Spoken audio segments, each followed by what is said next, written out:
is of the essence.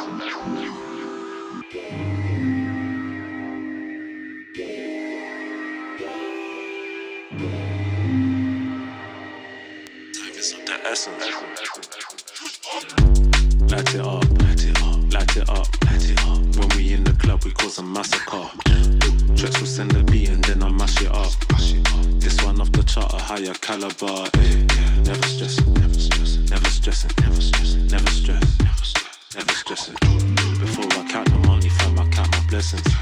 Tell me where it is, cause time is of the essence. Time is of the essence, let me hit this quick. Back here in the Riz, I'm a London kid. Anything I start, I have to finish it. If it wasn't for the last minute, trust me, I'll get nothing did. Man was on the blocks with stomachs rumbling, crumbling. The rain was pouring down, the sky was thundering. What a thing, still I'm on the path while man are stumbling. Blow the speakers off the wall, get man are humbling. Light it up, light it up, light it up, light it up. When we in the club, we cause a massacre. Tracks will send the beat and then I mash it up. This one off the chart, a higher caliber. Never stressing, never stressing, never stressing, never stressing, never stress, never stressing. Before I count the money, fam, I count my blessings. Tell me where it is, cause time is of the essence.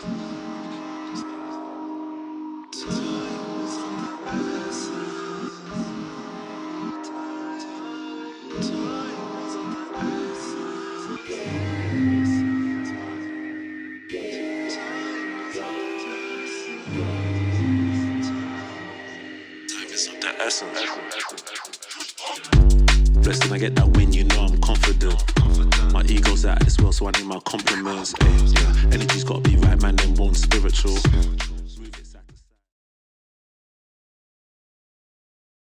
Final, the pinnacle of CSGO competition. The Lancess echoes with the roar of thousands. Just one more series separates you from glory. But in front of you, your kryptonite, Fnatic. Envious had faced the Swedes a total of 14 times in 2 years prior to this major encounter. How many series had they sealed?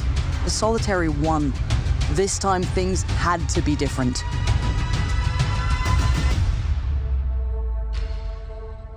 Here we go, ladies and gentlemen. It is the ESL1 Cologne Finals. It is Fnatic versus Envious. The pistol round is underway. A knife is out. What's happening? Flusher. He's getting stabbed. He goes down. Ricky.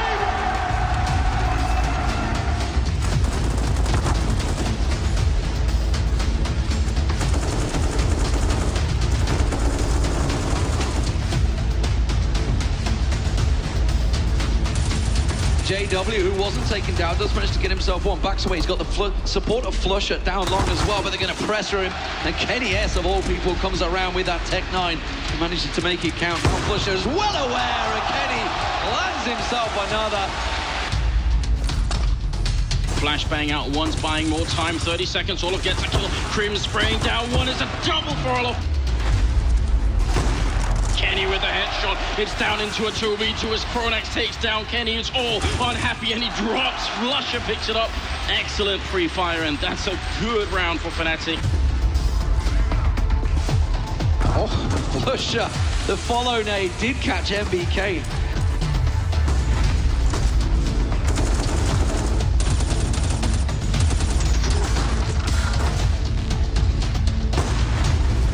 Runs through his own Molotov into middle. Headshot on Crims, really turns to 180 and Kiyoshima. Gotta be careful here, Fnatic. He's gotta get a chance to get at least a couple of shots off. You can duck down behind. That's the first. Second one. Kronax is down and be killed. Fnatic, they're running into the French wall, and it's gonna be all of Meister gone down.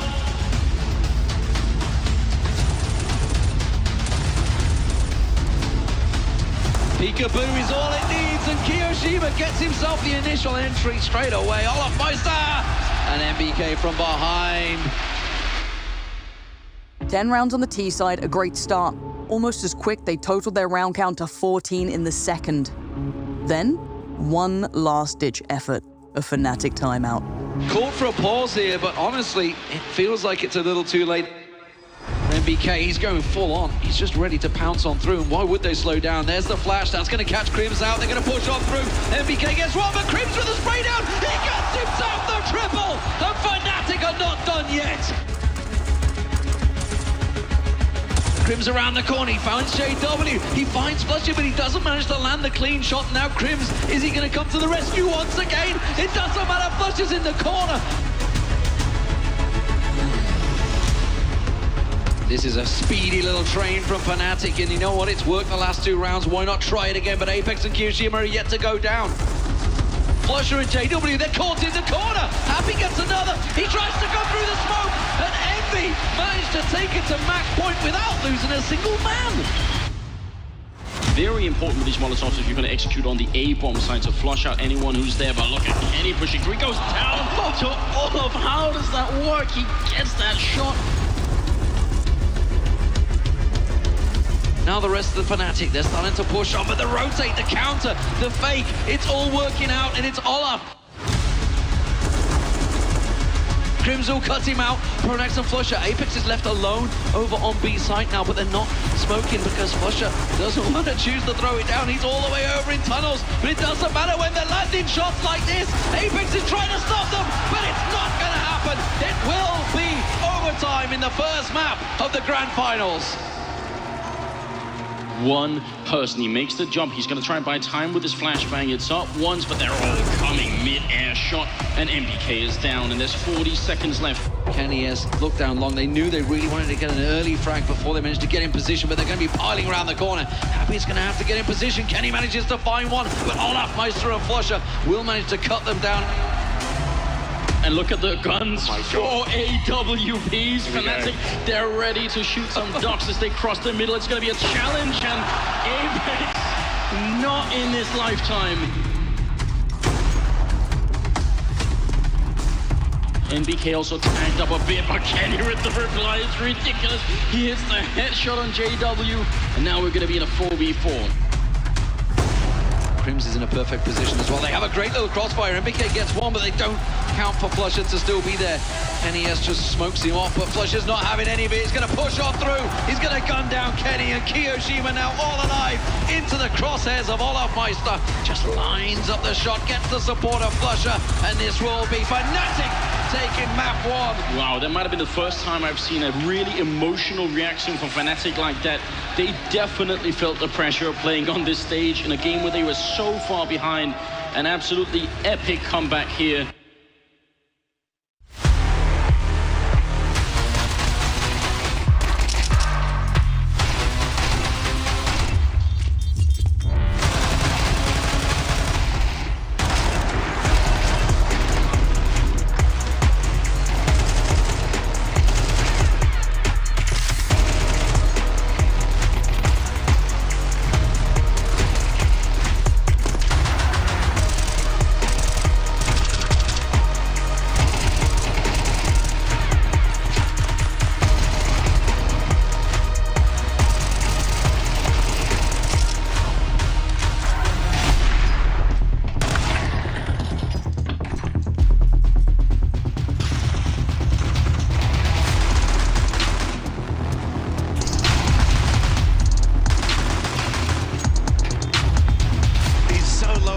off. He can't do a thing here.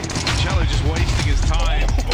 Wait, the crazy shot. Hang on. Backstab in from Impact. He's done it. He's won the round. Frozen knows. There's one. Alice from the corner. Molotov towards heaven. Asking time. And Frozen might make something of this. Alice is going to get caught. 118 when he pulls on the bomb. He's still alive, but he's still finding. Bye-bye Ings. Bye-bye Flying Quest.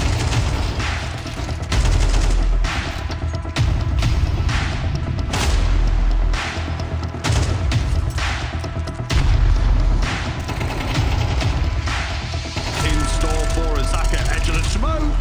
Double kill for him!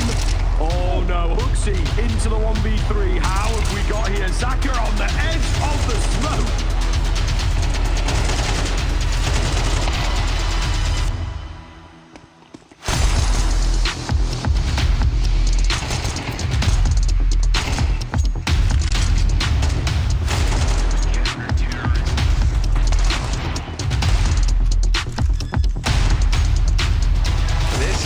Is perfect from Ins.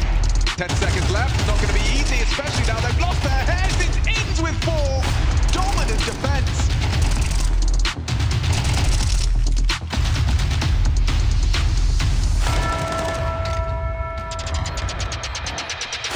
In the corner.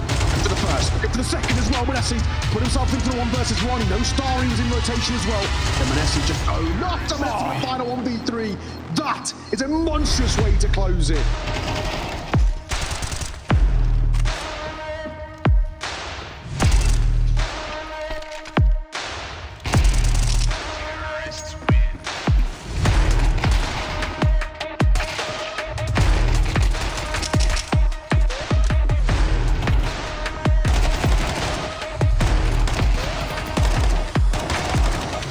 This isn't going to be easy. He's all alone. Oh, the flash is so good. Let's Melon, though, can't get the kill. Zaka does manage to trade it out. A collateral lander by Munisi. He keeps on fragging. A pillar of strength here from Munisi, looking for the ace, denied away. Nexa surely has to clutch this up now. He's through the smoke, going to move his way in. He's spotted Star. He gives his position. Wants that to keep Lid Vision alive.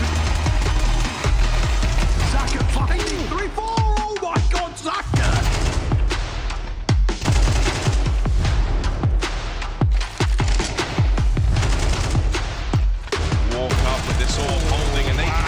Lining up util.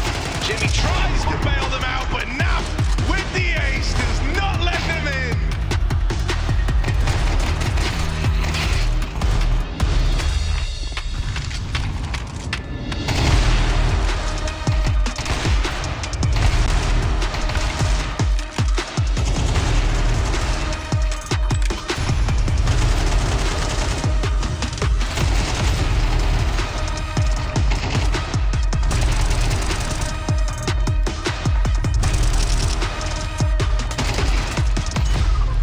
Scout remains against 4. Oh my God, this guy!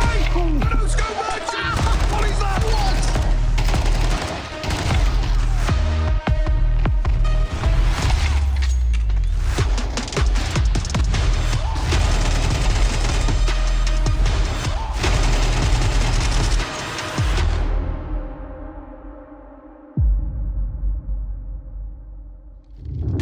Everyone's low. Hooksy can win this on his own. Essential 1v3. And he's got it in the palm of his hand. Hooksy holds strong.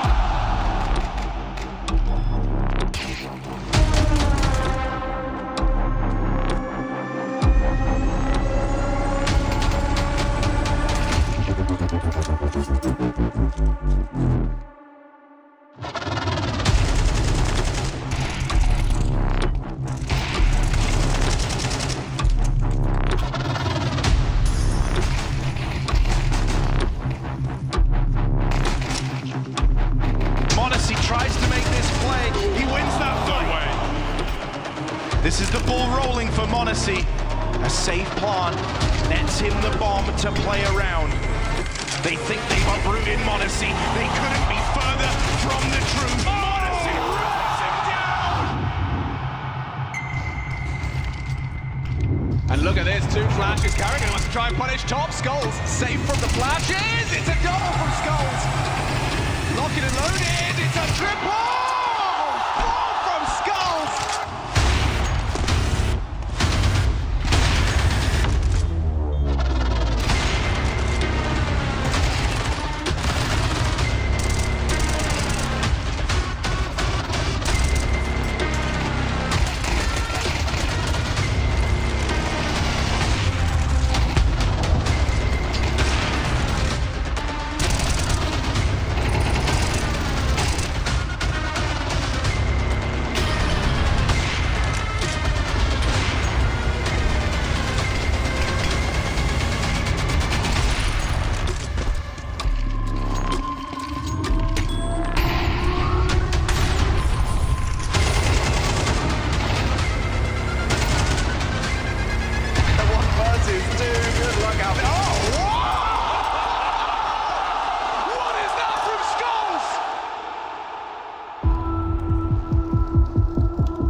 G2 in the top side. Monacy or Hunter rather dead early. Hooksy followed up 1-2.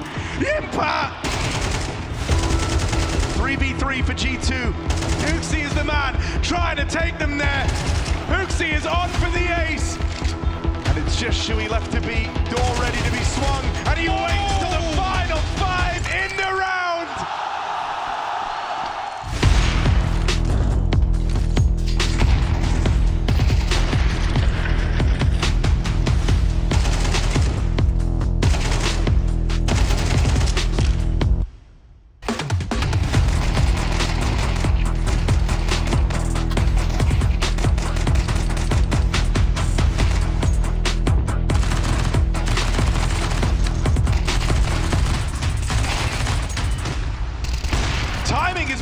Exertion chases down Nico, and Monacy's got to do it alone. Agile on the AWP.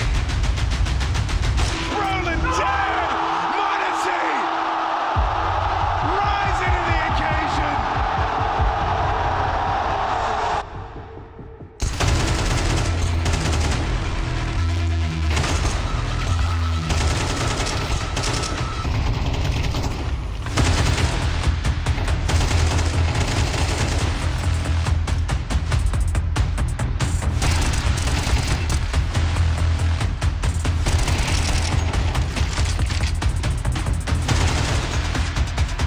Spotting this AWP.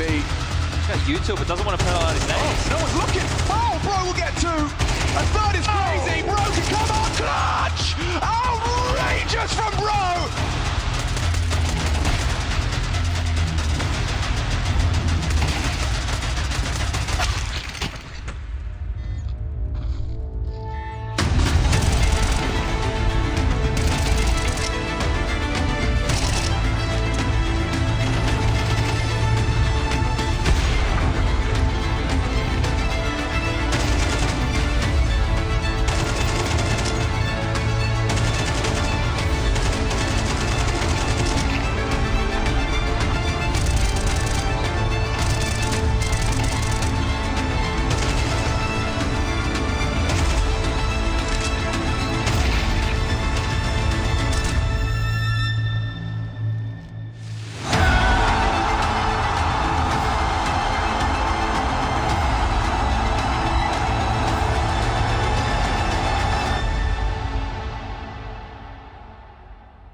ESL presents Intel Extreme Masters in partnership with Intel, Acer Predator,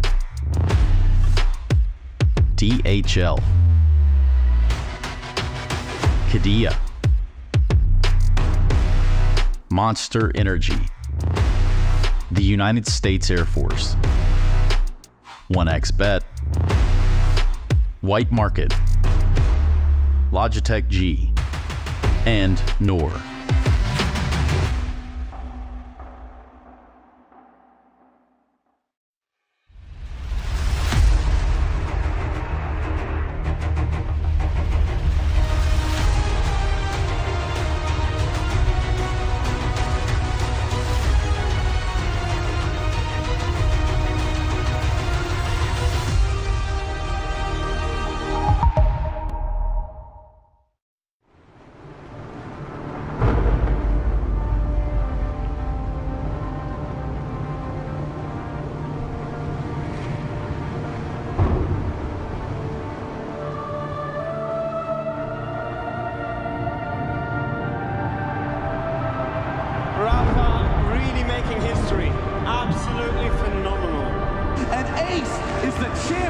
the Intel Extreme Masters World Finals. Storm's still not quite done. IMC is going to take this fight, though. 3 seconds left. Last 2 rounds of matches got to start it well for ESC. And this is a massive move for Zez, but he's not content with just a Nexus kill. He wants to win out. And it's all done. And Charlotte's winning. Unbelievable Rogue with a 4-0 victory over Classic. And they did it again in the grand finals. It's NAVI! Give it up for your Intel Extreme Masters World Champion!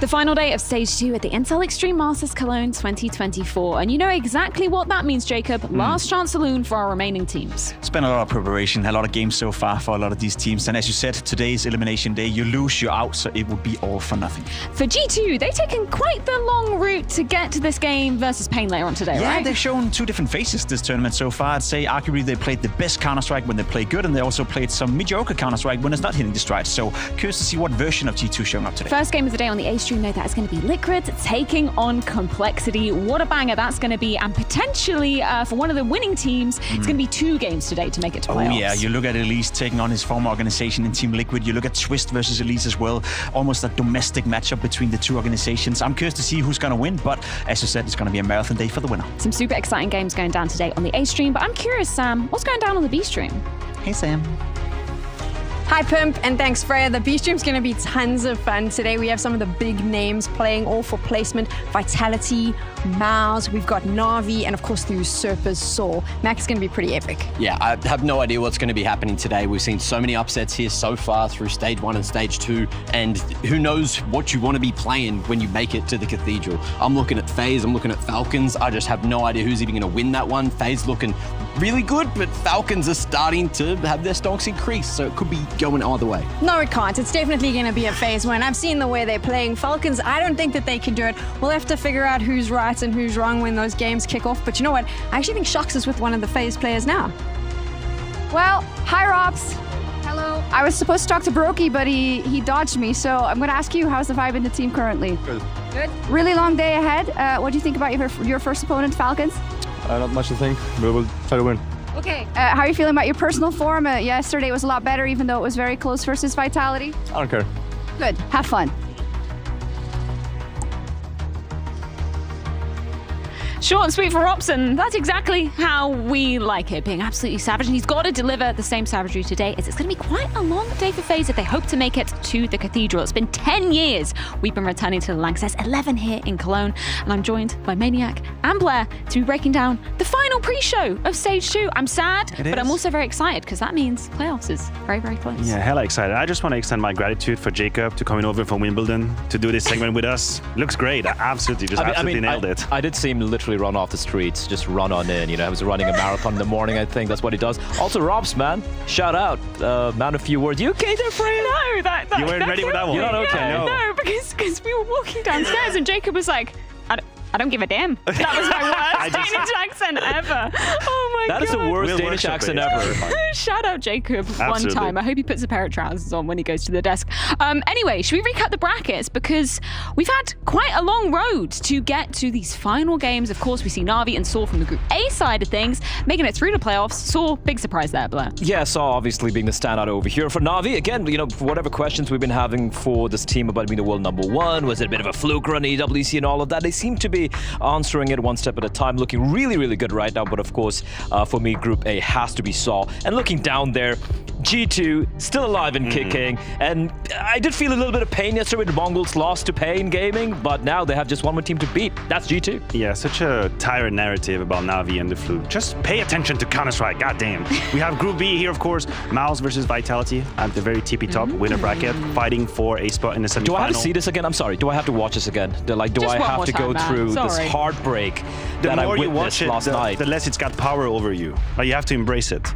Listen, I've been embracing it for 10 years, man. It's never stopped. It's like a toxic relationship Yeah, but at this it's kind point. of isn't it worse now because you're aware of what they can do? Like they've given us a taste of the best Counter-Strike they can play. It's actually worse because I know how good they can be, but you know, in the end, we'll talk about it later on. Tell you what is worse, Spirit showing versus G2. My God, did they collapse? Yeah, I still haven't really come to peace with what happened in the Team Spirit catastrophe. Personally, I've decided I'm going to rewatch all these demos and try to figure out the madness.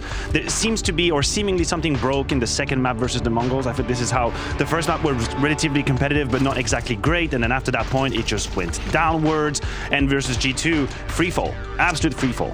Yeah, and obviously for Falcon, the VP, listen, this VP, I won't lie, just watching how, not just how they played, but also just the body language and what's really happening. The team, we saw the interview from Electronic as well, you could see disappointment writ on his face. I have to ask questions if this particular 5-man lineup is going to last a long time. I know it's only been a few months, but considering how disastrous it's been, it's looking rough. And to look at the positives or the more positive aspects of yesterday, Vitality versus FaZe delivered. Yeah. Oh my lord. Go ahead and rewatch that third map. There were so many swing rounds, so many great entries. Rain did Vitality absolutely dirty. We had the 1v1 from Flames. And we have, so far, 5 best players. Look at these 5 names as well. Shout out Ultimate. I begged the question, you know, at the beginning, is he underrated? Is he overrated? Max said he isn't rated because we don't know anything about him. Look at him now, Blair. Yeah, like Twist definitely should, you know, once he retires, be a talent scout is what we've kind of figured out here. But also, let's not forget Nico, man, just back to form. We saw a glimpse of it as well in Riyadh, and he's looking fantastic. m0NESY being m0NESY as well. But yeah, I think a conversation about just this Ultimate kid playing like he just has no care in the world. It's a sight to behold. It's kind of mental that only 1 out of those 5 players is actually already qualified for the playoffs, right? That's All right. 4 remaining might be going home You today. have 3 G2 players just chilling at the very tippy top, and Payne looking at the pre-show like, wait, what? Three players from G2 in the top 5? No, please no. That's a little bit scary, yeah. Gentlemen, should we talk about, you know, the red button alarm that we always like to say about teams when, you know, they bomb out of a tournament or maybe they've had a little bit of a shaky showing? We've got a panic index where you were talking about Virtus Pro, Blair. Let's start off with them. Where are you putting them on this I'm putting scale? that beyond the shock face, all the way to the left, all the way to the left. There we go. That's where I keep them right now, because I won't lie, it is looking disastrous. You have some of the strongest rifles we have in the game right now, and the results, forget the results, the way they're playing, it's broken. Okay, so now I'm a little bit confused, Freya, because we have the Vitality logo. Yeah. Why are they there in the panic index? Give me a second. Not at all. The second emoji has a different meaning to myself, so I'm gonna keep that off the air. We're gonna go towards the smile. The smile. I mean, the second one could be for Vitality in a different way. Let's keep it smiley. Let's keep it family friendly. It's not It's a party smile. yeah? It's like a sigh of relief type smile. Okay. Like, we've made it. Ah. We've made it past phase. We made it to Lanxess. If this was a picture of Zywoo, he would have definitely put it in a second emoji. I'll put it there. Liquid's a I'll difficult just leave one. it hanging. You deal with that. I think Liquid right now would be alongside Vitality. They're looking good, considering how good his lineup is. Yeah, let's keep it there, next to the Bs. How much would that change if they don't qualify today? Does qualification even matter? Not too much. I think it would still be a pretty positive showing, Yeah, right? absolutely. Even if they weren't to make. Look at the teams that played against. We would have to see the game versus complexity. Like if they absolutely get smacked around, we might have to. Yeah. Well, I just other way. Throw it to the left. Throw it to the left. Go ahead. Yeah, exactly. In fact, outside. Put it away. Put it away. Make it disappear. Exactly. I can still see it. I mean, this was an actual shock. I think I read a very interesting tweet that said from Katowice champion to the next master, which is Cologne, there's never been such a huge drop. Yes. From literally winning Katowice to crashing last place. And here they were safe because we had 24 teams and they're 15 16s. They were kind of saved by that. We have to be real. Saw. That's a party, surely. Oh, I Yes, feel it's the a party. Yeah, it's a party, man. Look at the major run they had. Look at the fact that they were in Cologne. Yeah, they were bouncing. You ever been to South Europe? Yeah. They definitely have. They got a vibe. Yeah, they're vibing out there. So what's the next one? Pain. Pain. I don't really know. Like, it really depends on today, right? I think it's either a smile or a party, because after the major, we kind of, like, the hype died down just a little bit. Don't tell me you were thinking about Pain every day that Counter-Strike gives you. It was just, okay, the major was interesting, let's see what they can do. Oh, Bigusera could have been in a different place. Now I feel like they've put their name back on the map. The game versus Navi was a little bit limited, but from that moment on? My problem is the fact that, they're the only lost South American team left right now, and they're going up against G2, so we're not going to see any South American teams in the playoffs, right? So that's... Anyway, Navi. That's a Blair guarantee. All the way to the right, all the way to the right, all the way to the right, You're on the right. You're on the right. The other right. Otherwise known as left. Definitely. Yeah. You think it's a party right now for Navi? I think it's a party right now for Navi. They just won EWC. Yeah, I know. I'm just messing around with the emoji, because if I'm Navi right now, I put my shades on. for the haters. Oh, right. You know? Blocking out the I haters. put in the middle, I put my shades on. I think MOUZ get the shades on. Yeah, they've made it to playoffs. Finally, Shuey is For- in playoffs of Cologne. For That's the great. MOUZ standard, we're on track. Yes. We're on track. We're in group stage here in Cologne. Nobody can mess with us. What you gonna do with the Mongols, my friend? Where are you gonna put them? Just put the tongue out. Yeah, it's where that is. I'm trying to imagine that as a teardrop. Right? I know As it's a little way teardrop, because okay. they're so good. And it is pretty warm right now in Cologne. It was like 34 degrees yesterday. It's pretty warm. So you're like crying and sweating at the same time? I am crying and sweating. I was staying up all night in my room, just sobbing into my old photo of Tyloo when they made it to the playoffs. And G2. Really so depends what happens today. I know that Jacob got really sort of traumatized by the pain game that they lost, or the soul game rather that they lost. Yes. And that left him with a very bad impression. Personally, what I've seen from G2 has been nothing but crazy. So I would probably put them on a smile. At the very least. Yeah. At the very least. Yeah, it's not a party. No, it's not quite yet the party. They still have to survive in the lower bracket. Exactly. But I mean, you see how they've dispatched of Spirit, and then the 2 maps out of 3 against Astralis. That was basically nothing to say. Oh, Furia. Wherefore art thou, Furia? This is when I would need like an unimpressed kind of emoji. Yeah. Like, you know, just like the horizontal line. Yeah, stop right there. I think I've liked what I've seen from them when they're playing well. But Well, the now problem that's a is, statement. But the problem is they're not playing well as much as I'd like to see. But it's still a work in progress. Let's One give day it. out of 5, they play good every day. Maybe good. Sometimes maybe Furia. FaZe. Oh, I got Where open FaZe? Oof, that one is actually relatively tough because the game versus Vitality, I think, has risen their credit score just a little bit. Between Mongols and MOUZ. Yeah, you think so? I think so. They still need to prove themselves because the run they've had recently has just been miserable. I see what you mean. By their I standards. see where your heart is. We hold them in very high regard. The expectations are very, very high for FaZe. So seeming that they're just now still surviving in the lower bracket. And by the way, they would have to play 2 games today if they want to make it If they win against Falcons, they have to play against the winner of either Liquid Complexity. Yeah. Speaking of Falcons, where are they going? Kind of all over. It's kind of funny. No, I feel they're like still we're in the tournament. They're still in the tournament. But we're still sweating. I feel like we're still sweating if you're Falcons. I know they've made the statements about, listen, you know, the plane is passed, the stage 1 is passed, we're cool now. I think we're still sweating. Oh my god, they duplicated. 2 Falcons now. They duplicated. I can't take this. What did you do? Did you clone them? Yeah, I'd keep them alongside Furia. Yeah. Because okay, that's a bit lower than I would have put it, but fair enough. This is a team that was built to win stuff, and look at where they are right now. It's battle to survival. But the lineup they have now wasn't the one that was the first. I don't care. We have to be I don't care. I don't care at this point. You know, complexity. Yes, that is the complexity logo. Yeah, you know. want to bless us with like a estimate or? I'm just going to keep him just around FaZe. I'm going to keep him around FaZe. Yeah. About FaZe? And I'll tell you why. The expectation of this complexity lineup, not so high, honestly, right? For them, it's not making maybe a playoffs run. They're not winning anything. Let's be real about this. I mean, making playoff would be huge. Astralis, though. Yeah, no, I agree with you. Whoever is holding the mouse right now, we're definitely left-hand side. Yeah. It's just 2 of these 3 maps against G2 were really sort of flat in a bad way, you know, as in the game is just passing by, and Stone had one of probably his worst LAN performances in quite a long time, 0-7 something north of that number, which is very, very worrying. For 9Z, would that just be standard? Like, they got a couple of great results. We don't expect immense results from them. The loss they had to Pain was a bit of a kick in the nuts, if you ask me. I thought they'd be a much better team in that matchup. So a bit of a disappointment for 9Z. Yeah, keep it on Mongols. I think this is great, gentlemen. I think this is a masterpiece that we've created, and I think I will print it out and pin it up on my wall, actually. Whoever came up with these emojis, straight to the Museum of Art. Straight to the Museum of Art. I know an aisle that would fit. You know what? Perfectly. Speaking of art, Matthew, some people regard skins as art. I am certainly one of them. And you guys have the opportunity at home to get your hands on some very tasty skins indeed. If you're watching through FaceIt Watch, today is Eco Cobra Day, so make sure you're checking out all the additional features as well on FaceIt Watch 2. But we are going to be getting into the games. Of course, on stream A, it's going to be Liquid versus Complexity. On the B stream side of things, Blair, that's where you're going to be heading off. FaZe versus the Falcons. Please send us to break with your best Falcons impression. Nailed it. Yeah.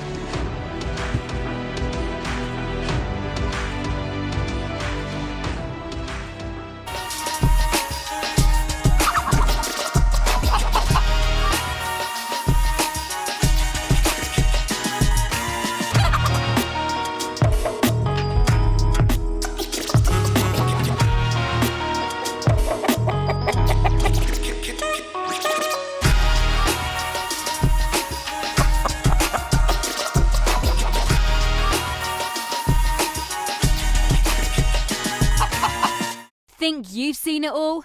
With FaceIt Watch's Point of View Selector, you can experience the game from any pro's perspective. Use the multi-view feature and customize the stream with up to 4 angles. Control what points you see while earning rewards. Drops are activated and lucky winners will receive FaceIt points. And if you ever miss a match, VODs are now available. Get instant access to demos with multiple POVs and commentary. Watch it, control it, FaceIt.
The final day of the B stream here at Intel Extreme Masters Cologne. We have 3 more games left before we all head to the arena and kick-starting the day, an elimination match for the lower bracket. It is FaZe up against the floundering Falcons. That is what is going down here. One of these teams is going home. And then after that, we've got some cool placement games, but the focus, of course, right now is on the players on your screen. My name is Sam. I'm going to be your host just for this game, and then they're sending me home, and I'm joined here by Mac and Blair. Let's not beat around the bush. I'm not even going to pretend. This is FaZe's game. The Falcons winning this would be a bettor's dream. Hey, that's to just tell the truth. Like, I'm not going to lie. I feel like that's disingenuous. That's our job. You're supposed to be the one trying to paint a nice, pretty picture. It's our job to tear them down, right? But now that you said it, I agree. I love chaos. I love a little bit of chaos. But you know what? I also feel like the reason we can say this is because we have seen FaZe. We've seen what they're looking like here in Cologne. We've actually got a chance to speak to them as well, because even though they lost to Vitality, hell, that game could have been a semi-final. So Neo, the coach, he is with us. Let's find out how he's feeling coming into this. FaZe is about to play Falcons. They have dropped down to the lower bracket, but I guess there is not that much reason for concern, because despite the loss of Vitality, it was so incredibly close. It really seemed like it came down to a few mistakes, Neo. Yeah, just a couple of rounds, and we could have been in the cathedral already. It's bad to lose like this. I think that hurts more than losing by being stomped. But yeah, it is what it is, and we're here another day, 2 games if we win the first one. So looking forward to that. Yeah, absolutely. You're right. Of course, you want to be in the cathedral first. I guess my read was more that you are hitting a level generally at Cologne, which I think you can be happy with. If you look at the evolution, is that a more apt way to put it? Yeah, I think so. We've been putting more work, grinding a lot, and yeah, obviously we have the mentality we always want to win. We've been struggling a little bit, but we're not that far from being we're close to the top, and not satisfied with losing. But of course, we've stepped up a little bit. We played a good CS yesterday, and hopefully we're gonna have more today. Of course, there are a lot of changes, is what I heard from Kerrigan in the first interview here in Cologne, saying we did a lot of work in a short amount of time and overhauled. And I heard from Rain that it was about playing more intuitively, more passionately. Can you give some more context to that? I think if you look at it from a wider perspective, you can say it's like going back to the old FaZe days, kinda. So we've been changing a little bit. Once you get to the top, people get to know you more and they study you, so you have to start cooking up a little bit, and you don't want to overcook, and that's where we are at right now. Okay, lovely. Thank you and good luck. Thank you. Mac, FaZe, there was a lot of conversations coming into IEM Cologne about their drop in form. Not quite. We weren't happy with what we were seeing from FaZe. Yeah. I saw them at Blast. They went into Showdown. It was bad. They lost to NIP, but they've looked really good here. Yesterday, I know they lost to Vitality, but like I said earlier, they look impressive. This old school FaZe that Nero talks about, hell, it's working. I want to see more of it. Yeah, it's like, you can't handle the heat, get out of the fire, but it's really hot in Germany, and it must just suit their persona or their play style or something, because they're bringing a fresh look. They're bringing a fresh form that we haven't seen for what feels like a little while now. So I'm excited by that. FaZe, when CS2 came out, looked like a force to be reckoned with, and if we reach that level of FaZe again, where they are, title contenders, then this is looking pretty good. And Falcons is just going to be another hurdle, but it's also going to be a test to make sure that they can keep that form up. There's this one round we saw yesterday where FaZe pulled off a 2v5 on the B bomb side of Inferno against Vitality. I think it was Brokey and Rain, and that is quintessential FaZe. FaZe don't necessarily play correct textbook Counter-Strike. They play in your face, high octane CS with some individual brilliance coming up from every single one of them. And we saw signs of that yesterday, like Neo pointed out as well. Against Vitality, it could be a 2-0. Look at the teams they played so far. Liquid are looking fantastic right now, almost taking on Vitality as well. I don't want to say they're back yet, but at least the trajectory looks kind of okay right now. It's also like one of these historical things that you have to appreciate, where Rain and Kerrigan, who are on your screens, I mean, these are 2 gens that, if I'm not mistaken, they have played in every single Cologne. They need to be in that arena. On the other side, though, you have the Falcons, who are floundering. They're struggling to get off the ground. They can't fly. And for them, a victory here, keeping them in Cologne, will keep a lot of these players in contention to stay in this organization. There's a lot of pressure riding here. So let's find out if Sampaius is feeling it, or if he thinks the team is ready to face the challenge. A big task ahead for Falcons to stay in Cologne as they are up versus FaZe, but they can look back on a great day yesterday, grinded out that win versus VP Sampaius. So how much confidence is that given the squad? I think it's giving us confidence, of course, but at the end it's FaZe. They are a really good team. They are also strong, hard to beat, so it's going to be tough for us today. We need to pull out a better performance to win.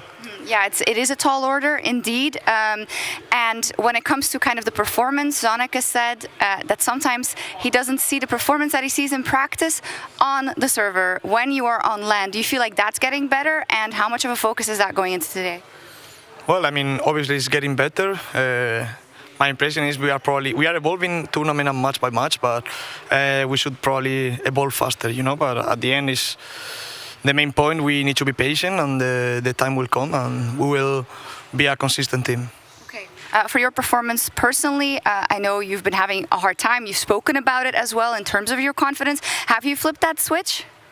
I don't think it's something that you can switch instantly. I think it's just a matter of time, and I am putting the work. So yeah, I mean, life is hard sometimes, and I hope I can show up myself again today. Thank you. Good luck. Shock's working really hard to try to get something out of Falcons there, but them classic PR responses. If we were to do a Falcons vibe check right now, I would go meh. Yeah, give him nothing, you know, give him nothing, show him how to play in the server, and Sampayas lately has at least been doing that, you know, coming into Group 1, the first group rather, that is where, Group 1, Stage 1, my brain, sorry. He had a bit of a rough performance, and that's when Falcons weren't looking that good, but he started to pick up throughout Stage 1, moving into Stage 2, finally starting to hit his stride again and hit those classic Sampayas shots.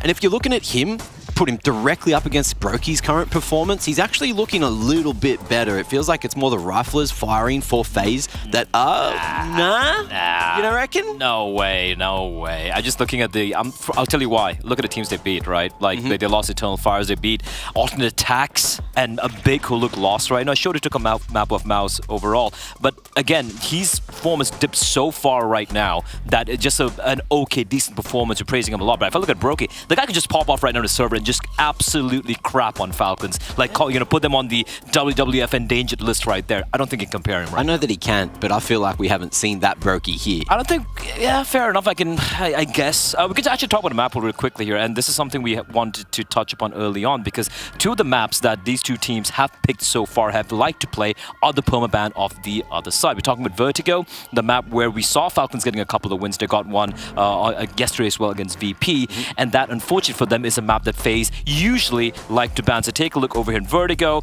It's a map they like to play. FaZe are going to be like, we're not going to allow you to play that. And then you head over to FaZe, who've been trying to play Inferno right now, right? And Inferno, as we all know, is a permaban for Falcons. So you already have two good, a map good for each team, which is not going to be played right here. Where do Falcons go with this? Now, I'm just thinking they might go for a nuke here, because Dust 2, we saw FaZe yesterday looking pretty solid against Vitality, almost getting the win. Yeah. And for FaZe, there are two options. They've gone for Ancient, or they have Ancient right here in the bag right now. There's not many other options available for them. So I'm just thinking maybe a nuke, Ancient, a Mirage Decider perhaps. Is that what we're going The thing is, I feel like if they go for the Dust 2, then nuke will be floated, because I feel like both of these teams will be happy to try to angle for that. Maybe, like, FaZe's performance has been relatively decent on nuke as of late, so... But that's what I want. Falcons did look good against VP yesterday on Dust 2, but again, the caveat is VP, right? They really haven't played the toughest opposition so far. Yeah. Do you want me to just be like the difficult, you know, the difficult girlfriend who just disagrees with you all the freaking time? Can I just play this role today? Let's go. I'm going to be that really, you know, the one that you take out and she can't tell you what she wants to eat. She won't make a decision, but then she eats your fries. I'm just going to say it out right here. I don't think any of this matters, because I truly just don't think that Falcons plays at the same level as FaZe. I think in the last few months, they just haven't played the same level of opposition, and I'm very, very concerned that FaZe, it doesn't actually matter how the veto goes, because FaZe just has the upper hand in terms of raw firing power and communication in the server. See, I like that storyline, but then it's just going to be boring as hell. That's the problem. If FaZe just come in, wallop them, then we're out of here early. Well, you are. Well, that doesn't happen, and we have something to talk about. There we go. This is a bit of a punish pick from FaZe, as we kind of predicted. And for Falcons, yesterday Dust 2 looked really good against VP, and you don't really have too many options. If you pick nuke, Karrigan's going to be like, okay, cool, great. I still think, this all three maps kind of favor FaZe. All maps, throughout, it's going to be a 2-0. FaZe are going to be up. You said this. I mean, that was what I kind of wanted to when this came out. I mean, I know like Max said, oh, well, then it's not going to be an interesting one. I do think that what we're pointing out here is just two teams at completely different levels. And I think it's interesting because every single player in that Falcons lineup has beaten a FaZe on a big stage. They have done it. Every single one of those players can do it. Why, and this is the final question to both of you, Mac, why the hell can't Falcons do it when they're all together? They have superstar after superstar. What is going wrong in this team? I think whoever can figure that out is going to get picked up by Falcons as an analyst, so... Fair points. I mean, if no one knows it. I mean, if that guy can make it work, maybe it's just not clicking. Does it? No? Maybe it just isn't meant to be. But is it meant to be today? Is today the turning point? I guess that's what we got to be looking at here. It's an elimination match. This is it. FaZe up against Falcons. I hope I'm wrong and that we have a series on our hands, but my gut tells me we're about to see a masterclass in Counter-Strike from FaZe. Harry and Hugo are ready. Let's get into this one. Oh yeah, we're ready for this. FaZe taking on Falcons and Dust 2 to open. A map that Falcons have looked good on. When you look down the line, current top performer for the Falcons. Hugo, you want to take a wild swing in the dark at this? I'm going to go for some pious, Harry. It's Snappy leading the charge. Is that a good sign? Arguably no. But here's what I'll say. The last time he had an event rating this high, the +1s, IEM Dallas 2023, the event that he would go on to lift the trophy at. Oh, and hey, Snappy's not averse to a Cologne Grand Final. We saw the very core of this team there last year, but this is a long day in the office, Harry. Got to win 2 BO3s, and so Rain wants to get there quickly. Couple of taps down middle, finding a 5v3 for FaZe. It's still this B split. Carrigan's left on his own, and it's ugly. Some Pius doesn't commit to finish the kill. He finally will, but all his team fall like flies, and Rain comes jumping in to end this pistol round as well. They'll finally reset, and FaZe look to take this one pretty heavy-handedly. It's a big day, Harry. It's a big day, not only for both these two teams, but for Liquid Complexity. 4 squads with only 1 spot in the playoffs in the lower bracket. So you've got to conserve energy. I do want to ask, just coming straight into the day, what are your expectations? Who do you think's running through? Is it the winner of this game? Who is the winner of this game? Well, I think, you know... Going to surprise me with this? No, I think FaZe should be winning. Yes. I don't think anyone's under any illusion there. But I do have a certain fear about about this game, for whatever reason. FaZe, they've shown they can be shaky. They've shown they can be more than that. For Falcons, I think they looked pretty abysmal to open up, but they've started to find some wins. They've started to get a bit of confidence here, and I think the map pool is actually pretty good for them, as well as it could have been, right? Us too, yeah. They've been picking into this a lot. It's not been statistically great for FaZe. That being said, it's you know, that FaZe effect, right? You still have the expectation that FaZe individually should be able to run over Falcons. Question is, can Snappy cool a T side to stop that from happening? Already some aggression in this round. Drops ran in lower, put some pressure middle. FaZe are playing, oh, bye-bye. FaZe are playing very aggressive in this game in just 2 rounds, so they're confident at least.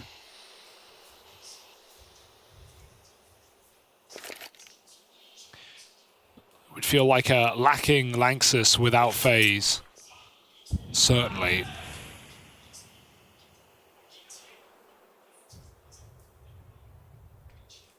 But it's never going to be easy. Well, Snappy's scouts opened up. Broki's going to be this next one to get tested. You want Broki putting his best foot forward here, and, well, the rest of FaZe are going to move in to lend a helping hand to their AWPer. It's quickly done, cleanly done, and you're liking the start that Rain's given us to this series. Just confident, man. Just FaZe grouping on ramp, saying they're going to be close. Broki puts a scout away, 3, 2, 1. Let's go 3 players up ramp wide, and you don't even give Falcons a bomb plant, so an oppressive second round for FaZe. Unlucky Robs, but FaZe make it look very easy. And now we have Falcons on 1 more eco. Snappy, he liked that scout. He's going to give it another go. Oh, well, he tried. Jump shot, Broki. It's pretty accurate. But now against the actual sniper of the team. They keep missing each other. Surprised Pius gives up. I'd like to just see him try and utilize that scout on a guaranteed He hasn't fight. given up. He's just picked a different fight, you know? He's switched up the angle here. Rain active over on short. Ouch. We'll send the Falcons packing. That scout tagged up, and they're even starting to push down these remaining players now. It's nice to see this look out of FaZe coming in. Playing like the better team, playing with the confidence. You know, one thing we saw yesterday from Liquid on this map was a very aggressive CT side. Yakinda making a lot of opening moves, pushing lower, throwing nades, sometimes even coming back, sometimes not. And, you know, crunching up a dark as well. JKS going for long pushes in mid-round. We had a very aggressive CT side for Liquid, so FaZe trying to do something similar here in this map. We'll see if that remains when the guns come out. So they shall. AWP for Sunpius with no armor. And of course, Robs immediately clearing B as Falcons go for the long rush. Didn't look pretty for Madden. Staring at the ground. Those flashes are expertly placed by FaZe. And guns retrieved as well. Falcons get blown to pieces. Absolutely loving the energy that FaZe have displayed early on here. Keeping up these kind of aggressive moves. You said playing like the better team, and I think that's really doing justice to how they've approached the CT side so far. I mean, this whole round's been kickstarted up against the rifles by Carrigan and Rain just aggroing you in through the long doors. They keep cycling this lower smoke to imply they're pushing tunnels. They're not even pushing tunnels, they're just keeping Falcons honest. Slow defaulting for Snappy punishes the other captain. Even the fact that Carrigan's attempting that, it's a sign of the times. Speaking more volumes than Snappy getting the kill. And is more aggression over in middle. Now, you don't want this to like be overdone, right? And so I like that Rops has kind of slowed down a little bit here. It's still an aggressive angle. He's still going to have info ahead of time, the opportunity to fast flank up through Cat the Falcons don't know about. But he's not taking any risks in playing here. Not yet, anyhow. He's not going to get cleared. That much is for sure, right? So Sunpius just walks on by. And Snappy with the bomb, 20 seconds. Brokey just trying to buy a few more seconds. Robs does come in on the flank. They have to bail. They have to do it quick. Sunpius has the smoke for CT, but having to throw this on the fly. Only 10 seconds to get past Frozen, and they're not going to make it that far because Rain is 10-0 for crying out loud. Oh, run! Sunpius narrowly gets away with this AWP. And FaZe keep that flawless scoreline going with Rain storming the charts right now. I understand why they bailed back. That was the plan for Falcons if they killed a flanking mid player, and it was maybe the best move they felt they had rather than going into a double A setup with a scout. But at the same time, there was not enough time on the clock for that move with Frozen still B-side. And that's without Rain's spam. 10-0 like you said. Sunpius saves his AWP, but he had no money, so he couldn't even reinvest in armor. So back-to-back glass cannons. And Falcons put money behind it, hoping that this AWP is the way in. It's not an objectively bad play, it's just going to make their future buys a little weaker, a little later. But this is the hand they're dealt, they've still got to play it. Sunpius looking for the pick, and it's great. Now FaZe go from this hyper-aggressive to just tucked in, giving away nothing. And why is that? They know that all Falcons really have in this round is that AWP. Sure, Magisk has bought a Galil, but for the most part, it's a round where Falcons, their call is, Sunpius, please get us a 5-on-4. And given that FaZe haven't, Falcons have to pop.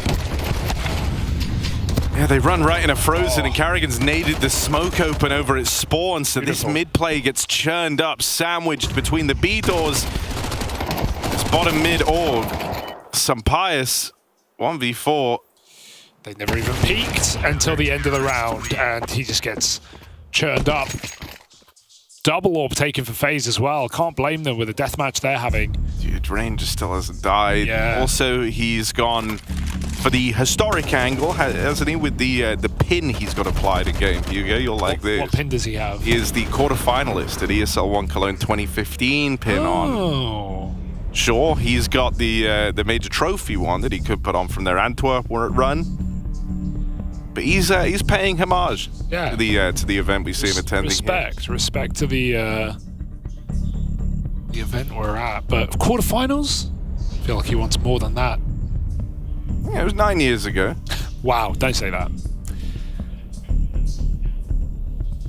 He's just trying to show us how long he's been around and how much he's accustomed to playing at events like this. Yeah, he's done it all, hasn't he? Including having an 11-0 start on Dust 2. Hello, Rain is going God mode. All right, Falcons, 4-buy round now, no AWP this time. Gonna wait for the long util, and it's actually a week-long setup for FaZe because they boosted Brokey down lower. He got flash and he stayed on the angle. Looking to stay oppressive and jump back up for another attempt, but Dupree, Here's that drop-off, should know what to expect. Missed shot for Brokey. But Robs' orb is ever-present. CS2 bounces that smoke back. Robs has dropped a smoke in CT to play around. That does not make sense. Oh dear, Brokey caught by the molly. That was a well-timed util combo for Falcons. A little distracted. And Sumpires gets a crucial entry kill. Is that orb even retrievable though? It doesn't look like they went for it. As they wait for a reaction on the flank, it's actually Rain, yet to die, pushing forward.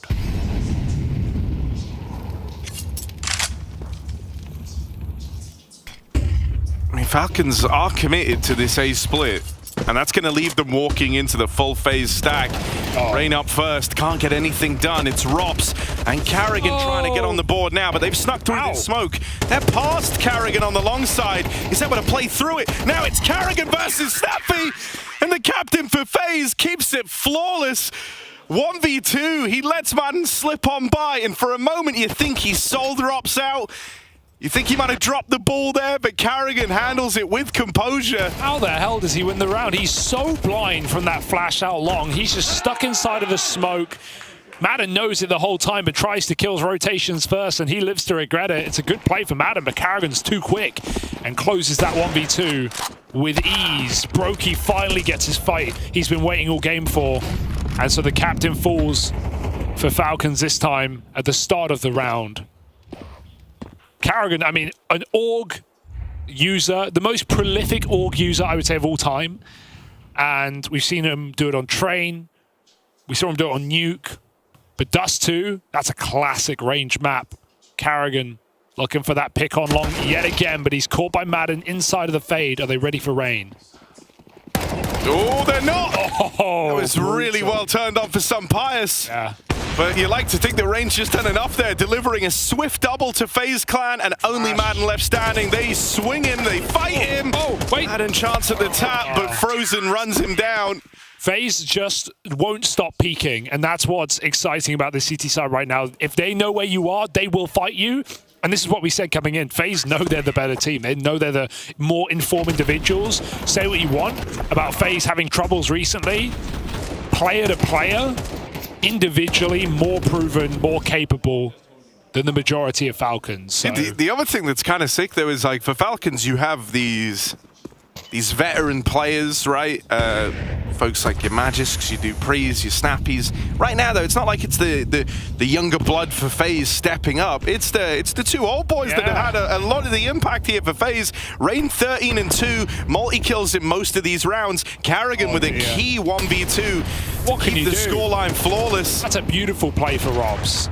He plays passive to avoid the flash, then Dupree even mollies him, and he swings ahead of it and gets the pick. Dupree feels like he did everything right in that round, and he still gets orbed. And it's kind of like Falcons v FaZe right now is the, is it Mike Tyson quote? You know, everyone's got a plan until they get hit in the face. Or FaZe delivering a swift uppercut in this round with those AWPs. Sumpires. Let's see if Brokey can dodge this. He just goes ahead of it. Full blind, hits the leg shot. Sumpires doesn't know how effective his flash was. And Robs creeping in will finish the job. Right now it's just AWPs on AWPs. FaZe putting on a montage. I mean, we didn't see it, but God, that sounded good from Rain. Little 2-bullet burst. All eyes on Magisk as he makes his way up through short. Up on the line, missed shot for Brokey, so he's got himself a little bit of room, but no time. 15 seconds. Yeah. Real estate is all this guy possesses. He's got to win fight after fight here if he wants to be in with a chance. First one will connect, but it's wasted precious time. Yeah. And Brokey was ready to go on the jump up that entire round. Just crouched there waiting for his moment to strike. Oh, God, this is so reassuring. Yeah. I think I actually even felt any sort of nerves for FaZe Clan. This you were worried. FaZe Clan, man. Who did I think I was for a moment? You said the other day, Falcons need to, against MOUZ, Falcons need to remember who they are. We know what? FaZe have done it instead. Yeah. Absolutely flat. And hey, I'm happy about that. I like that FaZe are out there remembering what this team's accomplished, how they started CS2 and trying to get back there. Remember Antwerp? Remember Cologne 22? You cool? Having a stroke, but yeah. Falcons, back to the drawing board. Zonic had some time there to weigh in. I feel like words of encouragement aren't going to cut it at this point, are they? And not to say that strategy is the answer either. Falcons, I mean, we've got to stop this tirade of FaZe. We touched upon it coming in. Snappy's like the top-rated guy, and you said, well, is that a good thing? And I just say, well, probably not, you know? Yeah. And I think that's really true. Like, there's no one's getting you openers, no one's getting trades. You have Dupree and Magis with 1 kill between them, and even then, I feel like I'm doing Magis a bit of a disservice there by sharing his kill with Dupree. Brokey over at Long. They're going to test him. Missed shot on that AWP. Dupree's on the board. And Snappy's right there alongside him. Finally, an opener for the Falcons that goes untraded, and a 5-on-3. Yeah. They've got to win this now. There's kind of no other way to put it at 8-0. Got that long cross coming in. Robs, that smoke shouldn't stop them. They should absolutely walk through it with the cover from the AWP. Robs re-peeks. Perfect read. He's been mollied. It's up to the AK. Smoked off on the short side. Now got to wait for Rain, who's just going to go ham. Hog wild. Flex through the smoke. He blinds himself. Frozen burns out a man on the site, and he's trying to climb back up as well. Rain trying to finish what he started. One more kill before Frozen resets around the world and back again. 1v2. Falcons think he's short. Can he use that element of surprise? Both have crossed into the site, and Magis will finish it. Finally, Falcons find a round. Out of all the ways Magis could have played that 2v1, he took the wildest route to do it. I think that's what you need to do. Swinging at CT. This is a game where you kind of have to now play by the pace and the rules that FaZe have dictated. Fire with fire, Harry. Put the extinguishers away. Let's burn this bitch to the ground.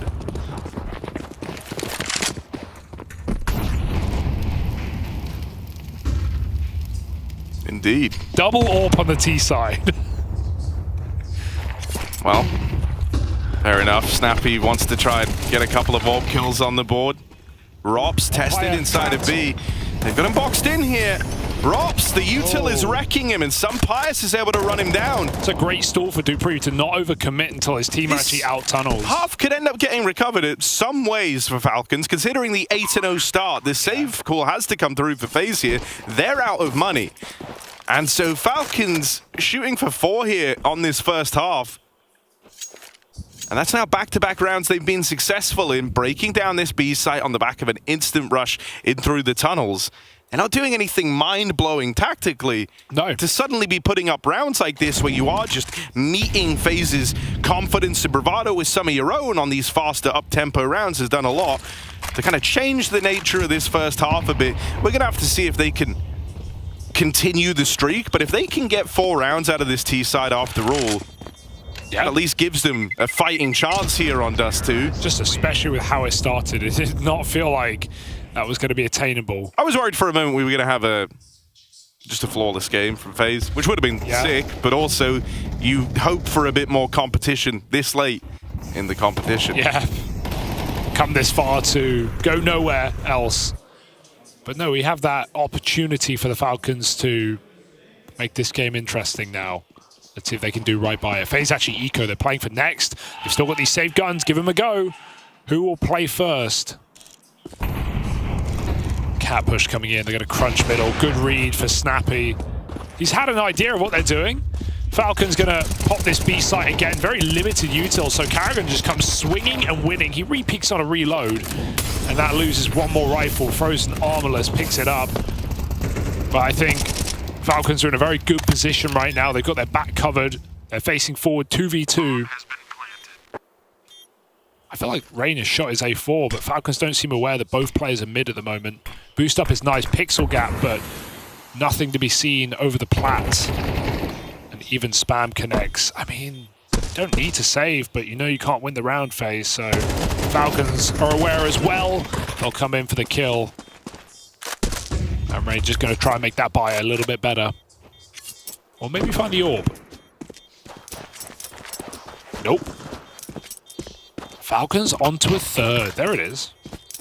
Yeah, they are successfully kind of breaking back through right at the close. If you're FaZe, you don't want to feel like you let them back in. And so I think this final round of the half actually represents something pretty significant here. For FaZe, if they're able to 9-3 this, feel like they course-corrected right at the end. And they didn't let Falcons streak together 4. Yeah, they're even calling in the timeout now to try and That's nice. keep their control over this first half. Yeah.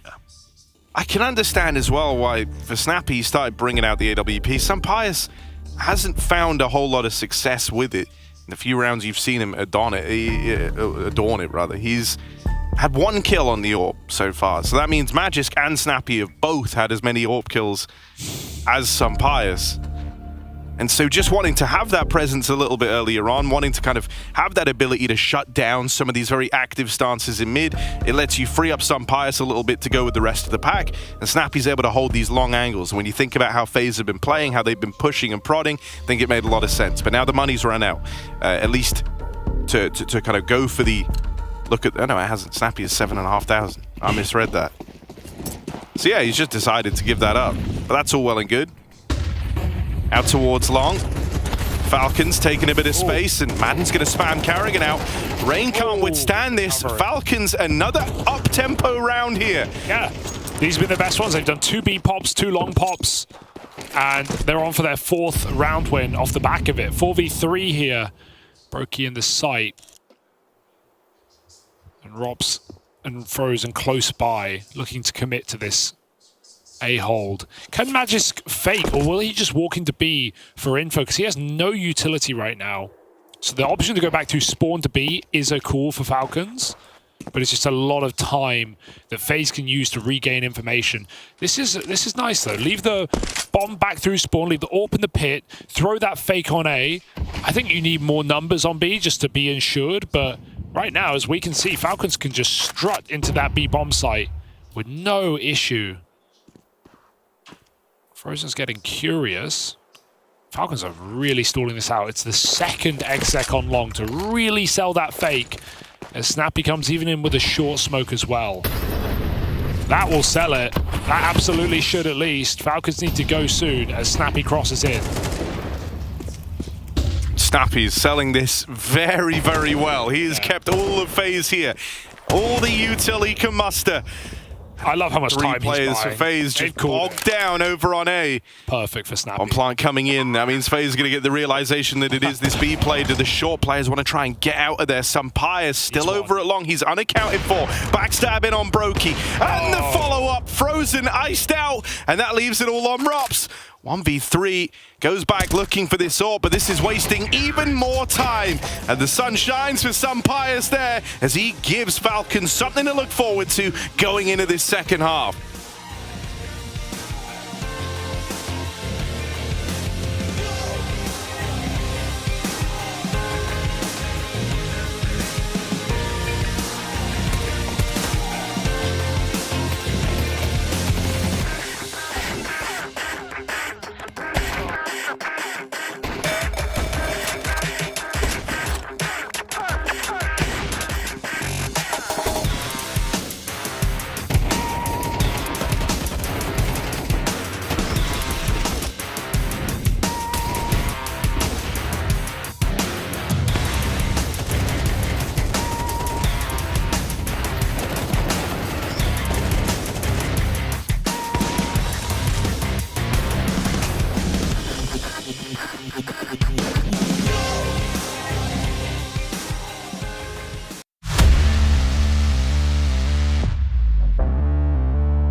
Well, Rain, it spearheads that first half with a ludicrous scoreline.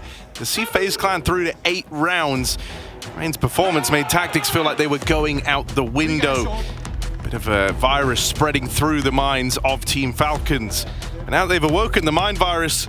How do Falcons respond to this? They managed to chain together 4 right down the tail end of that half. That's thanks to some up-tempo calls from Snappy and co. And a lovely fake in that final round. Oh, that's a good open. Some Pius might be back. Let's see this kill. No. Oh, hang on, come on. He's gone again. Headshot back to spawn. Oh, we got the full names today. Well, you did.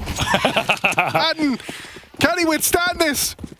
It's just Madden, just one guy out on an island, tapping away. Ooh. Madden makes it look easy.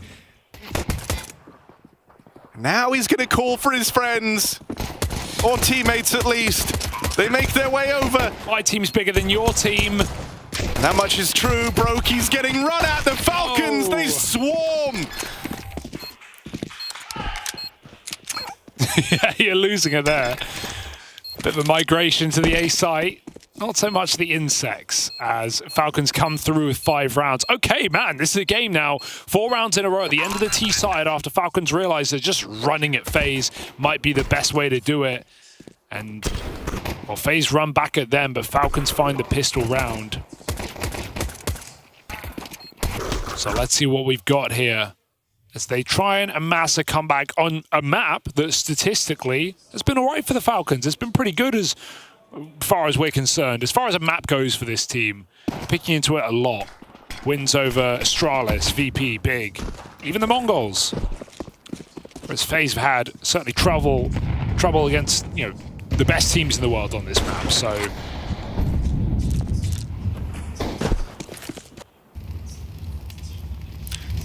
I think if you're FaZe, there will very quickly, as this game closes up, be an inescapable feeling that you have let Falcons back in. Yeah. In a game that was entirely under your control. And there's no avoiding that feeling. Unless you're able to get away with something in a round like this, in this sort of force buy. Because if not, if you fall down here, suddenly Falcons are 1 round away from you. And then it goes from a game you were flawless, 8-0 up in, to one where there's 1 round between you both. It's not ideal, is it? It changes the way it's feeling to FaZe Clan.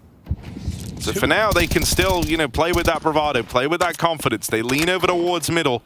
They're going to try and get in towards this B site. Oh. Ajiskin Dupree. Ouch. Hostily duo of old. Looking to keep FaZe out. And with the backstab on the cards from Snappy, it's a clean round put forward from the Falcons. That was just really nicely done. They hard commit to middle. They let FaZe into upper tunnels while they have util down. And the spam from CT is very effective as well. Snappy's pushing up on long. Just a nice crunch for Falcons. And their teeth remain intact. So 1 round game, presuming nothing happens here with the Deagles. That's a fairly safe presumption.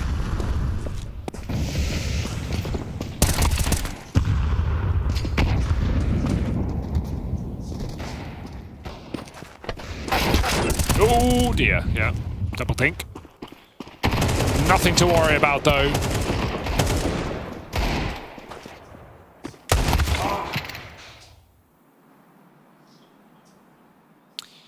Are you coming back to that feeling you had in round 1? Of the fear? The fear? Yeah, the fear is gripping. The fear is back. The fear is gripping you, Harry.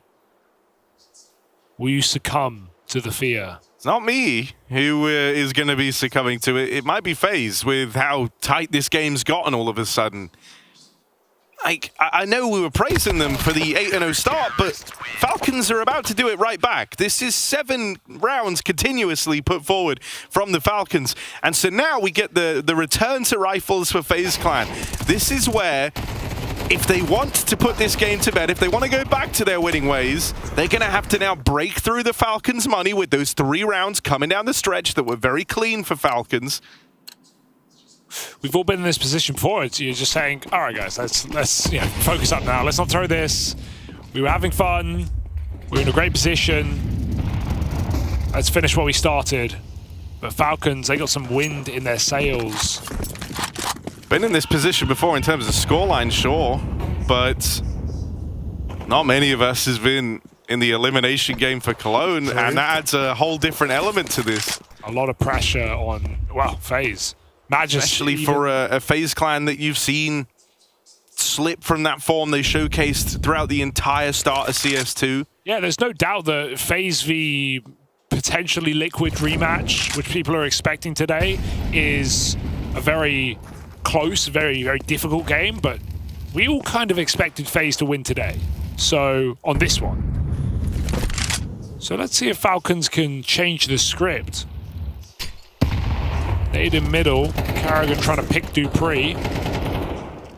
He's got some support, but FaZe going very slow and steady in this round. 50 seconds. Snappy can activate long at any point if FaZe go for a mid to B play. And it looks like they're interested. Molly back off the catwalk. There's no fakery here. And they have got a great setup, FaZe. There's only one player at this B bomb site. Madden has to commit to the smoke to give his teammate a fighting chance and fight he shall for 2.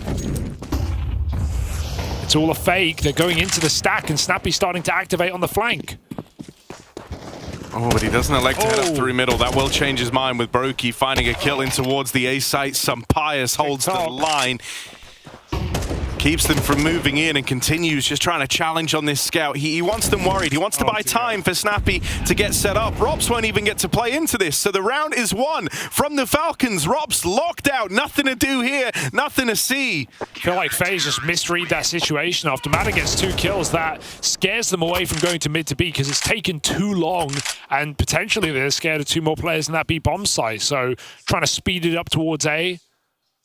Running into that scout, even with 1 clean entry from Brokey, Sampaius buys a lot of time. And FaZe just gets stuck in limbo. Would have loved to just see Rops commit with his team there. He's trying to go on a big flank, but it's so reliant on his squad actually getting the entries, and they never do. So that's a very ugly round to lose for FaZe. Where you wonder if Rops is coming up cat with Frozen, do they just win it from firepower alone? We've seen a lot of rounds like that on the T side for FaZe in tournaments gone by, where Rops feels like he's not actually playing into the round. So many times on like Mirage, where he's just holding Palace and ramp from T-spawn, and his team are getting massacred in middle. Questions for FaZe. Carrigan trying to give us the answers. Opening kill. And Rain. I trust in Rain. 2 KD right now. Trying to pick this AWP on car, perhaps. Oh, they're actually going to change it up and go mid to B. Fast change of plans here, but good util from the Falcons. Slow down this mid play into Magis. He only is able to put up 1, but that now leaves Dupree. The lone gunman trying to hold down this B site, and they line up for Dupree. Reposition, tucks himself back in, steals himself away. He's still got more fight left in him, but Brokey gets rid of it. Plant down for Brokey. Gonna need a clutch here to keep FaZe in the lead. At this point, it's not about regaining that glory. It's just about maintaining this lead. And Madden goes early, but Brokey is low. He's wounded, and he's up against the Sampaius that has recovered from that slow start. Moving on in, Sampaius, 1 bullet would end this, but it's Brokey! Standing and delivering for FaZe Clan when they needed it most. He's broken the 8-round streak of Falcons with that 1v3 right there. What an unbelievable post-plant position. He's 3 health. He knows he has to make concessions, and Brokey just stands in the middle of the open. Ice cold clutch from Brokey. Why did Madden run? He got flashed in, maybe feeling Brokey was blind off of it. Nothing of the sort. And Madden gives away his early flank timing to give Brokey that clutch. It took a monumental amount of individual effort just there from Brokey to keep the lead for FaZe Clan. Now we see if that is a turning point, if that is a tipping point in this game. Will that reignite the FaZe Clan T side? It feels like it might, as Frozen's opened. Magis can't withstand. And so it's Frozen's time in the sun now. Melts down 2 on the entry as Carrigan comes in with the backstab. Falcons 8 straight, now losing 2 in a row, starts to call their money into question. And so FaZe reaching double digits, maybe regaining some composure here late in the second half. It's almost like the realization Falcons had at that 8-0 down deficit as well, right? Just keep it a little more simple. Let's go for these pop plays. Let's run out through B with some good util and a double entry from Frozen. The round gets done off the back of it. Love to see that from FaZe. Reactivated late in this game after a huge comeback from Falcons, it has to be said. 10-8. And Falcons money under duress right now. Gonna have to eco around this saved AWP and M4.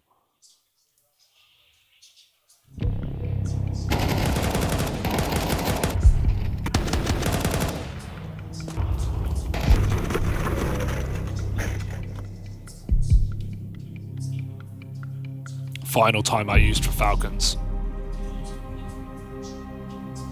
Good time to use it.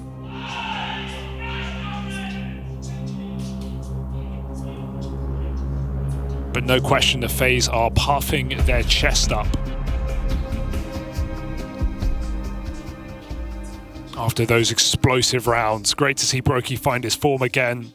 Not been a necessity in this game just yet, but that 1v3 has absolutely changed the tune of this match.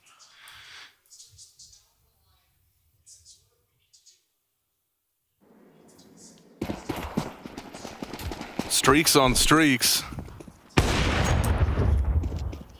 And in this game of crazy eights, gambles might have to be made. From the Falcons, some Pious and Snappy, the two hero guns. Right now split between both bomb sites. It's that AWP that finds itself over towards B, hoping for a chance at the opener, but FaZe are slow on this side of the map. The entire nature of this round is about figuring out where these guns are, where they can press these advantages. Snappy might be the first in the danger zone here. There's peaks starting to happen now all across the map for FaZe. They're slowly moving into more vulnerable positions. This fight between Carrigan and Snappy. And Carrigan's toying with him, teed up. Perfect flashbang. And that's now one of these guns removed. They're going to stay away from B. They've got that kill onto the M4 up on short, and you know that everyone else is lacking. You still have presence outside of the B site. FaZe, on a whim, can change their mind here. Madden's fighting the urge to push any further, but he needs contact elsewhere on the map before he does so. And that smoke might be the trigger to make him go. So another entry for FaZe is gifted into their hands. And the AWP, if anything, that's a warning system that FaZe are happy to receive. They can run amok into this MTA site, knowing they're at least avoiding the biggest ticket that Falcons have in this round. Yeah, Rops dies there, but his death is not in vain. That was the bit of info that FaZe was searching for the entire round. They wanted to know where that AWP was. So it's an easy decision to get away from it. Back-to-back 8-round streaks with FaZe breaking through on the back of Brokey's 1v3 clutch in a game that thus far been dominated by the old boys of FaZe Clan, Rain and Carrigan being the ones to really storm the board in that initial 8-round streak. It's reassuring that it's Brokey to bring them back into the fold, and now they're looking to do good on that clutch. Oh, through the car as well. And yet Frozen, not just this kill, but he comes up with that double entry on the B hit the round after Brokey gets that AWP, gets that 1v3 rather. So from old to new, FaZe put on a show here on the T side. 3 rounds straight, and Falcons, they did eco that, keep in mind. It was just safe guns. Tried to make it a little bit interesting, but a good pop flash play from Carrigan called out middle. And now FaZe have to beat the biggest buy yet. Zonic trying to inspire some confidence here. This is the round for Falcons. The game relies on it.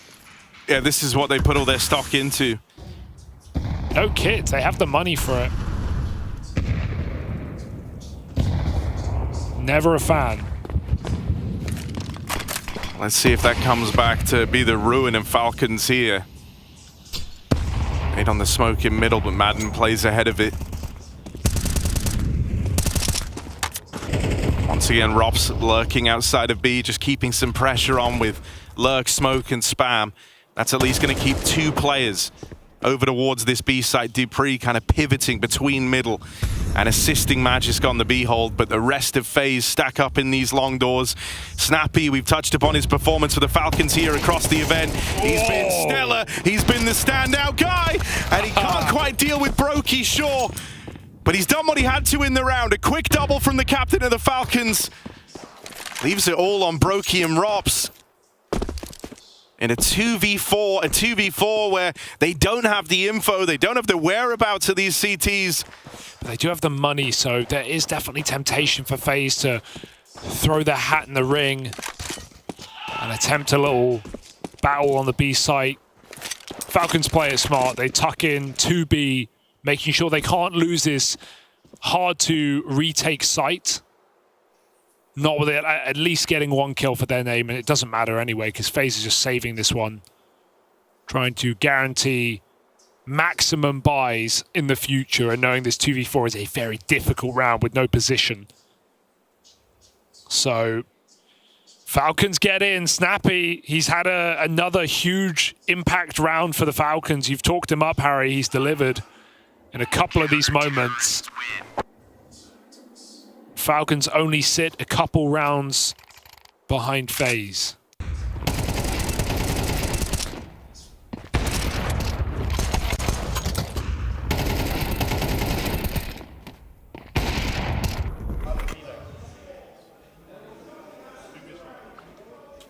Oh, I mean, Snappy didn't realize it in the moment because he looked frustrated that he didn't get the third, but that double kill was enough to win them the round.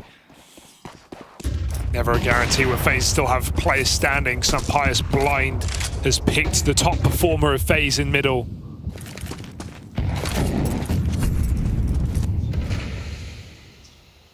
I mean, Sampius had one AWP kill in the first half. He was borderline a non-factor. I mean, actually, I say he got a couple down the stretch, like right at the end. But for the longest time, one AWP kill found from the guy. And since he got that multi-kill where they kind of played right into him over towards A, he's been an altogether different beast. He spoke about how he's had issues with his confidence. But this is what it's like when Sampius gets rolling, gets going. An opener found makes this a tricky round for FaZe Clan, and they've never been given a chance to equalize that out. Instead, they are being given room across the map. So they're taking long, they're taking short, looking for this A split. Rops facing off against Snappy. The multi-kill he achieved here in that last round was enough to take it for Falcons. This time he's only going to have one presented. The bulk of the hit coming in towards short. 3 players strong as Carrigan dives down into the spawn. Now this has to be communicated, but Madden gets hung out to dry. Snappy still determined to win this fight on the long side. Are they ready for Dupree? Frozen checks it. A 3v3 post-plant. FaZe have battled their way back into this round. Now they've got to take it over the line. They've got to go one step further. Magisk moving up through the spawn. Some noise made. They know about this CT player. He's not being discreet about it. Flash to try and tee up Madden for the cross, but it's Brokey ringing out with a kill. Sampius on for the backstab out through short, but both players are tuned on the angle. Missed shot. Time running out. Sampius, the pressure might be getting to him here. He can't play into this one. FaZe knew where he is. They don't let him move, and even as Sampius finds kills on the exit, it's a dying battle here for the Falcons as FaZe respond 4v5 when that one begins, and they manage to break through. Yeah, map point now for FaZe. What a perfect clear on Dupree. That is the feeling like the round-winning kill before it's even over to make it a 3v3. It gives FaZe the bomb plant. It gives them position for the AWP, and line Brokey up in a post plant. He won't let you down, as we've already learned this game. Poor Snappy, he even wins his lurk fight on long, but it's not enough to tempt Falcons back into a round. And now they got to do 3 straight as FaZe go back to all reliable on this B site.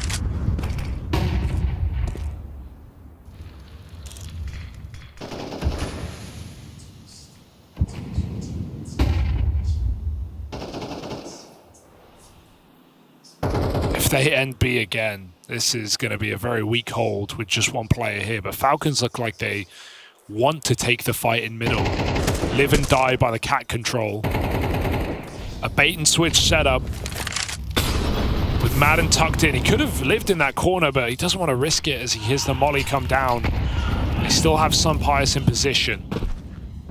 Madden drops it very loud. Perhaps hoping to bait someone into this AWP. Sunpius doesn't fire on the first flash. He doesn't fall for it. They send them one out instead. Rain again, 4v5ing for FaZe as Carrigan tries to hunt down the mid-man, but they're getting turned into mulch here. Dupree goes a step too far. 3-on-3. Rops is trying to make the hero play to close this map right now. Out through the B lurk smoke. So often this has been a red herring. This has been misdirection. Well, the Falcons pluck said red herring out of the round as Rops takes a lot of space. Util out, Magisk right on him, able to pick that up. And as Brokey arrives late, Frozen still far away, far removed. They gotta get past Magisk sooner rather than later. Just wasting time is Magisk, but he can't find his bearings. And so Brokey breaks him down. Frozen and Brokey left up in this post plant, and now just that AWP player sniped out of the round by Snappy. Falcons get double digits secured, a team ace, a team effort to get them there. I feel so bad for Robs. He just tries to go for that heroic B-walk. He gets a beautiful timing. He gets into the site, but he goes a step too far. And to be honest, Brokey's Molotov lets him down. It doesn't burn out Magisk, who's playing the same position in almost every round on this B side. FaZe know what to expect. They know what angle to clear, but the molly does nothing. And Robs just sneaks accidentally into the angle. So Magisk, great hold, considering he's alone on this B site in so many rounds. He's rarely getting more than one kill, but he's buying so much time. And Falcons are able to flood in to find their first of 3 rounds required to take us to OT. Knowing that you put a stop to Brokey in another clutch attempt as well, not only did you stop him, you never even let it get going. You never even let it get interesting. You played so fast with so much time being bought by Magisk over towards B. You were able to stop that before it became a problem and not repeat mistakes of old. Not give Brokey a chance at another clutch. I mean, you got Glocks out, FaZe. For FaZe Clan now, I think we've hit a point where it was Carrigan and Rain to get them and deliver that 8-0, that initial strong start. But now we have to look down the rest of the roster. You want Brokey, Frozen, and Rops to be the ones to close this game out for you. More and more Falcons players have come alive as time's gone on. Sunpius scoped up in middle. They blow that smoke open for him. FaZe, they're lucky to still be alive here. Yeah. Gonna get deep down the catwalk as a result. Puts them right in the firing line of Snappy. Oh, this could be awkward timing on the util, Paul. Might have read this one wrong. It's just the one and done from Snappy. Yeah, it seems like a complete misunderstanding because FaZe tucked behind that lamppost at top middle, so Sunpius never saw them all get up catwalk. FaZe have a shot, are winning a near full eco to close this game right now, but that team flash stalls Frozen's repeak, allows Madden's reposition. A 2v2. Bomb not for long, not really, not truly. The flank being split up, short and long. And Magisk with a powerful position to stop this eco round from getting out of control. Frozen dead, Rops back of the site, having to conceal himself, hide away from long, but they're closing the gap and they split on him together. Those are the rounds where it's very hard to stop FaZe, where they find the cheeky timing out through middle. They're playing like they've got nothing to lose because it's just the pistols. That was a Hail Mary of a round that Falcons were very much on the receiving end of, but they were able to pick it back up. Dude, if FaZe grab a gun in that post, if they know where Falcons are coming from, they can drop CT, take a weapon, take an AWP or an AK. Instead, they have no information, so Magisk's position is the round winner. But man, Falcons just are lucky that FaZe are stuck on Tech 9s in that 2v2. FaZe Clan in a game they were leading 8-0. This is their last chance to stop overtime. Back-to-back 8-round streaks from both teams, and now a bloody brawl all the way to the finish line. Out towards long, FaZe play fast, but they're not ready for Magisk. Playing in tandem with Snappy over at the long side. Frozen gets that trade. And Snappy doesn't want to run the risk of going down early. Sunpius plays through lower. And once more, Rain is removed. before he's able to even get to play. Snappy answers the call from Car. 2 players left standing for FaZe Clan. As things heat up for Snappy, he's still knocking players out of the round. And Brokey, he was the one who reignited FaZe Clan in that 1v3. Well, now he's got to go one step further. 1v4 tasked. The clutch man for FaZe Clan.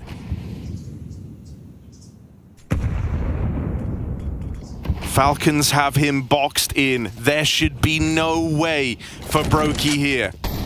2 players in the site. Orb facing from short. Backstab for Dupree. Falcons have Brokey in a box. Can he break the mold? Through the smoke, leg spotted at the Orb on short. Brokey's gathering info. 20 seconds left. Time is of the essence. And time might be the thing that decides this. It's forcing him to make a move, forcing him to play into this site. And Snappy's never played his hand. There's the backstab from Dupree. And so time and time again, they shut down Brokey in clutches. Only this time, it gets them into OT. That's a genius call for Falcons. They just change absolutely everything that FaZe can expect in this whole half of CT side. Dust 2, they push insta-double lower. They have a player holding upper tunnels, allowing some Pius to AWP on the most awkward angle you've ever seen. And they have Magis tucked in on long. He's been the B anchor all game. They just change everything and catch FaZe off completely by surprise. It's a new game now. It's overtime between Falcons and FaZe. And this T-side doesn't know what to expect. They've seen it all. Same setup. Sun Pius AWPing, and he will find another 5v4.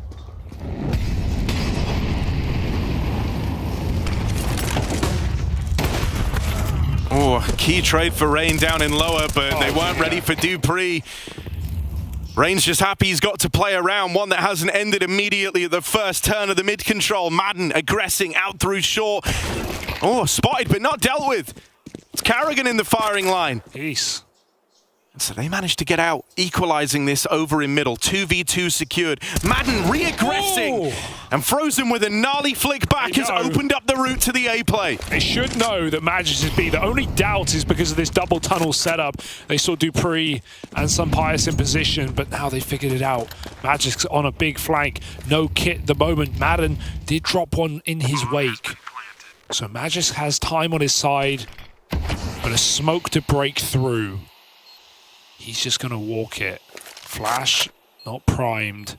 And FaZe making no noise. They could be anywhere right now. That fear for Magisk is making him slow down. Hold this smoke. There's 20 seconds off the bomb. I mean, you're shooting yourself in the foot here. There's surely no time to win this round with Frozen tucked in. There's a molly for the site. But Magis will fall in the first fight, so FaZe come through despite being 4v5 and take that first round of overtime. I mean, you see why, as that went down the stretch, these early kills on Terrain were mattering so much for Falcons. In the one round where they don't find him early, he goes on to pick up 3.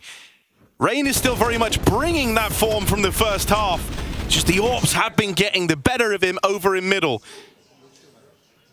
So much like he did to open the series, Rain has kept them in this.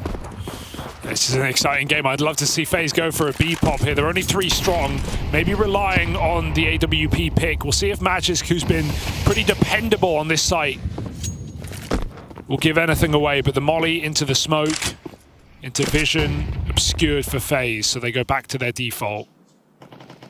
No doubt if Magisk does give them a kill there, that FaZe are ready to explode, but they've got a backup plan.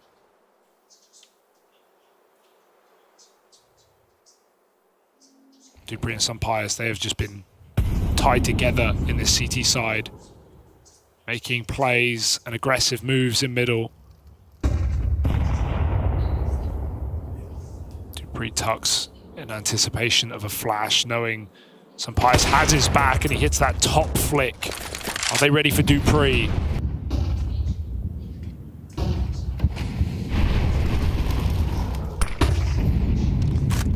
They're not going to play through middle. They completely up and leave it, all just grouping back in the tunnels. And that might actually work to FaZe's benefit here, as the B bomb site only occupied by Magisk. Dupree starting to rotate over. Madden doing much the same. Very, very quickly, Falcons are going to have bodies over here, but Dupree and Magisk can't hold the line. That AWP of Brokey stands and delivers. That's a massive double kill for Brokey, considering Magisk plays as long as he can. Yet again, just got his stopwatch out as the molly ticks. It's still not enough. Lots of damage done by the util of Falcons, but FaZe break through with a beautiful double entry for Brokey. Just holds and lets them swing into his crosshair. And these guns, these saves, far from guaranteed either, but feels like Falcons have taken enough space, avoided Frozen, who was holding long. And they will get away with this AWP. I mean, this is exactly what FaZe Clan needed, because for the longest time there, Sampaius was starting to match the top man for FaZe Clan, right? He was starting to go blow for blow with Rain over in middle, shutting him down and out of rounds. But ever since that clutch, Brokey's been reignited. So now you have this even split on 44 kills between Brokey and Rain. And it's this double star power that's helping FaZe now that we've got into extra time, now that we've hit OT. Brokey instrumental in that round, no doubt about it. Just with so much entry power for FaZe, Brokey's so good in those situations where he's in the pack on a site hit. Look at just how he maneuvers. Quick flick back to Magisk's head, saves his entire team from getting sprayed down, and then just pre-scopes window, knowing his team can take the space and he can deal with any Falcons players who want to dip in. And they kind of have to, because they're already down by players. If Falcons sit back and play retake, it's just too risky, it's too late. Yeah, I mean, you're also thinking you have somewhat of the element of surprise in the third player swinging through windows so quickly. It's a great awareness from FaZe on the other side to be ready to deal with that. Timeout called in for Falcons off the top of this round. They at least need something on this CT side. Yeah. Considering how regulation started as well. CT streaks for FaZe responded to by Falcons. A very different game now. Brokey eats nade molly on long. 2 smokes wasted on long for Falcons. Oh, that's at the same awkward. Time. Bit of a miscommunication. And really not the time for it. No. Snappy and Magisk both sacrificing their util over at long.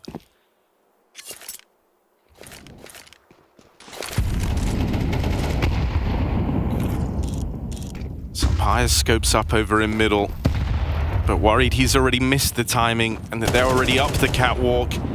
He starts to slip away. Snappy gets bested on the boost outside of long. What a read. That extra smoke would have been really appreciated there from Snappy as he tries to anchor down the long side. And so a grave mistake, a small error with big consequences.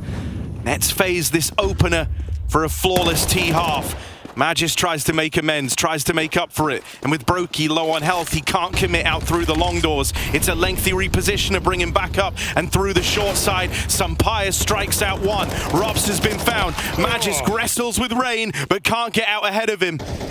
And as Madden jumps up, it's to his demise, all leaving this on Dupree. Shooting for anything at the end of this half, but nothing found, nothing gained. A big hat-trick from Carrigan and openers from Rain. Net FaZe a flawless T-side. Yeah, Carrigan covering 2 box-climbing players there and trading out Robs with his back turn. So influential kills coming out from the Danish in-game leader of FaZe. And a flawless half that puts Falcons in our crosshairs on their map pick. Can they right their ship on a T side that took them 8 rounds to even get activated? Only time will tell. I mean, when they broke through, it was with the pace change of playing faster, but you're going to feel really hesitant to do that now after grinding this game all the way into OT. Yeah. With only 1 chance as well. Any misstep, any mow down, and that's it. Your time on Dust 2 is over. Yeah, you want to be able to mid-round. You want to be able to let your players go for slow picks and let Sampaius work his AWP, because you want to rush long and hope FaZe don't have a flash setup ready and a multiple players stack.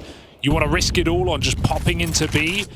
It just feels like wasted potential, so Falcons will go slow. Is that to their betterment or detriment? Rain in spawn. They've got a mid to B smoke coming in, but he has a nade. And with 2 players in the B bomb side, we saw FaZe win these rounds time and time again in regulation. Even Brokey, who could pop a fight in middle once Rain calls his HE. Frozen getting spotted. There's the grenade going out. Clean entry, but dupreeh flicks around and takes a second kill. That was not what you bargained for. Carrigan runs past Madden, no clue that he's a dead man walking, and Rops falls without anything to say. It's another Dane with another 3K, but this time for Falcons. Brokey drops down into middle. Give it a go. Surely not attempting this. 1v5 as it begins. Smoked off at B. 2 players hunting him. Right now, in front of this guy, there's only 2. Behind him lurks the remainder of the Falcons. But yeah, Brokey, that one shot. Sure, it was pretty. Made him move towards the bomb site, but a dead man now as he walks out middle. Surely manages to get past Magisk. Yeah. Harry, they're leaving the site. At the site. They're trying to hunt Brokey down. Dead! Brokey with a blinder! Open routing towards B, but the molly in tunnels slows his roll, and so Brokey's going to run for the hills. Deep breath, everyone. Oh my God, for a moment you were getting worried. Everyone exiting. I didn't like to see that, but Falcons keep a Molotov. Those were some that shot. And on to dupreeh, no less. The guy who opened the round with 3 huge kills. There's no hunting Brokey. He gets out with the AWP, but it's Falcons to take the first on their T side in overtime on the back of a beautiful 3K from dupreeh. Yeah, that would have been a 1v5 for the ages, but not one that even Falcons can afford to lose. What a turnaround for dupreeh. Despicable shot. After he hit that shot, he was going for it, and they're lucky they had the Molotov to completely cool that off. Don't want to fight that guy, not in that form. Okay, here we go, back in. Rob's actually made it lower, they didn't see him. Snappy ran up mid, he threw an HE, which actually made them both lose vision, but Robs knew exactly what Snappy meant from that utility. Puts that second AWP to use yet again. This is a very awkward start to the round for Falcons. A man down so early on a player pushing through lower tunnels that goes untraded. No one was in a position to lend a helping hand there. And so now Snappy, someone who has very much had his moments here on Dust 2, is having to sit back. Does he have the faith in his squad to keep them in this T side? Going to be able to call from beyond the grave. FaZe aren't playing that cocky AO style anymore. They know with a 5-on-4 in overtime on map point, this is their best bet. Fall back to your bomb site, play standard, tuck in, and burn the clock. Because Falcons only have bits and bobs left to play with 2 smokes. And 1 chance to fight back from this 4v5. It's a mid to B split. Just like in that first half where FaZe were 8-0 up, you don't want to feel like you let Falcons back in here. You said it a minute ago, this is their best chance to close out this game. Falcons make a play out through middle. This time Madden leads the charge, but can't live up to the hype of dupreeh. That flash is awkward. dupreeh lobs that over, but it does go unpunished.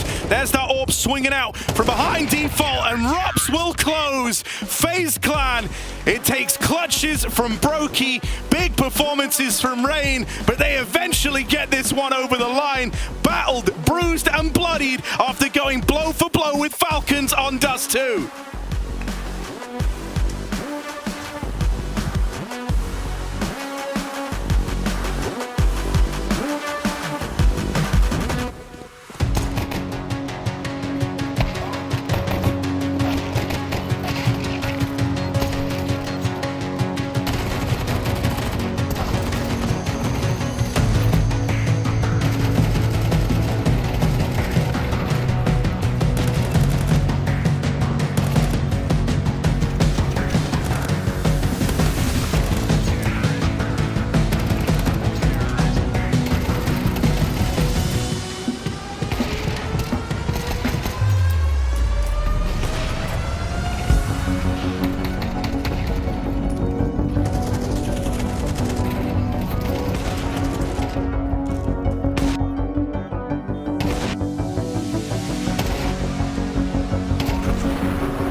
Okay, so hear me out. I went pretty hard on Falcons in the pre-match. But I'll give them this. They put up a fight. So I am someone that I like to have an opinion, but I can also admit when I'm wrong. I thought this was going to be a stomping. I think Falcons showed up. I said it to Mac right at the start there. I think it was the final question leading into this. All of these players on the Falcon lineup have beaten FaZe in some form or another on a big... All right. I'm going to just stop you there. I'm just going to stop you there, all right? This should have been about like a 13-4 for FaZe if they just slowed it down a notch. You watch his first 8 rounds. That's the most BM disrespect. We don't care about you, CS, I've seen from any team so far at this event, right? That was just FaZe going full face saying, screw you, which is better. Hold on, but when you say that, because like for me, it was pretty disrespectful, but I shouldn't be laughing. I'm sorry, this is not funny. Did you see the looks on the faces of the Falcons players when this was happening? If you ever want to see just like absolute dejected sadness, I actually think we have like a package of all of their reactions during this time. I mean, Jesus, I didn't even see this. I'm very cold. This was my idea, but like I wanted this because look at this was what the start of this was. Yeah, look, we got this one ready before they started winning too, right? This was just during those first 8 rounds where things were just dire as all heck. And they managed to turn it back. They did eventually. You could hear him yelling, you could see him smiling, and just knowing that they have the confidence to push FaZe, even though it looks so sad in these visuals, they do have the capacity to bounce back. They are professionals, and I don't know if they're going to be able to do it in the next map. They really had to do it there on Dust. I mean, let's just go back to this, because obviously we saw what was happening there, and then you mentioned it just became very disrespectful from FaZe. Do you think a little bit overconfident, maybe? Yes, absolutely. Because you're watching the first 8 rounds, and everyone's taking fights everywhere. It's a 5v2, we're going to take fights. It's a 5v1, we're going to give opportunities. And for Falcons also, that's why they look so distraught right there. They're being given these fights, and they're still not able to win. But then a couple of really good calls coming out from, I think from Snappy over there, a double A fake at the end of the first half, a couple of cool rounds here and there. And then FaZe are like, oh yeah, this is kind of slipping out of our hands here. Can't throw anymore. They tighten it up. It gets very close at the end, but when it came to overtime, you could see that when they're playing correct CS, so to speak, the individuals are really popping off. Brokey, you talk shit about my man Brokey, the Latvian laser, he popped out with his server right there. Everyone popped off. And yes, it could have been easy. Sorry. Siri, define talking shit. I said some bias has had a better stage so far, but look, we'll get into that. I respect the hell out of Brokey. I know what he can do, and today he certainly did that. So look, props to him. If we get a little bit more of that going into the second map, then maybe I'll be a bit more of a FaZe stand. But I'm the guy right now that like on the desk, I just kind of want to see Falcons finally do well, and they started to do well. It's just so dire at this point. I understand. I thought I was disappeared. My blue ship. I'm like blue on blue today. I'm like camouflage. Hear me out though, because you just said something where you mentioned like you just want Falcons to do well. I have felt like this for it's like 6 months now. Every time I see them play, I think I've had these like emotional feeling, like outbursts where I've said like, please just do something. We all have. I mean, we're all sitting there, and I think this is. Come on, do something. Yeah, do something. Come on, just do something. They did. Well, okay, they did do something. That was really annoying. Like he was very annoyed, but he always keeps it calm. He never loses. Yeah, like I never lose my cool on a desk. Never happens.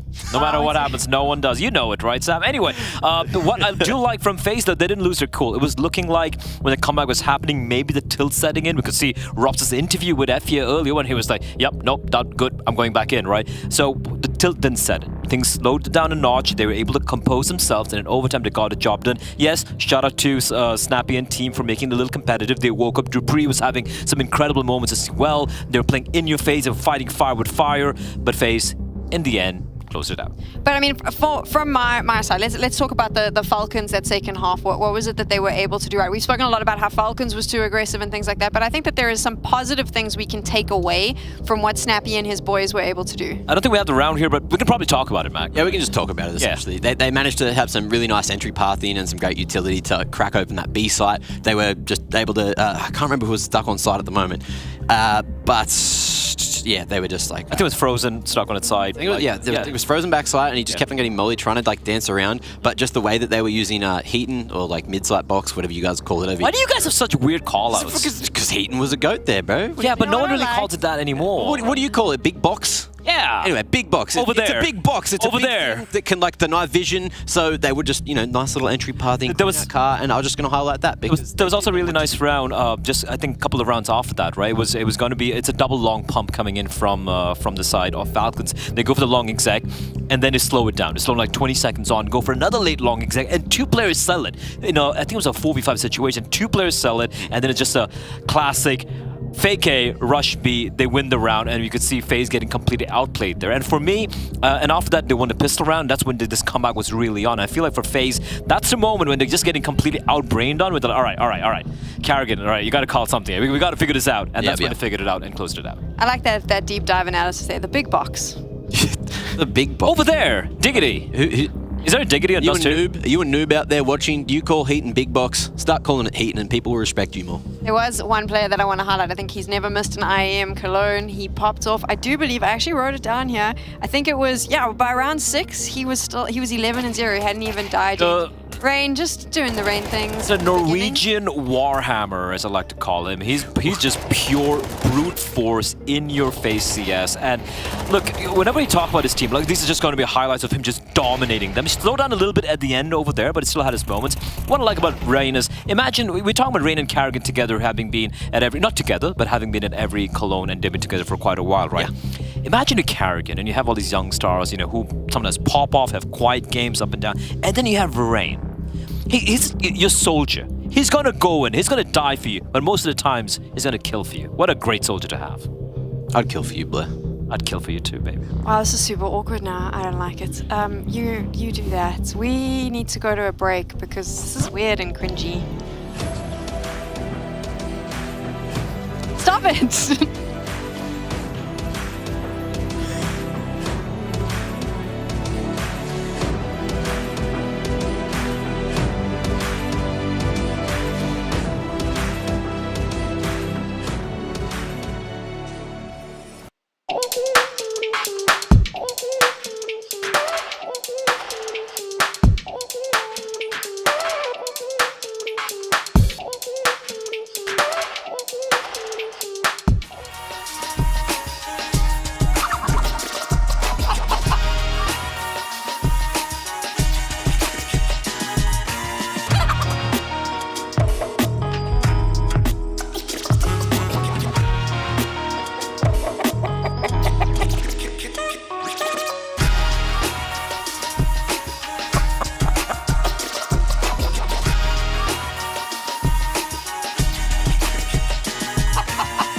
Think you've seen it all? With FaceIt Watch's Point of View Selector, you can experience the game from any pro's perspective. Use the multi-view feature and customize the stream with up to 4 angles. Control what points you see while earning rewards. Drops are activated and lucky winners will receive FaceIt points. And if you ever miss a match, VODs are now available. Get instant access to demos with multiple POVs and commentary. Watch it, control it, face it.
Will the Falcons rise from the ashes, or will they be left in Dust 2's dust? Right now, FaZe Clan sit a map up in this series, one away from sending Falcons home. And as we get ready to move into Ancient, the map pick of FaZe Clan, we're going to need to see what form Falcons show up with on the other side, because it took them 8 rounds to get going on Dust 2. But they did get going, and that's something to consider coming into Game 2. They're a lot more warmed up, they're a lot more ready. They know they can compete with FaZe, but the issue is that was their strongest map, and now we go to one where, well, the track record ain't great. It's not like FaZe have been playing Tier 1 teams recently on this one either, though. Not consistently, at least, so...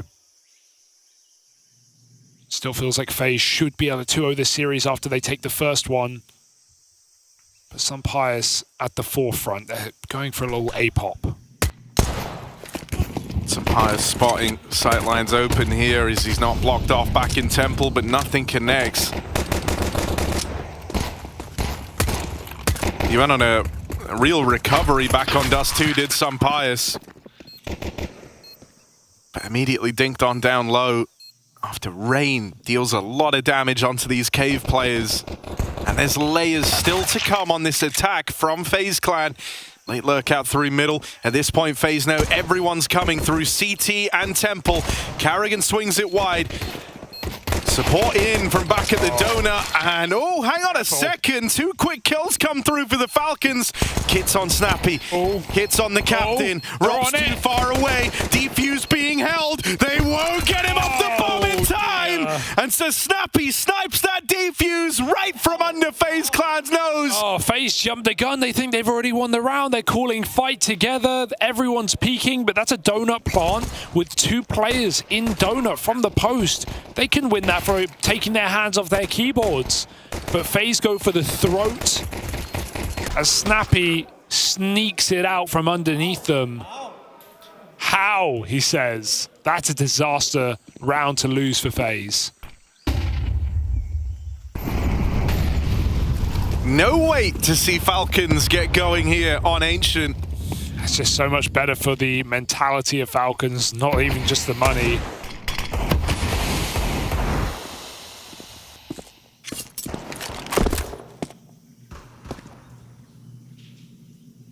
I think a lot of folks would have tried to fight Carrigan there. I mean, they know where he is. They know they have that 2v1.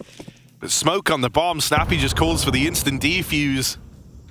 And again, Rops's big flanking through CT. Just, you wonder if a play like that is necessary.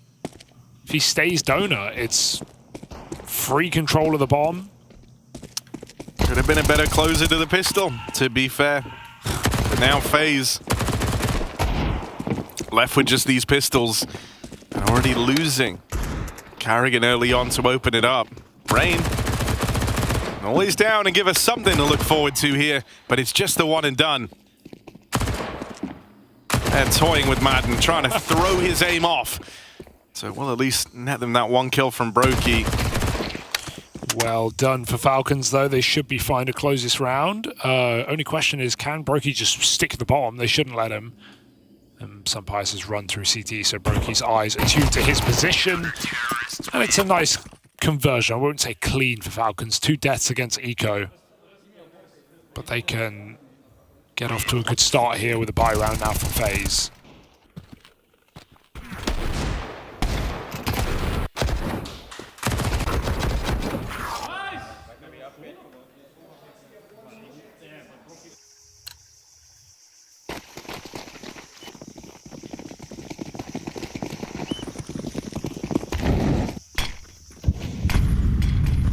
Mid-control, nice double molly for Falcons.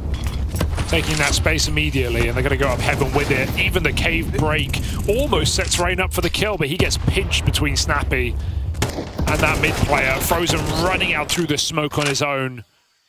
But it will only work so well. Look at the control Falcons have in this round. They will choose to give up middle. That's only because Snappy is there from the B side, leaving Magis, sees the flash over the top, full blind. And Carrigan could just run up B right now. Do FaZe make that realization happen that this site is completely open? They were looking for Snappy in heaven, but he's actually resetting for a big flank. I like that he's not jumped the gun on this. You might need to. FaZe now are moving in, but that's at least confirmed. Okay. Madden holds down the fort. Snappy's trying to get a move on, but Madden is very, very low. Rops is going to go looking for this and takes one of the dome. Rops now wounded.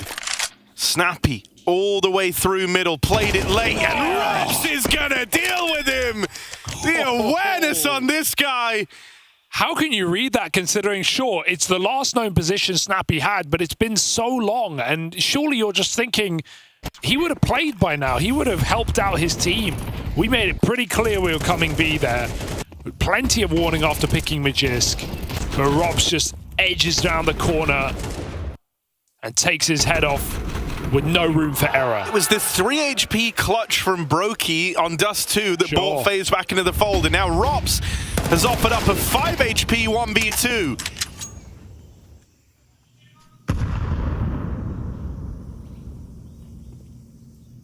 Now they're still down a man in this round, so they need clean entries here. Dupree gives them anything but trying to live, getting back into the donut as the execute comes in for FaZe. They may have the space, but they don't have the numbers. Even planting this bomb, there could be pressure from Falcons. That's a great flash. Falcons still want to go, though. It's bought them a couple of seconds. Can Robs get out of danger? No. Madden catches him jumping round the corner. 2-on-5 right now. It's just a bloodthirst in this site for Falcons, and they're getting the kills required. That was just a lineup for Rain, though. Don't underestimate this guy in a clutch. 5 on ammo, 5 bullets, and they would all have to count. If he had a mag, maybe he can just pre-spray some players, but got to pick and choose his taps. And Falcons overwhelm him. Nice round out of Dupree. Those 2 opening kills are so consequential, and he's able to reset after the fact. Over the course of the tournament, I feel like we've just seen the vibes get better and better from the Falcons squad. Sure. They were heading into games looking dejected before they'd even played to open up the tournament run, but as it's gone on and they've been beating more and more opponents, kind of trying to grind their way through this, having closer affairs, closer games, matches they can be more proud of. You've certainly seen a kind of improvement in the demeanor of the team. Fast opener for Frozen. Dupree is surprised by the pace. Yeah. Magisk goes looking for that trade. He's at least got that one in the bag.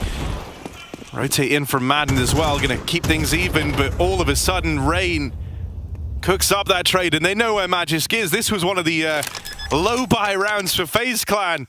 They put money in. And thanks to that opening kill, kind of throwing everything into disarray, the rest of FaZe are able to break down that A-hold. Dupree has been watching his demos because he just throws the donk combo in middle, which is a molly and just a right-click nade on top of it. But he is so surprised that Brokey has the pace with the MAC-10 to actually get through it. So fantastic spawn play that completely catches Dupree off guard, and that just sets FaZe up for an instantaneous split on this A site. Breaking the money finally from Falcons. I mean, this is a very tight opening couple of rounds. It's been back and forth since the results of round 2. Thought Falcons had done enough, sticking the landing on the conversions, but it's been this back and forth affair to open, and the longer that goes on, starts to lean to the advantage of the T side. Things are a little cheaper. Money's a little easier to come by with bomb plants. But Falcons have no choice but to try and keep that pressure on. So they force up here as well. Seen them find success with this once already. Aggressive stance down in middle. FaZe have barely even left spawn yet. They're anticipating the aggression. They're anticipating these SMGs and pistols, trying to get close, and they know that Falcons won't have the util to keep this up. Yeah, late mid execute here for FaZe instead, but still close SMG with Dupree covering. You're running into kind of Falcons' best bet here in middle. Dupree plays anti-flash, is going to turn back on Madden's contact, and it's required, but not enough. 2 for 1 for FaZe. Still with more map control to boot. Rain awaiting B aggression. And FaZe make a safe call to just walk out A main together. Looks like no execute smoke to give Falcons any forewarning as to this play. And on a round like this, it wouldn't be a bad move for someone to get aggressive from Falcons. Some players to perhaps just start flanking. That step for Rain makes it look like a B play.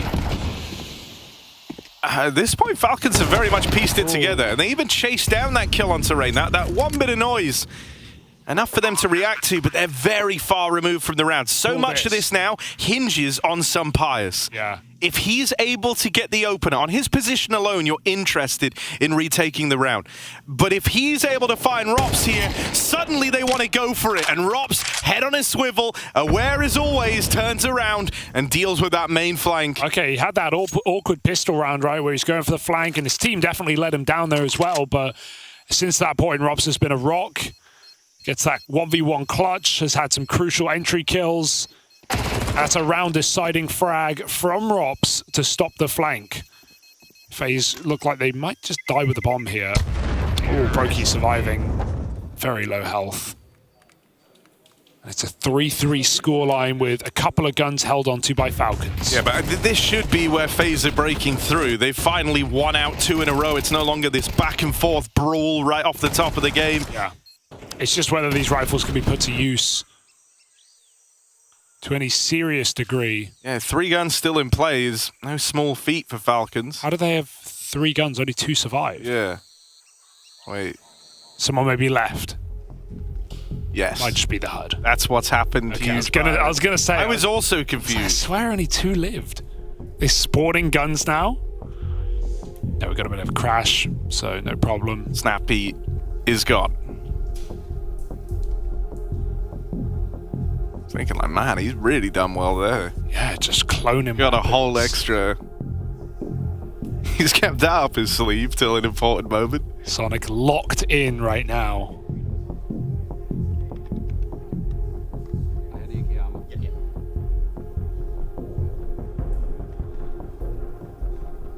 So now I do have a bit more confidence. This is where FaZe should be breaking through. Yeah. 3 guns. That is a different story. Too many guns. We're back in though, folks. Going to be looking at Snappy and Magisk and what they're able to accomplish here in this round. FaZe have been playing very grouped, very execute heavy. Haven't really touched this B-bomb site that much. All in all.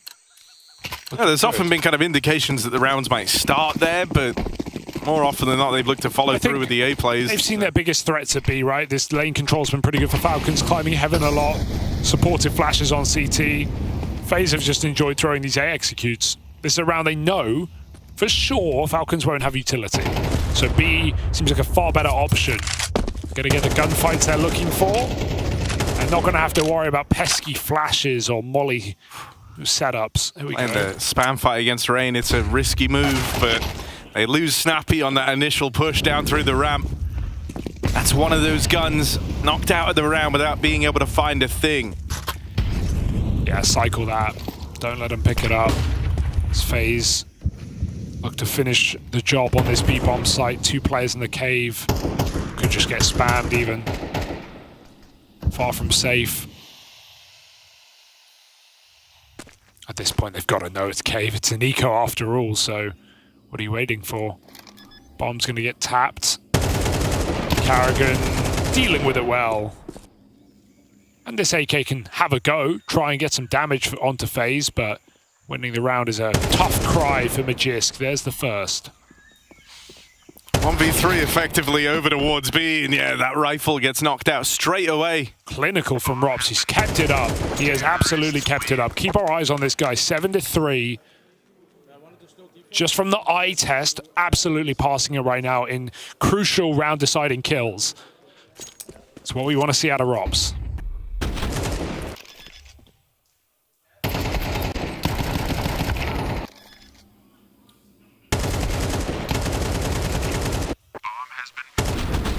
And now the AWP joins the field for FaZe Clan. Brokey getting it on that. Flat rifles for the Falcons as they try to fight for this mid control. A lot of these rounds starting with A left open as they try to battle for the lane. Yeah, risky call to make for Falcons considering how many A pops we've seen for FaZe, but it's worked out yet again. They've got all this B control. FaZe are fine with retaking lane. They actually have great util to do so. The flashes over the top and often smoking in front of the cave. Yeah, I mean, you know, the other problem with this mid take, especially when you're kind of bringing the rifles out for the first time, is it's very resource intensive, right? The round has only just begun, and sure, they get away with the early lane control. They've stopped FaZe exerting any presence here right off the top of the round, but now for the remaining minute, they have got one Molotov, and that is it for the util for this Falcons squad. Classic Karrigan combo, just Molly on the cubby. There's that cave smoke, and he's going to flash his team back out. So they're trading util. They know that FaZe will go back to this protocol, but they still have enough. They still have more than Falcons to execute this B bomb site. And the kicker is this layer in middle. Is Frozen lurking out, and Rops holding the extremity. Brutal entry from Rain. Snappy pushed back into the cave. He is cornered, cowering as his team come in for support. But FaZe don't have a smoke for this. 30 seconds, they're bailing. That couldn't come at a better timing. Opening up a runway to that A site. FaZe need to take it right now. I mean, they can hear Falcons starting to move away, but... Some hesitation on this one. I'm getting a bit scared for FaZe. Yeah, Falcons have got here very, very quickly. Oh. Magis springing out. They try to stay one step ahead. And as Brokey moves in, the position named after him, Sampaius comes swinging. There was a real hesitation when FaZe killed that A main push of Dupree. No one takes space. They hang around on B too long. And for a moment, it looked like it was going to work because Falcons actually started leaving B before FaZe left B. Falcons were red before FaZe were middle. That's why they're 2 set up on A already. So FaZe either had to go immediately off that kill, or they had to delay and then walk into B late. They did neither. Yeah, it's extra frustrating for FaZe because they get everything they were looking for and more in that round. They get the B kill to open up. That's after taking back the lane control that Falcons tried to maintain.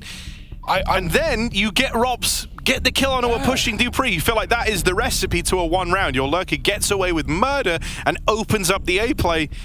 But you're dead on that. Those few moments of hesitancy let Team Falcons get ahead of it. If Robs doesn't get that kill, I think they just go into the stack in B. So it just, and the weird part about that is that's like a classic Karrigan call. He is so good at 20 seconds of calling after so much B pressure to just run donuts away. Maybe there's some fear of what could be lurking in middle, but that seemed strangely indecisive for FaZe.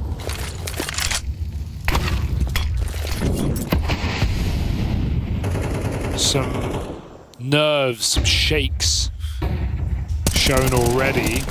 You can see Falcons trying to stay ahead of Karrigan's T-side calling here. They went for the lane take again, only this time they didn't open 2 mid, 3B, A open. They actually had Sampaius playing there off the rip.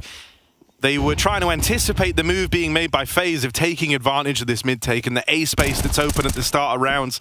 And that doesn't end up happening. So the A-hold kind of gets dissolved here as Falcons regroup 3 over on the B site. Madden might have a chance at something with a low HP Karrigan right on the corner. Snappy aggressing down through ramp, and this crunch back on the lane later in the round nets them the kills. Falcons, right decision to pull back from that early A-hold and go for the B aggression. But now FaZe will move in and take that empty A site. It's all on Robs. He needs to find that entry. He's pathed very well, but I feel like Dupree spotted him here, looking vigilant at this position. Robs goes through the smoke, trying to hunt that first rotation. He's found it onto Sampaius, and they know that Dupree is in the donut now. Nade on the smoke. FaZe trying to force this fight. They don't need to. 3 on 2, and the bomb getting stuck in safety. And Madden's rotation very loud as well. Hey, you could justify hanging around for a moment, seeing if a kill presents itself, but with Molly's locking off the spawn wrap and Dupree smoked in donut, the round's kind of been decided for you here. That was a beautiful round from Falcons. They played the B control perfectly. It's why we've seen FaZe go for so many A hits. The difference being Rops realizes when the play needs to be made, and boy does he make it. Running amok through A, getting all that space for his team, and then even goes through the smoke, which is certainly high risk, but the reward is perfect for FaZe. 5 rounds on this T side. Either way, I am definitely liking what Falcons are giving us towards B. They are doing everything right. Well, trading of peaks, Magis leaving very loud, Madden re-aggressive, Snappy down the ramp. Just the way they're setting each other up, and FaZe are all caught looking the wrong way. Yeah, I think if anything, the thing that's going to feel annoying there for Falcons is Snappy was dead on in his read. He was dead on in what was going to happen in the round with the early lane fight leading back into the A hit. And that was what they prepped for right off the top of the round. But when they lost that swing out through heaven, it put a lot of pressure on the B setup. They couldn't fight for that lane control anymore, as they had to dissolve the player that was defending A. It was Sampius. Ooh, delayed mid-pop for FaZe, just by a few seconds. Unfortunately for them, Falcons are nowhere to be seen. Back on the donut, smoked off as Frozen sets up in red. FaZe go 4B strong, and this time they have the lane control. Well, they're about to. Those smokes fade towards heaven. Falcons re-aggressing mid would be a nice way to get a pick here. Frozen's tucked in alone, but they need this at worst case 1-to-1. Bomb's back in T-spawn. Frozen sees... Did he see a shadow? I'm pretty sure he did. He starts walking through. The B-nades will come in, but Frozen's timing is important. Nades even somewhat obscure the intentions of Frozen there, right? Carrigan didn't need to nade Red Room, and he knows that, but he's doing it to give the illusion that they don't have that control. And so Frozen's position gets even less expected here as the B entries come in. He's going to be able to manipulate the rotate, so they've just got to get past Sampius. This one B-site defender, and Rops will topple him. Frozen hears the rotates, and he knows that patience is the biggest virtue here. He's calmed the rotation of Dupree over towards mid. And so this round, mopped up by Frozen, teed up way earlier on to play in through the Red Room. Falcons are so scared of rotating that you can't really blame them with the rounds we've seen out of FaZe and these late rotates from them and Rops lurking outside of A. But yeah, they really had to hold better on the site if that were to be won. Frozen has a perfect position. He doesn't even need to flank. And FaZe, everything goes right in that round for them. Now Falcons have to eco and play for the last of the half. They've been so close in so many rounds.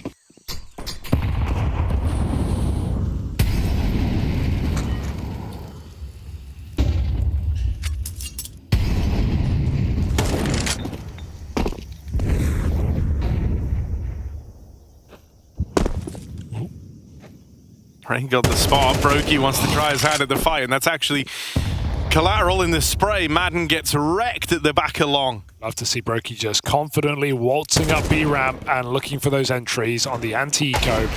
Okay, couple of deagles, but should be under wraps as long as Rain doesn't die. He has that bomb control right now. Yeah, this could still get awkward. He's had to drop the smoke, and that's at least good to give him the safe path back to the bomb. Right now, Carrigan is the guy in one of the defining spots, potentially. I mean, Robs has actually afforded that kill there from Sampius. You never know where's safe if you're Falcons. FaZe killing everyone. Not having... You can tell they know what Falcons are doing. It's just when Falcons don't have the util, FaZe have just flexed. Yeah, I also think that even the round prior to last, where we saw them go for the B hit with the red lurk, that was like Carrigan trying to get one step ahead of Snappy, anticipating the adjustment that they're not going to leave A empty again. And so they actually did the lane control, took B. And so now that's kind of shaken the faith of Falcons a little bit on this CT side. Because early on they were getting the right reads and they weren't always sticking the landing, but they at least understood what was happening. And Carrigan kind of successfully misdirected the last rifle round. Wow. Roki's now opened this one with a man advantage. With Dupree dead early. FaZe sit pretty in a 5v4. And so once more, they're just going to wait for this lane control util to come out. Wait for Falcons to burn everything they've got. And that won't take long. 3 flashes and a smoke. Sampius has not really been on the orb this game. Money has not been his friend. Now he gets to post up close main.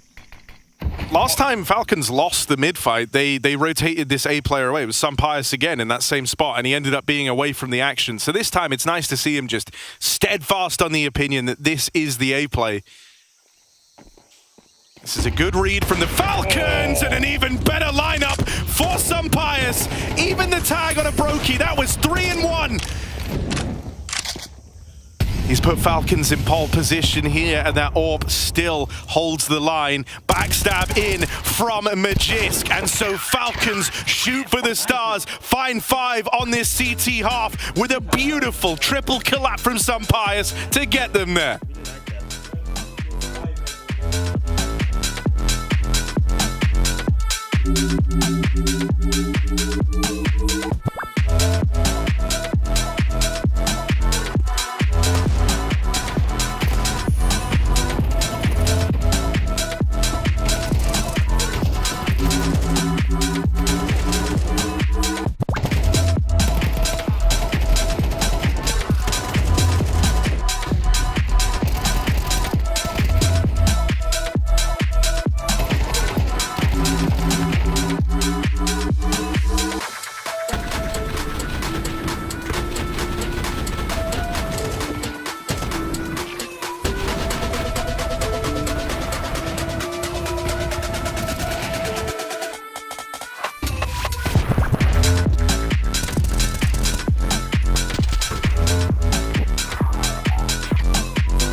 FaZe up at the half as they lead by 2 on map 2 of this series. A long day on the books here for one of these two teams as they'll go on to face the winner of Cold Liquid, which is to be confirmed as Team Liquid. FaZe looking for that rematch and looking for another win to get through to the playoffs of IEM Cologne. They've got to finish off Falcons first, and while we had a high-flying dust too from these Falcons, I think Ancient has been a little bit more than they can chew.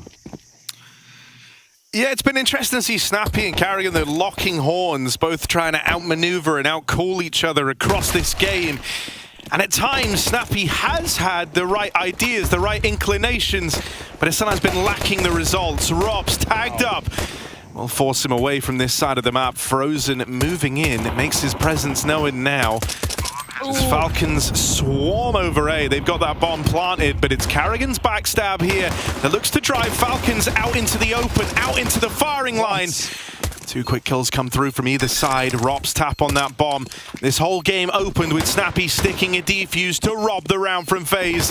This time, no defuse for FaZe Clan. It's just Carrigan left standing. They try to fight him together there, but these Doolies And lost him for blood. Carrigan trying to do this, Falcons, what Snappy did to him. But this time it's the 10-second stick that's required, and so it won't come through. I don't know. Both pistols for Falcons on Ancient. I got scarily close. I feel like if Carrigan doesn't get off that bomb, he has a better shot. Well, it's the only way he wins the round, right? But he went for the kill instead. Good read from Falcons. They see Rops close main, and they realize that the reason Rops is hanging around is because there's got to be a second player here. Otherwise, he would just run away. And so they clear Brokey hard with that A main push. But this is what this game's kind of felt like, is it's very cat and mouse calling, both teams trying so hard to stay ahead of the other. And there's been very, very close rounds. Yeah, inches between some of these. Absolutely, yeah. Falcons there were able to piece together what was happening on the back of that flank faster than FaZe were able to get the results from it. FaZe won basically all the important rounds in that first half, right? Like, they put Falcons on full eco twice. FaZe were never full eco. But that being said, Falcons had very winnable rounds. They had 4v3s. They had some clutches go astray. Especially that Robs v Snappy one really set a tone early in the game. So it might be, it might end with a what if and a what could it have been and all of that, but maybe Falcons can change the tune here in this. Oh my God, what Carrigan? How? 5-7 to the face. Oh my God, it's a flawless force buy. Yeah, forget everything I said. This one might just be a steamrolling if FaZe have their way like that. That's just despicable from Carrigan. Individually, he's had a very good series. I mean, him and Rain were the driving forces behind that initial 8-0 start. Back on Dust 2. Long time ago now, and it's not slowed Carrigan's roll. He's right up there, topping the charts alongside Rops.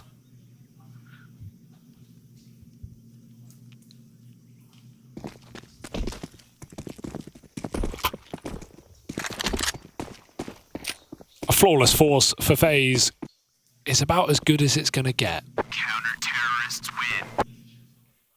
Dupree will save an AK, but there's never much behind it when you lose round 2 like that. 1,400 a player, good luck. Even a helmet is a luxury in a round like this.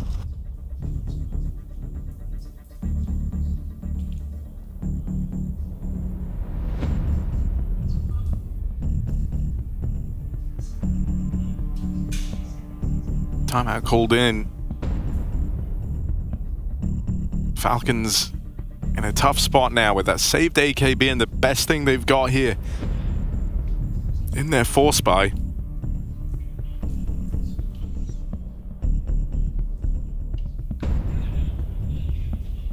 But every step of the way, they've been trying to meet FaZe Clan. They've been keeping these games competitive.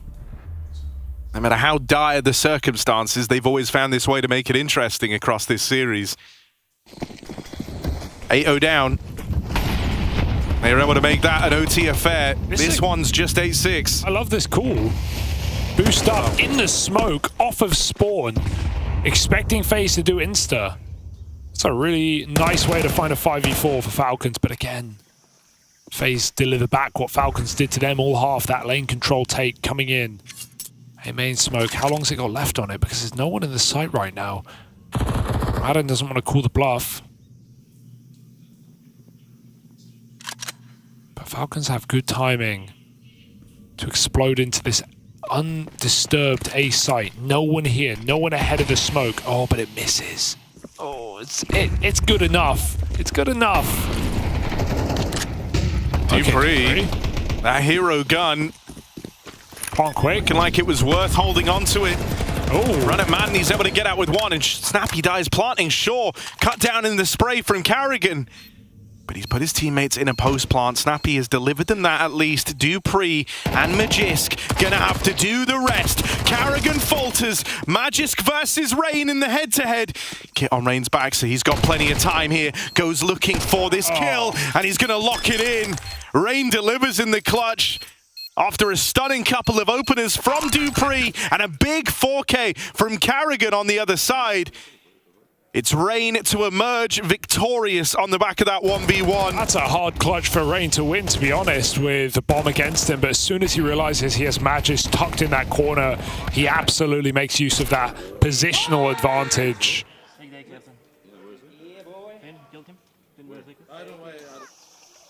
Very scary round considering it was 1 AK and Dupree gets all those entries, but FaZe Clan still land on their feet. Cat-like. Oh, Carrigan, bad way to open. They go running right through the molly, and they chase him down. Brokey tagged up, tries swinging in, and there's support from Rain on the long side. Quick work made of the B play. A rough start, sure, but Rain, head held high, a 1v1 in the last round, and a big multi-kill here to keep that one in check. FaZe is starting to pick up a lot of speed. That round is exactly what we mean when we say FaZe thrive in the chaos. They get 4v5'd with nothing, and they know Falcons are rushing a two-man hold, and Brokey somehow re-swings in the same time that Rain does, so they both peek cave. The comms have to be so decisive, so clear, and everyone just plays off each other perfectly. There's only 2 players in B. They kill all 5. That's just such a perfect hold for FaZe when it started so wrong. And now the worry starts to set in. It's impressive as Falcons have looked, man. They put so much emphasis on these first few rounds. They wanted to capitalize on the damage they'd gotten away with, on the bomb plants they were able to find, but that has left them in a real dire straits here. 11 rounds looming for FaZe, and all they bring with them into this round is a hero AK on Snappy. Trying to get out, trying to look for one more of those plants. But the bomb is a long way away, so even if they find success here, even if they were to get the kills, you'd still have to hold the site down long enough for Madden to arrive. And he's only just getting there now, and they do not have the site. They are not holding anything down. Instead, Falcons are getting blown away, 11-6. A flawless round put forward from FaZe leaves this CT side in a very good spot, far and away from where they found themselves earlier on the back of that Rain 1v1. Yeah, I'm sure Falcons knew this map was coming through. I'm sure they prepped for it, and it certainly showed on that CT side, which they would have picked a start on with some cool ideas. But once we've hit the second half, FaZe have just started flexing, and those individuals dragging them through this game. 11-6, nothing to say for Falcons since Pistol. They're going to get run at right now. Break on the smoke. Even Snappy's cross isn't safe. We're starting 2 donut, 2A main for FaZe. That's how confident they are in their B retake. I think you're also just confident that Falcons wouldn't risk rushing B in their last rifle round at IEM Cologne. Yeah. That's not a call that you would make. Even if you're a mad lad like Snappy, you don't feel comfortable having that be the way you exit. And so they try to go slow. They try to give respect and some space to Snappy to try and sell that A-fake and find the gap.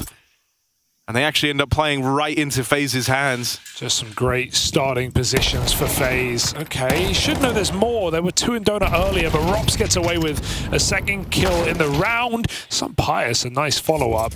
But there's still Rain to worry about, and he's going to hear every single footstep pitter-patter through the site. Well, Sampius has battled this one back. The last flight of the Falcons here. And with Magis dead, problems start to rear their head once more. Falcons, this is their one rifle round. And for a brief moment, there was a glimmer of hope delivered from the Sampius. Madden brings it down to the 1v1, and this is for all the marbles here. If Falcons want to stay in this game, they need Madden to deliver. Carrigan is topping the charts for FaZe Clan, and he's not the man you want to face in that 1v1 clutch. The captain, chart topper, and now clutch winner puts FaZe Clan on match and series point. Yeah, it's a long day, as we always said, for FaZe, but getting it done in 2, conserving some energy and setting themselves up for a match v Liquid later. Bound to be a banger. Game of the day energy. And Falcons, some impressive moments. Some clutch individual shining on Dust 2. But longing out this series against a team that love to take the longest route to the playoffs doesn't look like it's meant to be. 6 chances for FaZe to close this before it even gets uncomfortable. And even though Dust 2 slipped a little further downhill than it should have, I have no expectation for the same on Ancient. What a game for Carrigan and Rops.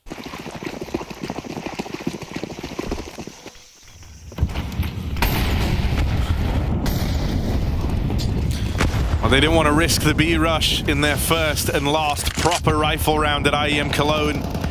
But they're going to try it here and now. Desperate times calling for desperate measures. Rain and Brokey both coming up with a kill to open this round. And so FaZe might have lost Carrigan, but they answer back twofold. Already pushing all the way through A main is Rops, really trying to drive this one home. Dust 2 might have been competitive, but FaZe don't want Falcons leaving this game feeling like they pushed them too hard. They don't want to give them the honor. They want to destroy Falcons here on Ancient. And in spite of some back and forth moments, a half that could have felt even sweeter for Falcons, it was never meant to be as they get into the second. They win the pistol, sure. They lose that second round, and with it, all the hope went out the window.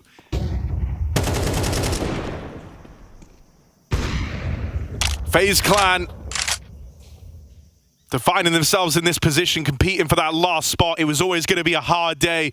It was always going to be a demanding day. Magisk, can he really do this? FaZe think it's over. They think this one's done, but it's given up 2 fights to Magisk and let him break his way in. They were already thinking about that next game. They were already thinking about that Liquid game. And now they get to. Frozen will not repeat the mistakes. And so FaZe Clan emerge victorious. Head held high here on Ancient.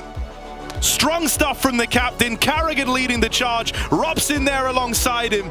Energy conserved for FaZe Clan and the end of the line for the Falcons. Yeah, Falcons who may have taken maps off of decent teams, who may have shown better prowess on some of these rounds, but overall still the same result as expected, grouped here at IEM Cologne. The very Ents core that made it to the grand finals of IEM last year around, but this one is nothing the same. This time the sun sets on the Spanish AWPer as he fields his worst Cologne placing yet.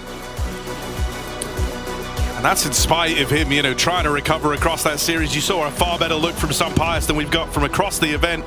Not even that was enough to keep Falcons in this one. FaZe won this dub. They are a team that thrive on the big stages, and there's no bigger stage than the one here at IEM Cologne.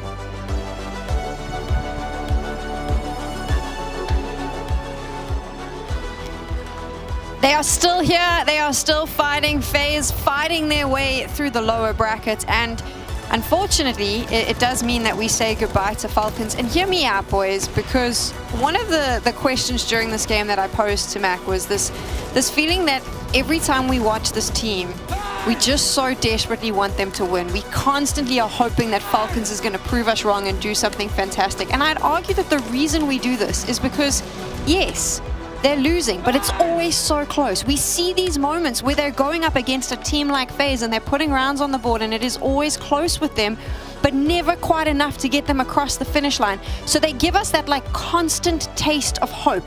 Now, if I'm feeling despondent when stuff like that happens, I can't even imagine what is going through the minds of these teams. Yeah, it's just one of those things where it's just going to weigh on the mental for sure. Like this game in particular, it was 13-6 on Ancient, but it was so much closer. If you go back and think about all of the 1v1s, 1vxs that were won by FaZe in those very tight situations, also a bunch of rounds where they were winning on pistols as well. It should have gone better for Falcons, but today it didn't. I don't think it was close. I don't think it was close. It's okay for you to say that, but I think from the overall picture of Falcons and what we've seen this entire week, I mean, you're more entitled to that, but we've seen it with MOUZ, where they were able to take a win. One map. One map. It's still a map against MOUZ, who I would argue, and I still argue, is one of the best teams in the world. And fine, fair enough. You don't think it was close, but they were getting far more rounds on the board against FaZe than I would expect from most teams. Sure, if you have absolutely, bottom tier expectations from a team, sure, yeah, they made it a little competitive here and there, but like if you look at Dust 2, we said like, it was FaZe maybe getting a little too overeager and throwing a few stuff. They got there. it to overtime, Blair. Sure, fair enough. But again, I think FaZe allowed them in. FaZe allowed them in. And when they get into OT, FaZe just turned up the gear and they had nothing. And Ancient just got swept aside. Sure, there were a couple of runs here and there. but they didn't win the clutches, right? Individuals weren't there. And even for FaZe, you saw the reactions after they won that game. Very composed. There was no one screaming, no one yelling, all right, cool, we got the job done. One more game to go before we get to the playoffs, right? Expectations are very different from these two teams. And sure, I might sound very harsh with this Falcons team, with the results they've had so far, but, and Sunpai said in an interview, very, politically correct interview, saying, oh, it's going to take time, it's a process, and where do they place themselves? Coming to the next event, are they going to be happy just getting to playoffs? Is this what the team was built for? I don't think so. I mean, let's be frank. I think at the next event, it won't be the team we're seeing right now. This is all very harsh and cold, but we need to remember that these players are people as well, and the dreams of IEM Cologne shattered are never fun, not easy to deal with either. Sharks is with Snappy now as we say goodbye. Thank you very much indeed with Snappy here after, of course a tough loss here today, but overall when you look at the losses to MOUZ and FaZe, the fact that these are, some of the best teams in the tournament likely, what do you think went wrong in facing specifically the top end opposition here in Cologne? I think at times we weren't coordinated enough. Small details. I think we actually had a chance to win against MOUZ, and today we also had a chance to win those two. On Ancient, they were just better, and we didn't play great CS. And then you go out against the best teams. We don't convert on some situations, and today my calling also wasn't good enough. So I think it's a combination of multiple things. Individual level also need to be higher. So yeah. Of course, we think back to last year when you found yourself in the final of Cologne, and I just want you, if you can, to reflect a little bit, because things have changed so much, right? And when you take all of that into consideration in the project that you're rebuilding now, where are you in that process?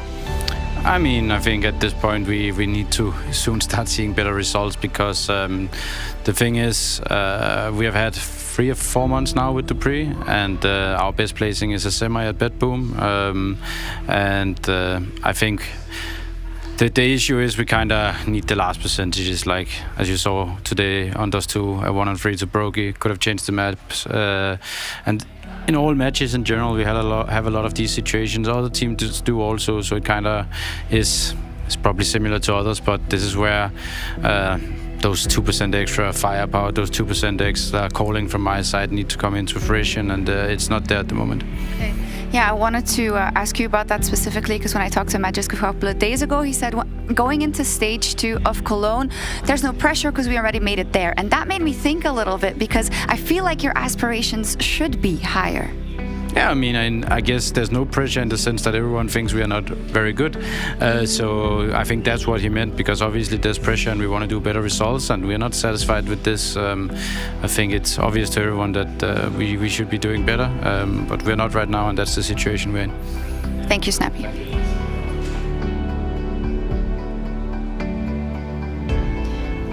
The writing is on the wall. Snappy said it. They know what's coming for this team. They know what's gone wrong, and they know that time is running out. I don't think we need to harp on this anymore as we say goodbye to them and they leave IEM Cologne. Everyone at home has spoken enough about the Falcons' lack of flight. Let's focus on FaZe, because they are still in the competition. They're a fan favorite. They've been on that stage many times before, find themselves in the lower bracket, having to work through team after team after team if they want to get into playoffs. They now have to play again today. This is not a position we see FaZe in often, and I'll say it, they're a little bit old. Are they going to cope with having to do 2 best of 3s today? I think Sorry, Carrigan. I think I've seen FaZe in this situation many times. Actually, Sam, how many times have we seen them fumble in the group stage, having to go to a lower bracket and just be the Grim Reaper and take everyone down? But I do agree with you. The matchup we have coming up again, the rematch against Liquid, against Twist.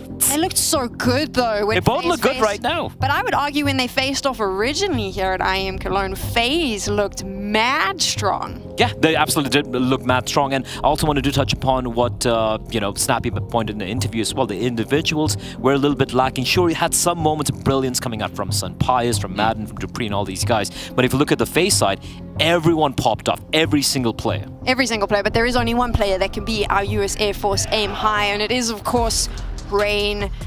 Damn, when this guy plays Counter-Strike, it is impressive to watch. And it was impressive today when he was popping off. Yeah, just crucial impact in critical moments, always playing his life, always trading his teammates as best that he can.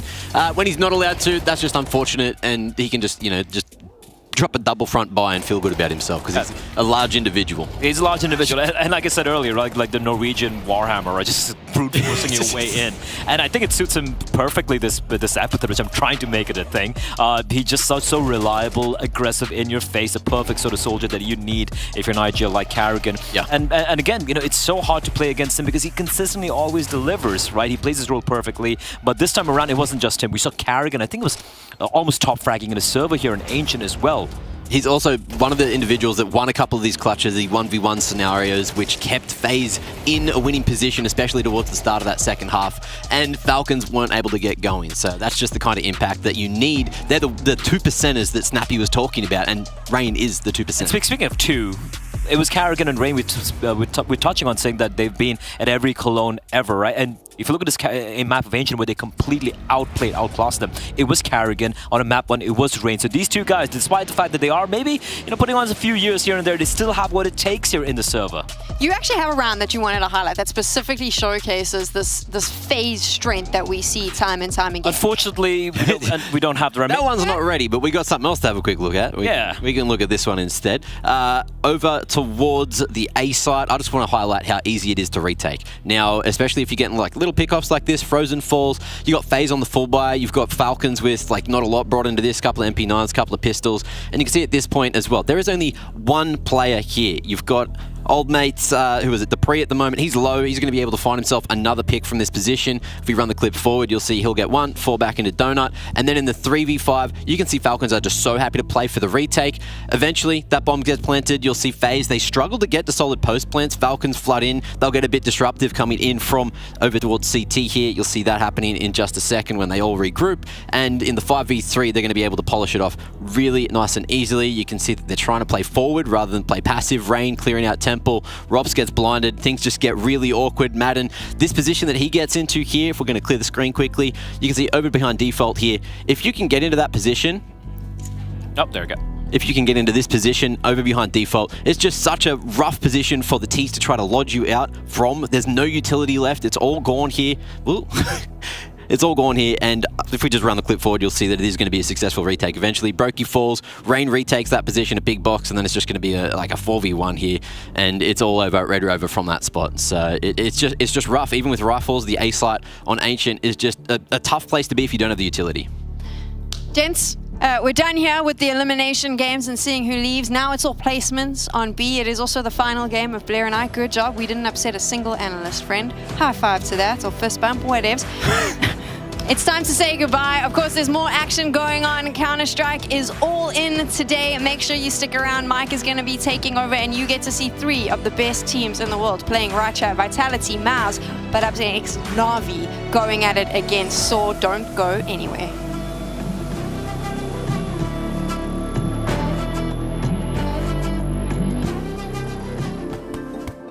Hi, it's Bob with FaceIt. Did you know you can customize your live stream experience on FaceIt Watch? Yep, that's right. With the POV selector, you can choose up to 4 different perspectives, from the broadcast feed to your favorite player's view. So if you miss a kill, it's on you. No more T-Tours in chat. But wait, there's more. We've got a You Watch, You Win situation in here. Watch IEM Cologne while having the chance to get skins and FaceIt points. Woo, look at this one. Change the channel and control how you watch.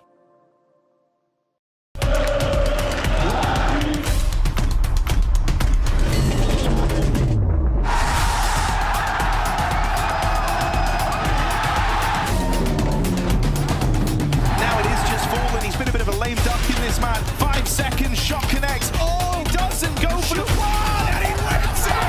Lovely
don't know how it's come to this. I don't know how I could resist.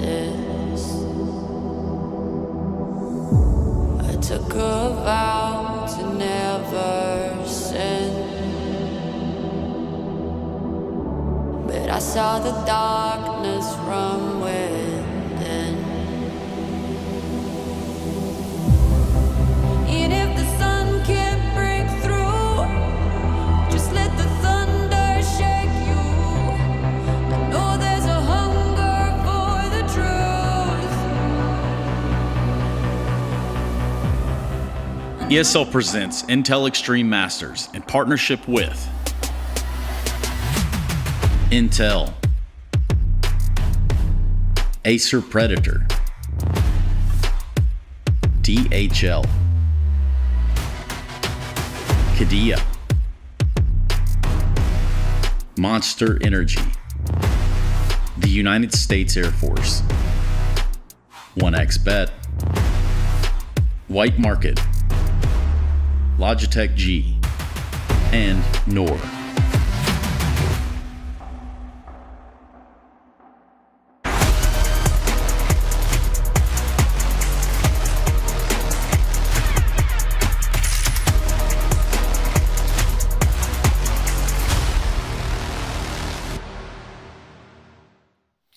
Welcome back to the desk here at the Intel Extreme Masters Cologne. And now we turn our attention to teams that have already made their way into the Lanxess Arena. The question now is not will they, but how far will they go towards that trophy? Now that they have crossed the threshold of the Cathedral of Counter-Strike, it's NAVI, a title contender for sure. And then the shock, the surprise of the group so far saw to contend against them here, Mac. The Portuguese powerhouse. They've just been pretty much defying all expectations, and this is going to be their biggest battle yet. They've already managed to take some names on their path to this position in the upper bracket into the Lanxess, but NAVI are at the top of their game right now, winning bloody everything, and I don't know if the Portuguese individuals are going to be able to take them down just yet. We'll get to them, but let's focus on NAVI here, Bubsky, because this is a team that last season, they had the fluke of all time, winning the major, surprising everybody, the upset, but were they serious contenders for that #1 spot? Maybe not. Now, since the break, they have been building this legacy brick by brick. It started with the Esports World Cup. It continues with looking like possibly the best dang team here in Cologne, Bubsky. Yeah, I mean, when you have a guy like Blade on your roster, you expect excellence and you expect progress, right? NAVI is going to go into every single event and demand that they get a little bit better every single time. They're going to fix the small mistakes, and we've seen it from the start of the year. It didn't look that great, right? And slowly throughout the year, I know Blade himself said it was a surprise they won the major, but I don't think it was a surprise for me personally, coming in at this stage, that they've improved from that point. They are such a great team. They constantly revamp themselves, and they're so good in the preparation for their opponents. Now, having a look as well, you know, their opponents on the way here, Astralis, managed to put up a decent fight, but unfortunately, you know, NAVI were just doing NAVI things. And look, JL, Imma, the whole crew, they were all here playing their best bloody game. So Astralis, it's just going to be hard to take them down in that situation. You've got Bit 2, who's been hitting everything. That rifling core is crazy, and when Wonderful's here, having a good day as well, it's almost like everyone, even Alexi, sometimes has a decent game. Indeed, and I mean, you can only beat the opponents that have been put in front of you, but as we've seen from many a team here, being the expected favorite is no guarantee when everyone's bringing their A game. This NAVI team, I want to talk about context over the larger season, right? Because if they could win here, if they could make a run here in Cologne, it would start to look like this year as a whole is the year of NAVI. Yeah, well, so far they've got, you know, a major under their belt, which is a pretty good start. And then things went a little bit shaky for a while. People figured them out, but then they started to hit their stride again, started to hit their shots, and that's when things got extremely interesting, and that leaves us where we are today. If NAVI wins this one, they are the team of the year. Only Team Spirit could challenge them, for my money, if they win the major on the second season. Put it up there. Put the stakes up there. A man who's certainly aware of the stakes. We got some words from Alexi B. NAVI already booked their ticket to the Lanxess, and I know that Alexi is very happy about that. Obviously, your first time. Has it sunk in, and are you excited? Do you wish it was now, actually, already? Kinda, yeah. But I mean, we have a chance now to reach the semifinals if we win this game, so that'll be even nicer. But yeah, I mean, it's going to be a couple days until the arena, so still need to wait. Yeah, absolutely. And this game, it feels kind of tricky, I feel, because you're obviously huge favorites going up against SAW, but they are a team that has taken down some heavy hitters here. Plus, it's that idea of even if you don't win, it's fine. But obviously, a semi-final berth would be super important. So what's the kind of focus going into this one? I mean, you can't underestimate them. They kind of proved themselves the past, 1.5 weeks, I would say. They had a bit of a slump a while ago, and now they kind of made a comeback and they're rising the ranks. And I mean, they did a nice upset against G2. So yeah, we're playing the game like we always did. We take them serious. We have our own game plan. Kind of interesting B2 actually. They decided to pick Nuke, which is their strength, but also kind of ours. So they seem to be comfortable with the fact that they made the playoffs. Maybe they just want to pick their strengths. But yeah, I think we're ready. I like the confidence out of them. One more thing I wanted to ask you is that Blade has commented that perhaps he wants to have Wonderful try and call and try these things. Is this the kind of match that would be, or is that delusional from my side? Would that first be in all the pracs? No, I think the thing is that we want to introduce is obviously like when he's having a really good game, he's always performing, he can do whatever he wants. But when it's a bit more silent, he could be more active, he could make more moves, and he needs to understand we trust him 100%. And that's pretty much it. And I think that how the team is functioning right now, especially in this tournament, has been going really smoothly.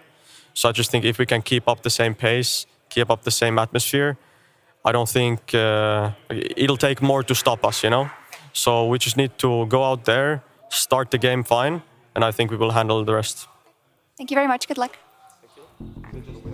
Never a team to underestimate their opponent, but interesting to me that SAW coming into this matchup is not considering their opponent's strengths, but rather their own here, Mac. Yeah, there's been a lot going on with them, and I feel like the biggest strength for SAW has been their nuke. Everyone's been talking about it, saying that their structure, their strats that they're bringing into nuke have been pretty insane, but for the likes of NAVI, that they've got a pretty wide map pool themselves, so it's not just going to be a game of one map. Perhaps that nuke's a stone to be loaded into the sling because we've built up this NAVI team as a veritable Goliath, but there can be no Goliath without a David to match them here. And there he is. Roman, the David. That's beautiful. The little man. JL, the Giga Chad over on that right side. But look, sometimes we've already had a couple of days where Davids rise up top, and it might be happening again today. Goliath doesn't necessarily mean that it's all safe, all sound. The way that I've seen SAW as well incorporate Berry, incorporate their strategies, and even incorporate English into their conversation has been a talking point. They will talk English on purpose during the tack pauses so they can try to figure out what's going on, allow Berry to get in that conversation and tell them what they're doing, pick up on the mistakes, try to fix them as fast as they can, try and adapt and overcome in those situations, and then they'll swap back to Portuguese and then try to finish the job. And now, Bubsky, you're a guy who knows a thing or two about Berry. Yeah, he's a great guy. He looks kind of loose from the outside, but he's actually really structured when it comes to inside the server. He demands a lot of perfection, and he will always take a fight when it comes to a discussion. So he's going to be creating issues and problems and solve them at the same time. So he's going to be a very good coach for a young team. But the reality of this SAW lineup, right, they're here at Cologne. I think it's such a unique moment to just appreciate many of these guys normally wake up at 8, they play a practice whole day, they play some random online cup, they win, they lose, they don't really care, right? They've done this for so many years, and all of a sudden they're standing at such a big stage. I know they did it for the major, but if you take Roman and Moteria's career into context, most of their careers have been online and at DreamHack Opens, but now they're standing inside the biggest arena in Counter-Strike. This means everything to them. Also just the context of why you're here, like being picked up by a shuttle, having the nice hotels, getting a prac room. You're not used to those things. They enjoy this moment so freaking much. They're making the most of it. Defying expectations, living in the moment already. Going to be playing in front of an enormous crowd over the weekend, but let's talk about the maps. Let's see if we can get that nuke in there for SAW. No Mirage, no Vertigo, and no surprises here. And straight away, we're going to be seeing nuke out of the gates. But the question is, where do we go for NAVI? Their Mirage has been pretty solid, but the fact that, of course, it is an insta-ban, perma-ban for SAW means things get a bit more interesting with Ancient coming through as a second. I think they want, with that new pick, they want to test the waters of what it's like to potentially be counter-stratted on your best map, right? right? They want to see what they can change before going into the playoffs. They've secured their quarterfinals. Let's see if they can perform against the opposition who's going to be feeling out the small things about you. Blade has already recognized all the patterns of what the Saw players like to do on a default. So the question is, when will they learn? When will they? Now's the moment, now's the time. Cologne is about legacy, it's about history, it's about story, and I know two guys who carve their legacy with every word they speak. Terry and Hugo, take it away, boys. Oh dear, I hope that's not true. Right, we have Saw taking on NAVI in a matchup for the semi-finals at IEM Cologne. You take a look at NAVI, it feels like this is a team that wants to try and usher in the NAVI era, the era that never was, the era that felt like it was going to start back in 2021 and then got uprooted. But with this international lineup, they're hoping that this can be the start of something truly special. For Saw on the other side, I think it's easy to look at it and say this has been the best year, but it's had some real lows in amongst it. The ending to the first season of 2024 was marred in low points for this Saw squad. After falling short at the major from being 2-0 up, they failed to qualify for Pro League. They fall out of Blast. There was setback after setback, and so this team has had to rebuild itself post the player break. And they're now in that position of dreams. Playoffs already secured, and now they want to try and sweeten the deal, and it starts off here on Nuke. A map that Saw have found a lot of success on, but one that NAVI do have in their wheelhouse, and Alexi even spoke to the testament of that in his interview before the game. Yeah, just the fact that Saw were able to reset after that major L is impressive enough. We don't see many teams pop up that quick, disappear, and then come back in the way that they have, beating G2 and the Mongols at this competition, and decisive victory over G2, even on this very map, off the back of a strong T side. And that's been probably the best place to watch Saw on these T halves. So let's see if they can squeeze anything through here against world number one. This pistol is looking pretty unlikely for the Saw squad, but they do find a pick on Ema in main. 2v3. And time ticking away. That bomb's retrieval is not even a factor right now. They need kills before they can even consider this round, and Navi will disallow it. Sure, there's no pressure for anyone really involved, but Navi want to keep themselves in high standing, in high standards. And I don't expect them to come in cold, even to a game like this. Yeah, I think sometimes though, when you end up with these sort of games where you're both locked in, you could say there is, but I don't think I agree, because I think the way you think there is pressure. I think there's a lot of pressure for two different reasons. One, Navi are on the back of a really stable tournament run here. Yeah. They're the kind of one team that have consistently had their heads held high. They've beat some good opposition to get to this point, with a convincing win over the likes of Astralis to get to this this stage at Cologne. And so they want to keep that track record up. And to do that, they've got to beat the team that's been upsetting, the team that is got hot hands coming into this, and a team that have everything to gain from winning it. The difference between saying that you played in a quarterfinal and a semi-final at Cologne feels night and day when you're Saw. Absolutely. So I think there is pressure in this matchup. NAVI, they want to maintain this spotless track record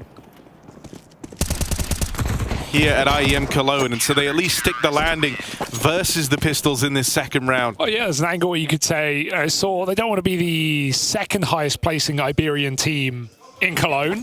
Movistar Riders, of course, a couple of years ago, made their way all the way to the semi-finals. That's where we, of course, saw the breakout of Sunpius, who just got eliminated last game. So here we go. First gun round, Saw. What are they going to pull out? Able to muster an 8-round T-side against G2 here just the other day. But this is a different beast. This is a Nuke team just as well. Alexi, where you often see star riflers positioned outside, tucked behind red. Here's them crossing on this smoke. He knows they're in secret. 4 players making their move, and he's got the backstab. It's beautiful. Easy kill. Can't escape with a second, but he's got all the info required. They do go down vent. JL risking it all right now. And with his back turned against the smoke, He's able to get tucked in before Roman makes his play. Nice awareness from JL. He didn't believe that that was a secret play, not for a moment. And he makes the right call as they come back up. JL might not have believed, but the rest of NAVI certainly did. 2 players down on lower. Bit tries to make some concessions here by pushing all the way through ramp and retaking lobby. But Sword, they are very, very good at manipulating these rotates, and that's always been how they've looked to play Nuke. Wonderful's just repositioned to Hell as well, so actually he is committing to upper. So Saw have actually got the right read in this round. Ema, you can't let him get away with more than one, but he's in a potent position. Single door is perfect for Saw. Ema, here's the util. Flashed off the line. Tries to deal with it, but can't contain. And so Bit and Wonderful both left on this top side now with the bomb. Planted down on lower. Wonderful arrives short in towards the ramp side, but Bit might be the one who has to make a move here. If he can strike one from the tally, suddenly they can look to go for this, and it won't happen. Story turns around and deals with him. And so we don't have to wait long to see what Saw are bringing to the table here. I think this is going to be a real test of Navi's CT reads, their rotates, their ability to play for info, because Saw love a bit of this trickery, slowing down in the mid-round, trying to have Navi outbrain themselves, out-rotate themselves. And Navi fall for it. Saw have a lot of tricks up their sleeve here on Nuke. Absolutely. They are going to excel in those 3v3s where they get the chance to make a read, and Navi basically have to either go for an information play or a gamble. And they do the latter in this round. Yeah, the thing I've just loved most about this Saw recovery arc that we're getting is it went from a year that very easily could have actually been a super Saw spot for this Saw squad. I hate it. That's the one time I used the word Saw, but man, you know, after going up at the major 2-0 and being in that pole position and then falling out, it felt like that this team got cooked. They lost all that confidence they were playing with. That was after the insane turnaround back at the RMRs as well. You know, it felt so much like this could have been a year of missed opportunities. And then you look at what happened after the major, and the results started trending downwards. They had a horrible time in London. They got flat out embarrassed in London. That was also where we saw Berry start to link up with this team, and they were singing his praises, saying that they clearly had a lot to work on. And the evidence from all this is they went away over the break, and they got better. They went over the parts that needed improving. And this is a Saw squad now that do have some of that similarity from the run that we saw at that major. Difference is they know what it's like for it to fall apart. They know what it's like to lose. And so they've been putting in the hours, putting in the legwork so that that doesn't happen. Yeah. Fast out ramp, Aros Dos leads the charge. Him and Ujax have been monumental in Saw finding themselves in this position. So with one of the stars opening up here, the front man taking space, and now he's got Ujax in alongside him. It's a potent twosome trying to take control over towards the double doors. Mutierrez with a key trade. That would have been a great position from him, but the door nade, you don't see that very often. Saw trying to take a lot of control despite the Molotov blocking their path. Mutierrez committed in the open, trying to set up Roman, but he will fall at the first hurdle. Mutierrez just needs a kill. He's isolated in this position right now, trying to get out of there. JL backstab from the sneaky secret wrap. And Mutierrez buying a few more seconds in the sight, hits another headshot, putting this into a 1v2. Alexi on the clock, out of time, out of chance, and Saw able to do it again on this lower bomb site. Exciting stuff right now, looking explosive. And coming up with a second round.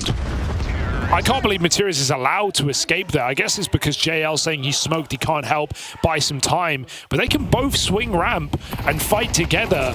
Navi cool off, and not to their help. I mean, the way Saw play these T-sides, it really does test your trust in your teammates, and that's always how it feels. It tests the IGL's trust and everyone else conveying the info appropriately, making good mid-round moves to pick up any pieces of info, and it tests the rest of the team's relationship with the IGL and the faith in his read of the game, because they do love to manipulate these rotates between the bomb sites. That's the rifle gone in no man's land, and they even need it to see a second player crossing, so Wonderful can't even escape with it. And any danger that this round represented is gone immediately. Very well done by Saw. They don't let Alexi do it again. And JL realizes there's nothing going on outside. I can't even play this Zeus. So maybe they'll try and get that gun together.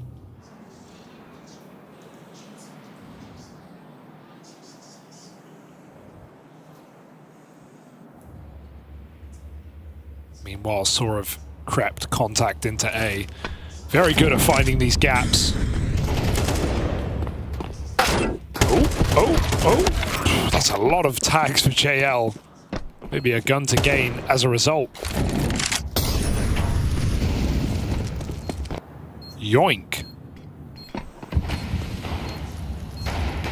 But even Materials coming up secret. Saw leaving no stone unturned. Might not matter as JL walks in main anyway. A guaranteed gun removal here from Saw.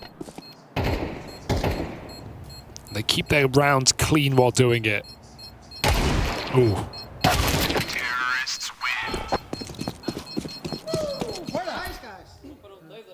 A threatening start from Saw.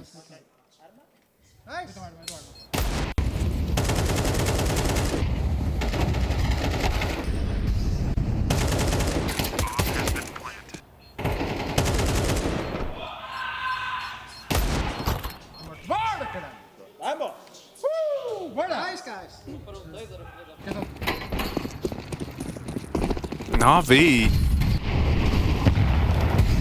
could find themselves in a rough spot very, very quickly here. The Saw T-side's building up. It's gonna A-pop. And so after so many of these rounds have come to trying to get down lower, trying to outposition NAVI, now they look to do it with brute force. In they come, Aras DOS on the opener. Flash through main, but no one plays on the back of it. Imma waits, tucked in over at the vents. Great tournament put forward from Imma as he looks to make a move, but he won't stop that bomb plant. Does sniff out the player back at vent. End of the line for him, but the rest of the gang move in. Story and Mutiris still alive for Saw, and it's this flank for Story that Mutiris is looking to buy time for. They hold on to the heavens. It's a dink, sure, but not the killing blow. Story does not move a muscle. Mutiris wasting time. Bit finally finds him, and Story walks out. Oh, flick on down, Story! Rewrites his story with that clutch there. 3 kills, keeps Saw in pole position. NAVI crumble under the weight of Story's heaven flank. Oh, this is no one-trick pony. Every player can deliver these clutch rounds for Saw, and the setups are perfect. An A hit with the big ramp flank, and Story just commits the whole way. That's after Materius jumps the gun as well. I think Saw have caught NAVI by surprise. They have to so many teams over this year. And you know, if you're NAVI here, you almost can't blame them for coming in feeling super confident. They even alluded to it in the interview. Nuke is a strong map for this team. Alexi was surprised. He said, yeah, give it a go. Go on. We're happy with this map. We are more than comfortable. I think NAVI have come into this thinking that they got 2 great maps to play to open up. But they're learning the hard way. Saw have a lot up their sleeve. Now the pistols here doing a lot of damage for NAVI as they try to conjure up around from nowhere. Alexi's baiting them in, the rest of the gang ready to swing on the back of his contact, and so well handled from NAVI. Felt like they jumped the gun on that one, right? They wanted to keep the momentum rolling. They spot a couple players in A, they just try and go for the throat, but a cancel would have been nice when they realized they were walking into minimum 2 players so early in the round. So Saw definitely jumped the gun and get a shocking reality check from NAVI. Cannot get ahead of yourself in a game like this, right? You may win some incredible clutch rounds. You may read NAVI like a book, but they're never going to go down. They're never going to give up and stop fighting.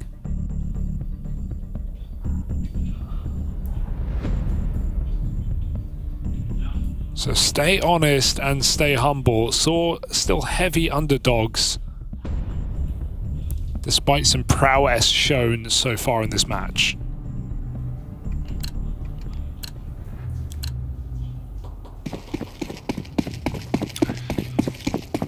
On the NAVI side of things, you often in these games so far have had to look no further than this rifling trio who have been putting on a fantastic tournament for the NAVI. Wow. Imma getting involved early. It's another one of these fast topside rushes, and Imma will withstand it. 2 kills.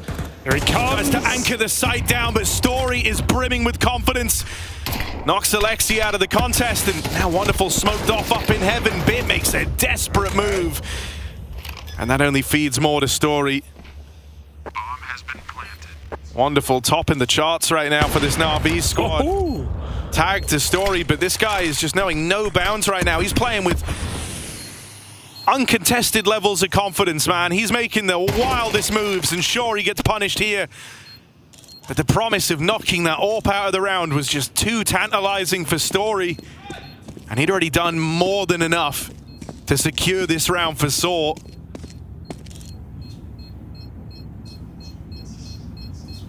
We're going to see a lot of those cheeky plays. Like, Story's move there is lovely. As soon as he realizes Alexi stops spraying, either waiting for the reload or Alexi pulling nades, just goes through the smoke.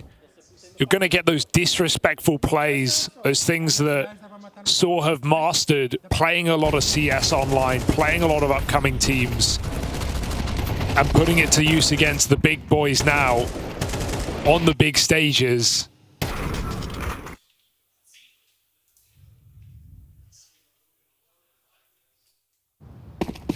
A reminder to NAVI that not everyone respects them.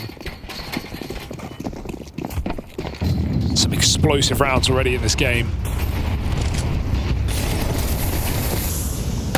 Ooh, that's brutal. On the ramp push. UJUX catches an opener. Now it's still smoked out behind NAVI, so no one's committing, but it's a 5v4 untraded. Well, we got to see someone save the day. Wonderful could be that guy pushed in through the hut. He's got a great line if they try and retreat, but if Saw commit here, it's too late to stop the bomb at least. 6th, or 4th player rather, Story crossing in. Wonderful, good adjustment. It's a huge name to find as well. Top performer Story, not able to make a dent this time around. Fast play into lower. Saw have just been really solid in these post plans though, haven't they? So immediately door off again, making it a consistent part to mean NAVI can't cross safely through this tunnel. They've got to consider both angles. Meanwhile, Materials, there's always a man in the backstab, gets his kill. Missed AWP shot, they go hunting, they go pushing forward and further upwards as Saw game themselves 6 rounds on this T side. The aggression, unparalleled by NAVI. And a big triple from UJUX. But no more.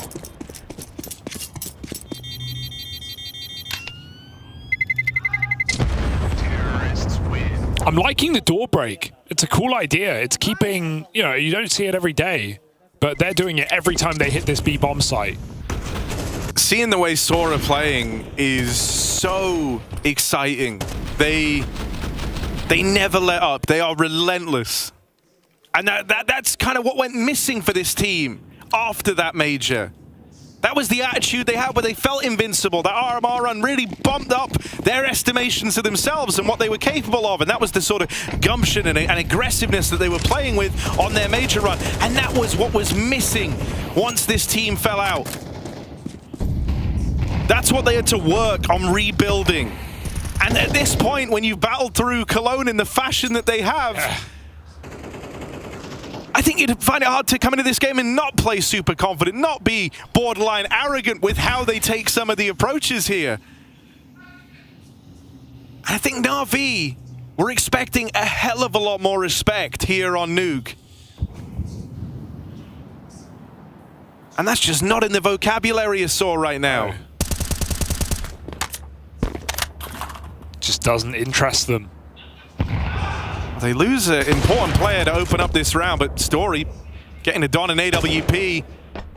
He's made the game look real pretty so far, rifling. So weapon of choice now out and out for the Saw squad. NAVI have good position, so they've re-cleared lobby.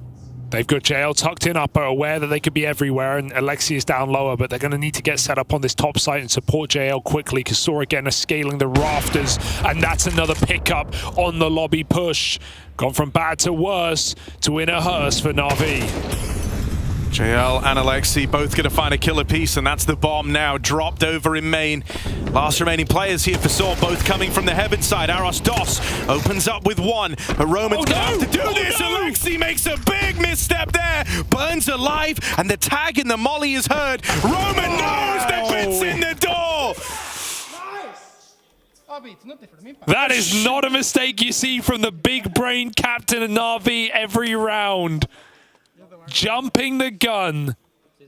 And you said coming into this, Na'Vi might not be feeling a lot of pressure, but I think if that play shows anything, it's that they certainly are. I apologize. I put my hands up.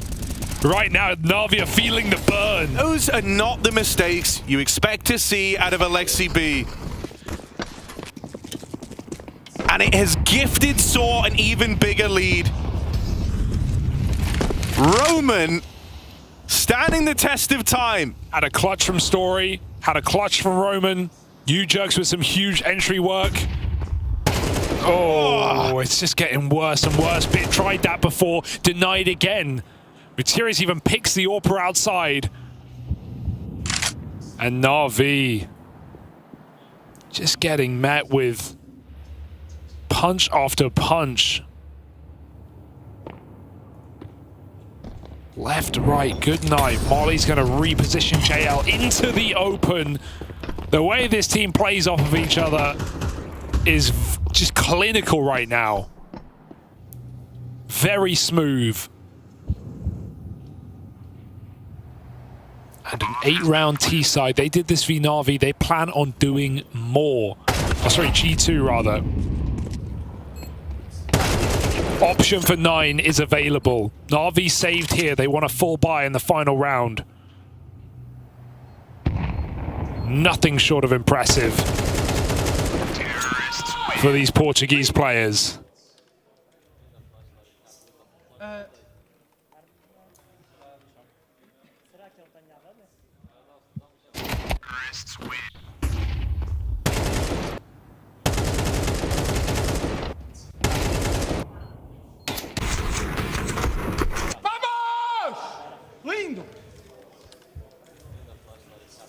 And it's not like Na'Vi came in looking cold. Sure, Cologne was full of upsets, but Na'Vi were one of the only Tier 1 teams who didn't drop the ball in their debut, destroying Pain, making that game look easy, following up, taking down Astralis in clinical 2-0 fashion. This is not where I expected the upsets to begin. But Saw, that's been their whole run through the play into the groups. 2 wins over Mongols, taking down G2 in fighting form. And now, Na'Vi in their crosshairs. Take the shot. Ima's in a very good position here, and with Wonderful Zorb drawing so much attention away, Na'Vi, the best they were hoping for was 4 down the stretch of this CT half. They're in their best spot yet to do it. It's Roman and Materis, the veteran players of this Saw squad. Decades of experience between the two of them, and all of it spent together, but it's not going to help them in this 2-on-3. Ima and Bit mop it up, and so Na'Vi, the bare minimum is locked in. 4 rounds, all they muster. Saw with a convincing lead to open up a potential run into the semi-finals.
NAVI was surprised to see Saw stay true to their nuke, but as this game's gone on, we see why Saw feels so confident. They've got a point to prove here. NAVI, they thought they basically had 2 maps picked by theirs truly heading into this veto. And that has not proven to be the case. A very strong first half put forward from the Saw squad. Alexi seems surprised that Saw would even risk picking Nuke into NAVI. Well, now I think Alexi is surprised for another reason. What a dominant T side for Saw. We'll have to see if they can keep it up, because it's one thing starting strong, it's another thing finishing against the world #1. So Materia is just re-peeking after a dink. Drop Seamer on the silo. NAVI starts scaling outside, and Materia probably needs to stick to these headshot angles. A peek out here could be certain death, and NAVI decide to reset.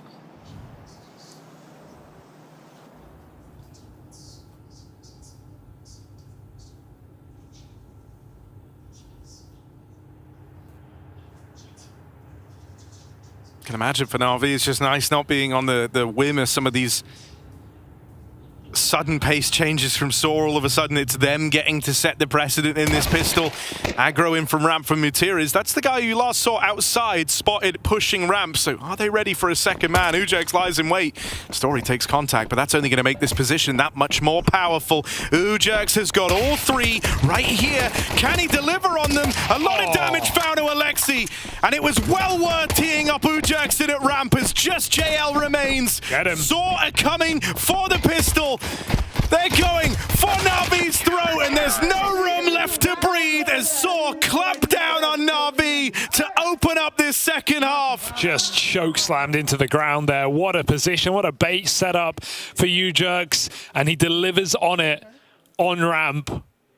Saw with a pistol, and NAVI have got to be shell-shocked, stun-locked right now. With no bomb plant, it's going to be double digits before all said and done. Even the conversations around the veto suggested that NAVI expected a lot more respect here. Saw, they're playing to their strengths. Thus far, they've been in uphill battles every time, and they've been able to withstand it. They're not thinking about who lays out ahead of them. That is just another obstacle to get past. As this Saw machine lurches to life on the CT side. Opener secured up against the pistols here. If you're Saw, you just want to keep it clean, minimize those losses. It's NAVI, the ones feeling all the pressure. Yeah, and they play like they have the experience as well, right? It's not like they're jumping the gun and really chasing these kills. That's what NAVI were hoping for with the Deagle outside on silo. But Saw, they get the kill. They realize NAVI don't have util or weapons. They can't go anywhere. Don't need to overcommit. So many teams will be chomping at the bit at this opportunity to steal the map away. But Saw just let it come to them. 10-4 now. The game must begin for NAVI, or it will be gone before they even get started.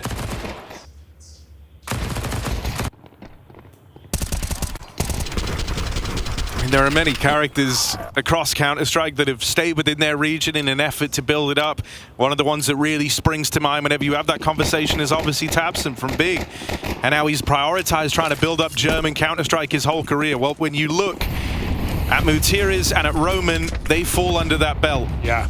This has been a lifelong goal for these two players. A lifelong dream. Putting Portugal in the limelight of Counter-Strike. And some really young and fresh pieces thrown into this roster to up the firepower, up the level. Players like you, Jerk, Story, Aros Dos. Ooh, Navi's firepower comes to play this round. 2 entries as they catch a player flanking outside, get a ramp pick, send it B. But Roman's got really good timing here. And Arostos can cut down the lurk of Ema. He's heard him walk through. Now their eyes fixated on the wrong position. And surprise, surprise, it's Roman waiting inside. Alexi's too late to this party. There's no cake left. And no stone unturned for Saw as they find 11-4. And that's from a man deficit as well. They're on the back foot in that round and you would not have known it.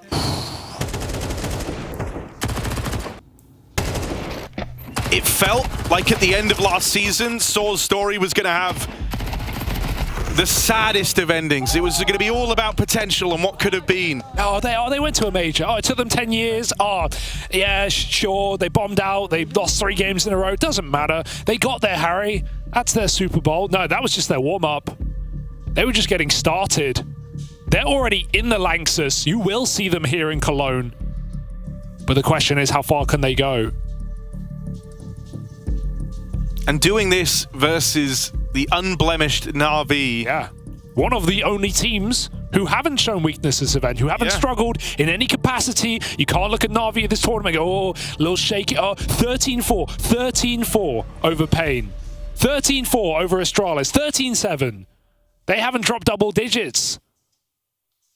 And even in moments where the #1 ranked team has had man advantages, has had the map control, they have not been able to answer the problem put forward from Saw. Pistols. Na'Vi are giving Saw map point.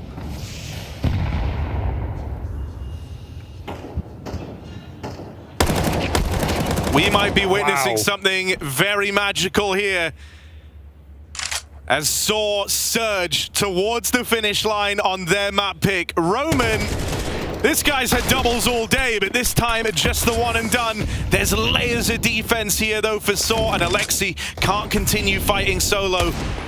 Were you really ready for this? Was anyone ready for this? Sure. This Saw storyline, how exciting. Maybe they have a chance against Na'Vi. It's a seeding match, but to do it in this fashion, to play with this confidence, Materius is flanking them outside. There's no way you are ready for this.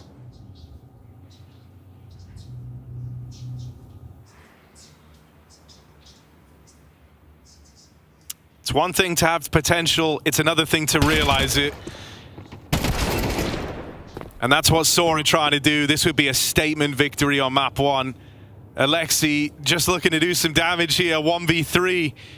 The captain going to try and keep things in check for Na'Vi, but the odds are against him. He's got to get past the 2 frontmen of Saw, and he won't survive the crossing. Arostos knocks the captain out of the round, and Saw are just 5 kills away from not just beating Na'Vi on Nuke, but destroying Na'Vi on Nuke to open up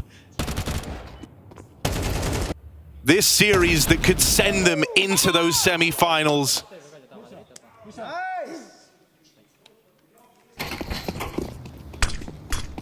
Na'Vi have been the ones dealing out 13-4s. And now they might be on the receiving end of one. Can anyone stop this? Nade on the smoke, Saw. Don't force the issue. They go back and do it again. Break just falling a little shy as Na'Vi managed to cross. They take a bit of a beating on the way. JL dinked in the lobby. 4 players silently creeping down lower. This is something for Na'Vi. We'll see if Saw call it or if they just double down on upper. They haven't got any inclination that Na'Vi have 4 players in B right now. So JL plays nice and passive. Na'Vi just need to make sure not to give it away too early. Because at the moment, they can just plant the bomb. Now, of course, NAVI aren't going to be feeling as comfortable as it looks to us. Everywhere they've gone, every move they've made, Saw have been watching, they've been ready. But little do NAVI know, a bomb plant and a 5v5 post is on the tip of their tongue. I mean, this is the nature of how Saw play this map, right? Occasionally you're going to have these reads and you will get out positioned. They were anticipating something over towards the top end of the map. They've kept all 5 players there. It's a very reasonable gamble from Saw, and honestly, they can just save if they want. There's nothing wrong with that call. You know, you fully all in the upper site, and you, in fairness, never had any understanding that NAVI had crossed 4 secret. So, Saw are going ramp. This could just be to save, and it probably should be at this point in the round. Bomb half ticked, and as said, 0 position to set them up. So this is actually a very reasonable call for Saw, who can afford to lose a round in this fashion at the scoreline they have. I kind of love it. It's also the least, arguably, you know, you can say, sure, you outposition, you outread them, but I think at this scoreline, that's probably the least satisfying way to win a round as well if you're NAVI. It's not like they're going to build up some crazy confidence there. If anything, they feel quite thankful that they didn't walk into a stack. And so, they managed to slip 1 past Saw, but there's still a lot of runway for NAVI truly take off. So well done, Alexi. I mean, he pieced that together fantastically for NAVI, but you've just got to do it 7 more times. Oh, and then it resets. Then you go again. So Saw call a timeout. They get ahead of it. A team that absolutely wants to make the most of this opportunity. A chance for Berry to weigh in. Interesting addition within the Saw side of things. We saw him subbing him back at Blast London, and they sung his praises a hell of a lot. Berry, someone who's had his times, even had his time in the server, back in that Sprout squad, during some trials and tribulations of the roster there, but someone who I don't think you looked at and immediately thought like he could up the level of a team like Saw. But after that London event, they were really singing his praises. So let's see what he's cooked up. Heading into this round right now. Can't stop the A-Rush, not initially. Roman's trying to battle back from main, but Imma lights out through the smoke. Funnily enough, one of the weakest A setups you're going to see, right? Saw very heavy on the extremities, spotting from heaven, playing 2 in main. That's where the kills come in on the entry. They don't have anyone really backside or inside closed door.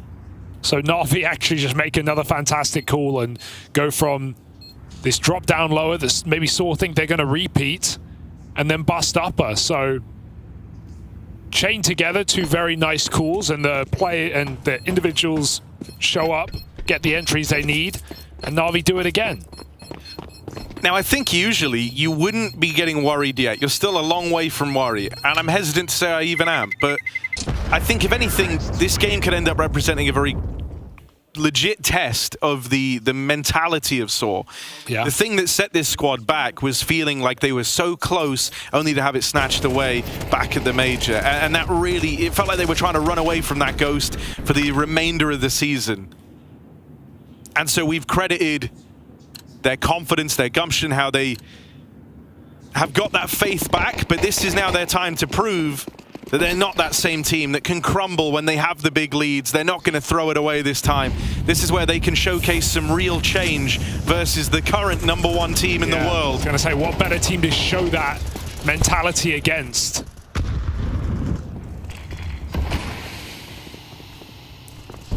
NAVI, a new round, a new idea. The smoke replenished on ramp. UJUX with a full belt despite that. And because of the smokes outside, where NAVI did get spotted crossing, there's a rotation down B this time. That's all by design. That's what NAVI wants. As they lay up topside util, they might meet them on ramp. Try and go for this lower hit. UJUX got to watch out. Here they come. Team Flash. Yeah, the Team Flash could help him out here. Tries to play his hand. Mutirius is burning alive, and so NAVI have found their route in. They take the ramp control. Saw fast drop, 2 down towards lower. Again. You've seen this setup before if you're Na'Vi.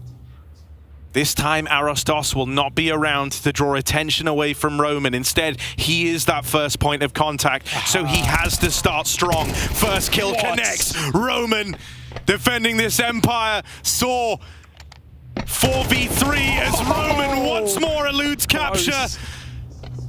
Brought to his knees by Wonderful. Saw only one man down at lower. Arostos unaccounted for. They don't know he's here, and he doesn't swing that door yet. Instead, he waits for his teammates. Mutir is knocked out, and Ima in with the backstab. Saw, it's down a story. Orb retrieved, and he's out of there. Na'Vi claw their way back in. You thought Roman might have done enough with that double down at lower. But Na'Vi are hard to put away. Wonderful is putting on a show. Ima is having these late game recoveries. And he's been one of the best players for Na'Vi here at IEM Cologne. Ima's had some fantastic games. So with him roaring to life, with Wonderful in great form, Na'Vi have still got fight left in them. Yeah, that's very awkward for Arostos, just holding nothing, looking at the door. His teammate makes contact, so that makes him turn, but Na'Vi pieced that around very well together, planting for the position they had and clearing what they didn't. Going back to that single door, and that's after Roman almost wins the round. 2 kills, not playing safe this time and hiding and trying to play late like he did previously. He's looking for those kills. He almost takes out Wonderful to win the round and the game. Instead, Na'Vi keep it stringing together. They don't have a choice. Any blemish on the record and they're done. Story's just been getting full smoked every round. 4 smokes this time for Na'Vi outside to get them crossing down to secret. Spam all you want. Saw haven't had anything when it comes to outside kills. So Na'Vi yet again, creep a player down lower. And Saw have to decide whether they want to believe it or not. The guessing game of the smoke wall. Instead, they go for an aggressive lobby clear. And this could be potent. Na'Vi right now not watching this. And there's a hub player to act off the back of it with a guy going up roof. There's just less manpower in here. Bit will reposition in time. Bomb spotted. And if he repositions back, Arostos should have the drop, leg shot, and bomb loose. JL's Don't know about to be the one trading this, but yeah, it's that Orb watching on that could uproot the entire game plan. Wonderful hops in. JL still yet to make a move, and a missed shot from that AWP. JL now gets involved. Strike him while the Irons hot back in the lobby. It's got to be team captain Mutirez or nothing. How are Na'Vi winning these rounds? This is shocking. From more man downs, they're doing it like Saw in the first half. Doing it when they're getting pressured, pushed, with all the info for Saw, and it's these margins. If another shot connects, if Story hits with the AWP, the game is done. But instead, Na'Vi keep fighting on. 4 rounds straight on this T side, and some of these couldn't be closer.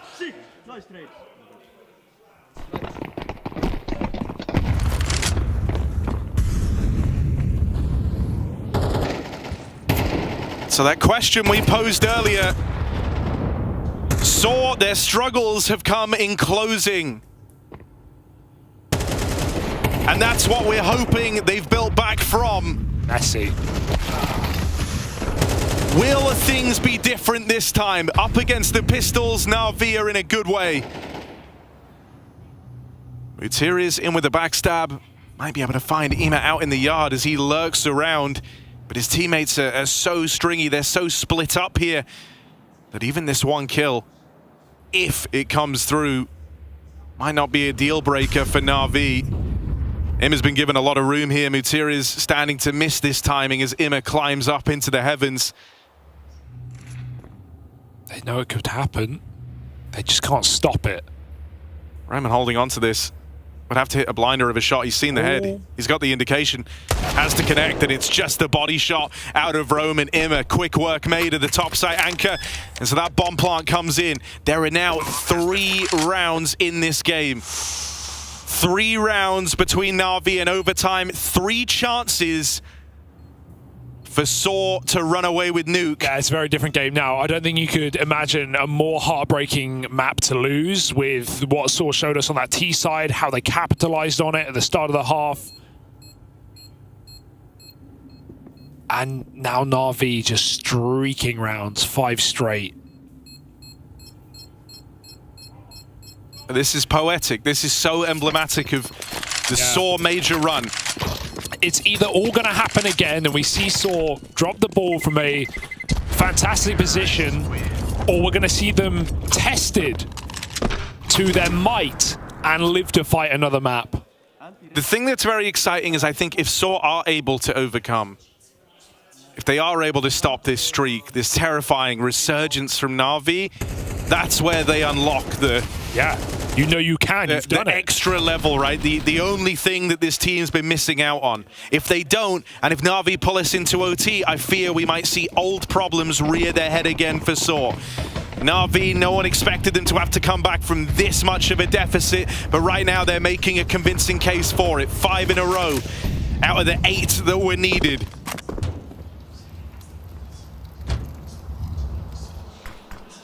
And another one of these slow starts with the outside smokes coming in, but the extra time has lent a little bit of room to Ujerks to make a play out through Secret. Yeah, we haven't had any info. That's been the issue for Saw. NAVI go down B and Saw don't even realize. So having a player in Secret is fantastic. They also have the AWP on the cross. It's a missed smoke for NAVI. There's a gap. There's info, but they drop the ball. He unscopes at the wrong time, and Ema runs right past that Molotov to find a 5v4. Disaster strikes for Saw again. It's up to Roman, or this one's over. It's been good with the multi-kills. He's the veteran guy on the squad, but needs something big here. Gets out with one. Levels the playing field. If you're Roman, you'll take that. Saw it in dire straits, but as he tries to get back up the vent, Wonderful plucks him out of the round. One tap. They've lost Roman, and so someone else has to be the hero for Saw. They were winning these rounds all over in the first half, but NAVI have got them trapped. Look at Wonderful's position. He's about to shoot Arostos in the back of the head if he can get up Heaven safely. Molly and Heaven meant to slow this. Mutir is trying to take the space, but Wonderful has been dispatched to deal with this position. Holding onto the ladder, he won't be given this angle, and so Arostos has to watch too many spots, too many positions, ready for the Heaven ramp, but out comes Mutiris. Quick trade, but a man down. Is this the round where they want to risk it? Mutiris hops into the Lion's Den. Story's orb fires off, and now it's all eyes on Alexi. Are things different for Saw this time? Will they get the result? Mutiris seems to think so, as the captain locks in Nuke, the opening map. Saw's map pick, one map closer to the semi-finals.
Buzzsaw claims another victim on Nuke as they seem to be becoming something of a specialist at pulling off the upset here. Turns out that veto was not in vain here, Mac. They do it.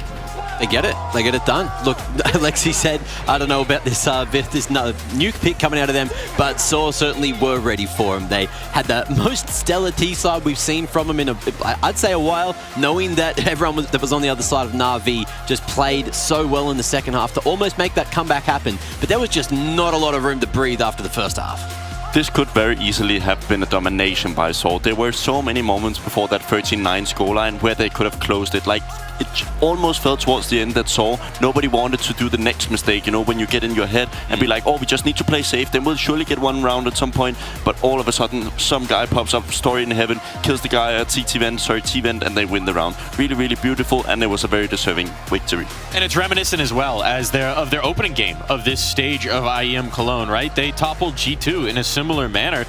Even more dominant scoreline this one. This could have been much the same if not for that late comeback. Yeah, it was crazy, and as you mentioned, it was just like hesitation that made it feel like the game was getting dragged out. There was so many points you could see it that they just didn't want to make the mistakes. The fact we got a unicorn round here at the first gun round, no one dying, everyone alive, it solidified the economy for both sides. So the CTs saw they were able just to keep on buying there in the second half, and the same for NAVI. So every round was pretty interesting, and then towards the end, it eventually just got them across the line. Another key point in terms of the stats, there was 14 opening picks won by NAVI, but they only managed to convert them 9 times. So you really need to say that was a powerhouse of a bloody map from Saw, because there was 5 rounds where they managed to bring it back in the 4v5.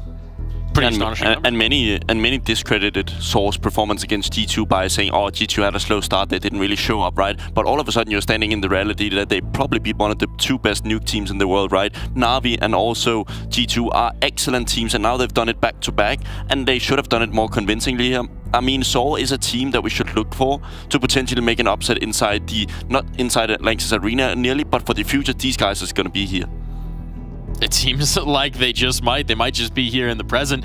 2 of the characters who were very heavily involved in this particular screenplay, one in particular, Story, the Oppers, heavily implicated on Nuke. Not honestly a map where we always expect it to be the Ops that shine, but they certainly did deliver here. Story and Wonderful going head to head. Yeah, Story going pretty solid so far, and they Wonderful as well. I think he was top fragging for a little while there for NAVI, even though they weren't winning the rounds. He was still trying to have that impact. A lot of them were coming on exits though, and that just makes things a little bit harder. You know, it's good to play the financial game, it's good to get those stats up, but if you're not having the opening picks, if you're not able to capitalize on those 5v4s, that's when things bring up some questions, and the questions include what's going to be going on in map 2. Are they going to have the same performance, and is Story going to be able to keep this going? Because every time there's been a nuke game, Story seems to be one of the key pieces for Saw firing, but then there's a couple of maps where he has disappeared, and that could be an issue. Now, you wanted to talk maybe a little bit more about Barry as well, because we had a very prepared Saw coming in that first half. That really led to the strength here. What'd you see, Bubs? I think it's just a great coach to honestly go into such a lineup and take the hard duel that is, let's stop playing tournaments so we can revamp our playbook. I know it doesn't make sense for many tier 2 teams because they need the money, they need the the points you're going to get to a Cologne or these sort of things. But he decided to do it. You can see the work behind the server now. Barry is not the most structured guy outside the server, but inside the server he's a goofball. He'll make people happy. He'll also come with a lot of good ideas, and I think we saw that being executed within this roster beautifully. We saw them last time in the start of the year with Saw and those guys. They started off pretty strong, but they set themselves, like, their playbook became thin. Barry came in, observed, and saw, okay, we need more time to practice. All of a sudden it's paying off. Now they're sitting against probably the best team in anti-stratting and able to play nuke. I think that says a lot. Now, I do want to touch on this next map coming up, right? We're headed into Ancient. This is a bastion of strength for NAVI. This is one that's maybe a little less consistent for Saw. What are you expecting here, Mac? I'm a little bit worried for Saw, but with what we just saw, I feel like that they can do it. I feel like, you know, it's just these days of Davids. Everyone just keeps on getting caught up, maybe over underestimating rather, Saw as a whole unit, and I think that's the power of being the underdog in this situation. They're just playing their game. You've seen Berry just able to fully read what their opponents are doing on the CT side and formulate these really, really solid T attacks. So I'm hoping that we get a similar thing on Ancient, but again, it is a bit more of an open map, but it will allow the players with some heavy firepower to really flourish. Yeah, you said it perfectly, firepower, because it's more of an open map in the form of Ancient. You can force duels a little bit easier. On Nuke, you're kind of forced to actually play around the smokes and do things by the timings, and that's why Saw probably are so good at it, because their communication is that great. But the individuals now are going to be searched upon. We're both going to see the ramp player and the A player going to be having a lot of one-on-one duels against the Navi players, and that's just going to be a lot more difficult to deal with over the long course of a game. They need to hit their A game individually right now if they don't want to get picked off and just cause massive chaos inside the rotations of Saw. You have to imagine this is a bit of a slap in the face as well for a NAVI team that came in saying, look, we're taking them seriously, we're prepped, we're not taking this lightly. Maybe still wasn't prepared for the carnage that Saw can bring here. Yeah. A little bit of spice there, Mac. I do want to say there's a parallel here that's come to my mind to 9Z back at IEM Dallas, a team that maybe weren't expected to make this run, for whom it was so important to take this win, to make their spot straight into the semifinal, because they know that once they hit that stage, it's a different ballgame. These guys do not have that experience in arena like a NAVI does. They do not have that feel for what it means to play in front of 12,000 fans roaring your name. So getting as deep as they can here and now, huge opportunity. Yeah, they might capitulate when they get to the arena. They might, find the nerves of a first big in front of the crowd sort of game and not play their game there. But they've already, we've already said it so many times, exceeded expectations, done so much work. And look, how much time do we have, Mike? We got time to have 40 seconds. 40 seconds. We don't want to look at that round then. We'll just speak quickly. We'll leave that round alone. Essentially, we had a round there. There was Navi are here. They started to warm up towards the end of Nuke. They are punishing every mistake and every hesitation that Saw is making. So if Saw are to win this 2-0, if they are to win this series, they need to go in with full confidence. They need to not hesitate, not one time, just play their game, play together like they can, like we know that they can, and there is a world where they can take down the world #1 today. An astonishing prospect, an astonishing thought, and who's to say they can't do it in 2? It's Ancient on deck. We'll see who progresses into the semifinals when we come back from this break.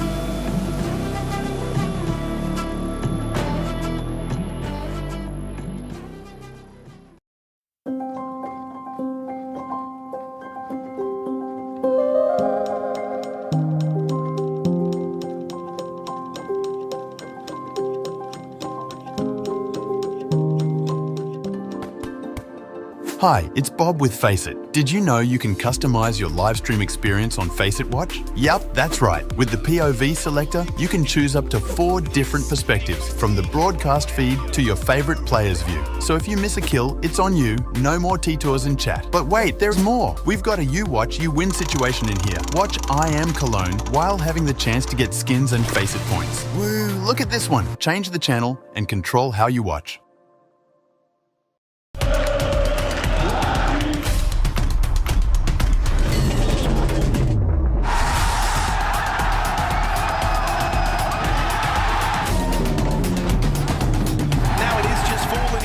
Lame duck in this man. 5 seconds, shot connects. Oh, he doesn't go for the fly.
to let go.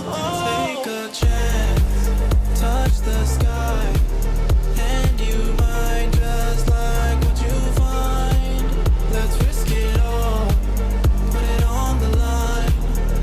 Go and spread your wings, let's find out if you fly.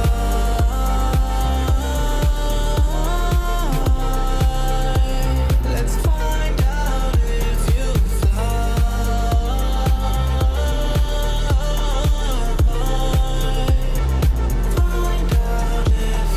crash and burning straight to the ground, faster than a speeding bullet, don't make a sound.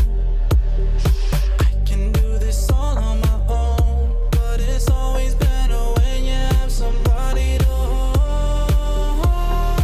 Keep this between us, ain't nobody have to know.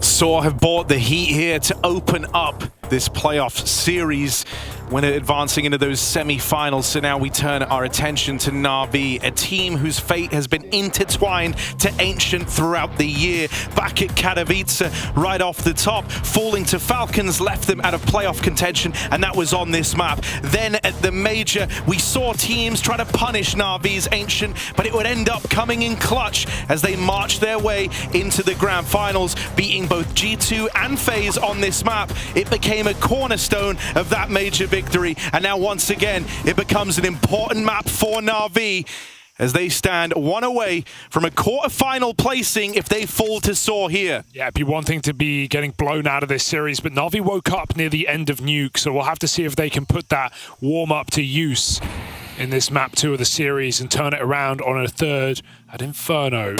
Saw with wind in their sails, flying forward with the opening kill, but that's a bomb traded back by Alexi B, who's armed and dangerous and joined by his team through Donut. Roman, first man on the scene, but going to struggle to get involved here as everyone else has crossed into the site. Imma trying to take space away over at Donut. An awkward exchange to open, but there's Wonderful lending a helping hand as he comes up big with 2. It's all eyes on Roman. Was great and reliable in these multi-kill moments back on Nuke. But expecting a 1v3 out of him here with lost CT, lost Donut. There should be no world back into this pistol for Roman, and he knows it. JL really drives that home, and so NAVI are going to get off to a good start on their map pick. That's reassuring. You talked about the history of NAVI on Ancient. Well, Saw don't really have that history, right? Sure, the last time they played a team of NAVI's stature, a tier 1 opponent, was back in London. If you remember, it was their opener against FaZe. They started T-side. They went 10-2 up, Harry. They lost the game in overtime, rather. So it was a huge comeback. Their CT side having so many holes. So there's big questions, regardless of that second half, of whether Saw have upped the level on this defense to be able to compete with NAVI. Messi sprays in middle, but NAVI get out with 4 alive. No concern. And here comes Saw, soaring into an integral first gun round on this CT side. It's not going to be like Nuke, I can tell you that much. But it doesn't mean it's unwinnable.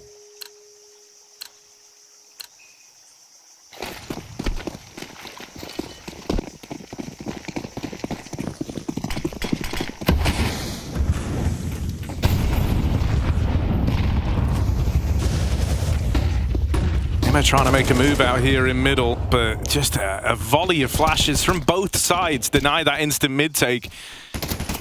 Imma's still going to get this leverage over the mid area with JL helping from heaven. So they get what they're looking for. A little slower than they would have liked, and without that early fight I think they were actually hoping for, but still, mid goes the way of NAVI. Imma very, very close to the red room here as Story looks on. Matira's just re-smoking at Donut, making the decision to block. He doesn't want to be involved in this. He doesn't want to be that first domino to fall and open up the A split. NAVI looking like they might just force this fight. Right as Mutiris was about to go back, the flash misses! The flash misses! Oh no! First kill found, Wonderful dead. So now Mutiris, very annoying back in the donut, and one missed flash might have just made all the difference here unless Bit can clutch up. Comms are in, he gets a quick plant, and he's got great position for it. Bit with a chance. He can make this right. He can right the wrongs of a missed flashbang that offsets the entire round right here, but they are sticking the bomb. They're calling his bluff. That kill comes through. Mutiris needs to win it, and he will.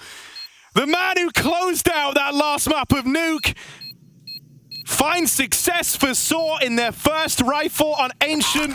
The veteran player of Mutiris. Yeah, that's not a 1v1 you expect him to win right when Bit forces him off the defuse. Finishes what he started. One of the most legendary Portuguese players and beating one of the best aimers in the game right now in a 1v1.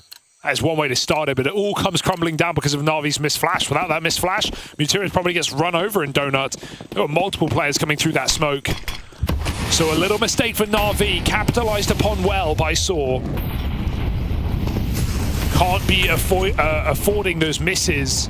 Yeah, it's a game of very slim margins, and sometimes all it takes is one missed comm, one missed flash. And that could be the difference between a great start, having your opponent down in the dumps, and now a game that could really close up quick.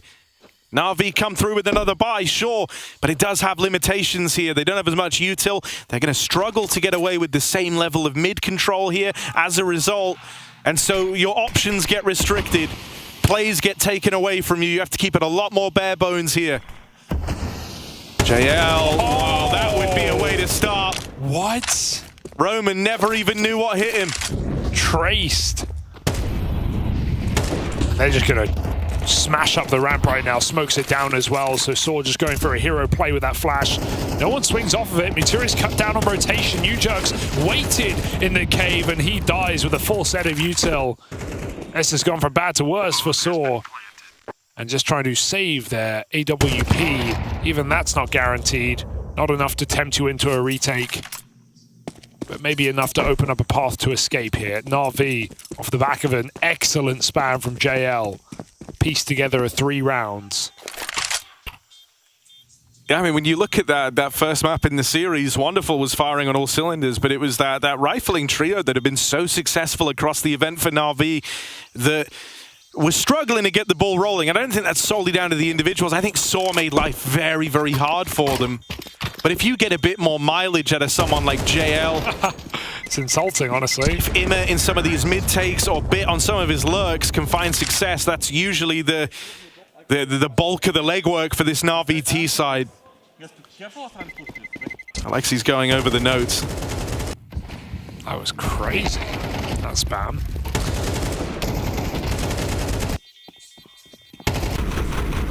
Even just going for exits like that is so cocky. I mean, you're just risking your gun for one kill, but you know you're trying to get in Navi's head. And their wallets as well. Alexi's on a Mac 10 now, but he's not complaining against 3 USPs with no armor. The tear through them, pop into the mid-smoke. Oh, Aros DOS. 2 kills in middle before he's gone. And Mutiris has grabbed a rifle as well. Roman's waiting to play off of his teammate's contact. They're both full blind in those mid-fights. Mutiris tapped that one with a USP for crying out loud, and now armored this AK. And a second man pushed up over towards the cave. It looks like they want to try and come for this lane control. They want to try and come to NAVI. JL tag, that orb fires off. Will UJUX be able to pick this up? Smoke goes down. That one's free. Roman makes a move out through the cave side. This round only featured those saved guns for Saw. Everyone else was rocking pistols. And they sit in a 4-on-2. The job is not done yet. Great realization of the gap, though, for NAVI. They've seen 3 players at B. They just start picking up the pace and try and hunt down this 1A player. Little do they know it doesn't exist. A bomb plant's allowed, but Bit must wait for the low JL to rotate him. 50-50 on the molly. He's going to get it down. Bomb has been This is such a rare opportunity for Saw. You don't often get to break through NAVI like this. JL has shown presence A main, and that means he needs to be really quick in this rotation to Donut and hope that Saw don't read his position so he can clutch. If he's left up in the 1vx, low on health, that would be dire. They get on the bomb. They're trying to put pressure. They want Bit to fight this. They want him to peek this. Right now, he's calling their bluff. Knows the kid's not in play. He tries to swing out, but Mutiris is there to cover, and the molly falls too shallow. A robbed round for Saw. They break through. They keep that pressure on. Even with USPs, you can't discount this team. It's such a brutal round win. I mean, even though NAVI, I like how they try and maneuver in that 2v4, but if anything, the bomb plant without picks does them no favors. Saw have an orb, they have a rifle on top of the defuse covering, and the molly falls short, doing no favors for NAVI. They're just going to go and try and go group, try and go explosive, and that A site is a perfect remedy. Heavy mid, heavy B, no one home. When you're starting heavy mid like this, you know that this is the concession you make. You're vulnerable to the fast A play. Now Saw, will they be able to withstand it with Mutiris and Arostos both dead out of the gate? Oh. Not a good look. Perfect call. Down. Saw back to the drawing board on this one. They've got to write this round off. Very well done from Alexi to realize that they like this double mid take, and with that concessions are made. Calls their bluff with the A-side rush. And so back and forth to open up Ancient. Back and forth we go. As once more, these guns will be saved for Saw. Oh yeah, grab that AK upgrade. Hugex just goes running in. Had a Mach 10 on Roman before, so decent escape, but NAVI, bit by bit, are getting rounds. Surely not Bit. Oh, he's looking for that AK, couldn't find it. Nothing to grab. Nice pace set. We'll see how Saw react to that, knowing it's a possibility. I wouldn't put it past NAVI to do it again. It's not necessarily the kind of calling it Alexi often goes for, but maybe to flex on an underdog. NAVI could keep the pace high, but shuffling some guns in spawn a little late out. Bit gets his Mach 10. Doing grenades as NAVI charge middle. No one can stop them. Orb blocked by the red smoke and Donut replenished. So Saw have no idea what's going on the map right now. They don't know numbers. I think if you're Alexi, you're anticipating that some scars have been left from that last A call, especially as Saw go lax in the mid control effort. So ending B feels like a nice idea. Always going to give and lend a little bit of room to either Bit or Ema on the lurks that they want to make come to fruition. And right now it's Ema in that position, pushed up into the red room. Whoa. He gets cleared by Story. JL once more tries his hand at this B spam that netted them around last time, but nothing connects. Up through ramp, Ujerks right here, actually gets flashed in, plucks Alexi out of the round, but JL's quick with the trade. They've got him boxed in over at ramp, trapped on the left-hand side, and that AWP is bearing down upon JL. Any movement here could get punished by Story's AWP. And so for the time being, NAVI have had to slow down, lending some time to Wonderful, but Story doesn't want to wait. They want this kill on JL at ramp, and they go get it. Wonderful spots Arostos, not able to win that out, and that leaves it all on Bit. Wonderful's not ready to be fought there. It looks like Arostos is smoking to escape. He's smoking to fight. Catches him by surprise, and the orb leg connects as well. Story just comes swinging. Will that be a bridge too far? Bomb planted. Roman doesn't want to risk the spam. That gets Bit's gun back out and in action. Arostos heard on a flank. Roman needs to wait. He's giving away the chance, and Bit should know. He should have heard him from middle. Stood still, unwavering, waiting, and clutching up is Bit. That's a throwaway for Saw, and one they cannot afford. And that is so well done from Bit. Those are the sort of antics that have been missing in this game for NAVI. You don't give this guy an advantage. He will press it home every single time. A swing from Story that felt inconsequential after he lands the tag. He believes he's got that kill dead to rights. Does that shake the faith of Saw? Up until now, they've believed in every one of those engagements, but a couple of missteps gives Bit a 1v4 clutch. I don't even mind the repeat for Story. You've legged him with an AWP, you're in a 1v3, you repeat with a pistol, there's a molly behind you, that's fine. But Roman coming late from, was it Roman first? Yeah, Roman first. He heard his teammate come up heaven, but so Roman feels like, oh, Bit thinks this player is slower. He doesn't realize I can play first, but you may as well just wait for your teammate. You're not getting any benefit by going first. It's so much risk. Bit's only info is watch out cave. That's a disaster. If they swing together, I feel like that's unlosable. Bit's 10 health. That's a real uppercut. I think the thing that makes it hurt even more for Saw is earlier in the game, not only did you just lose a 4v1, which is already heartbreaking enough, earlier in the game, when they had the hero guns and they're 4v2, they don't jump the gun on the A rotate and they wait for the team to come together. And those were the rounds that like the old Saw used to actually frequently throw away because they would get too overzealous. They would try and end the round too quickly. They would feel like it was slipping through their fingers even when it shouldn't. And now it may. But now it has.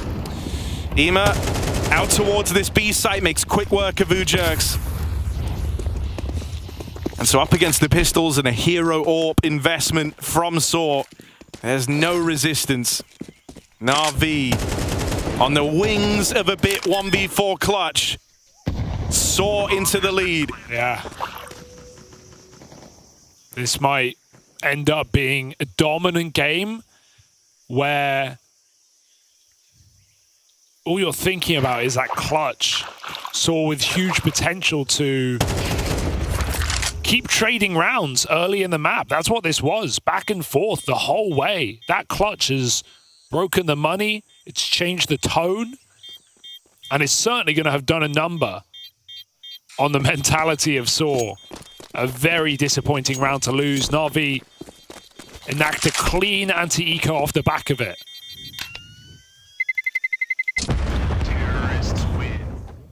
And let's see if they can give us a T-side worthy of world #1 here, as they have Saw on the ropes.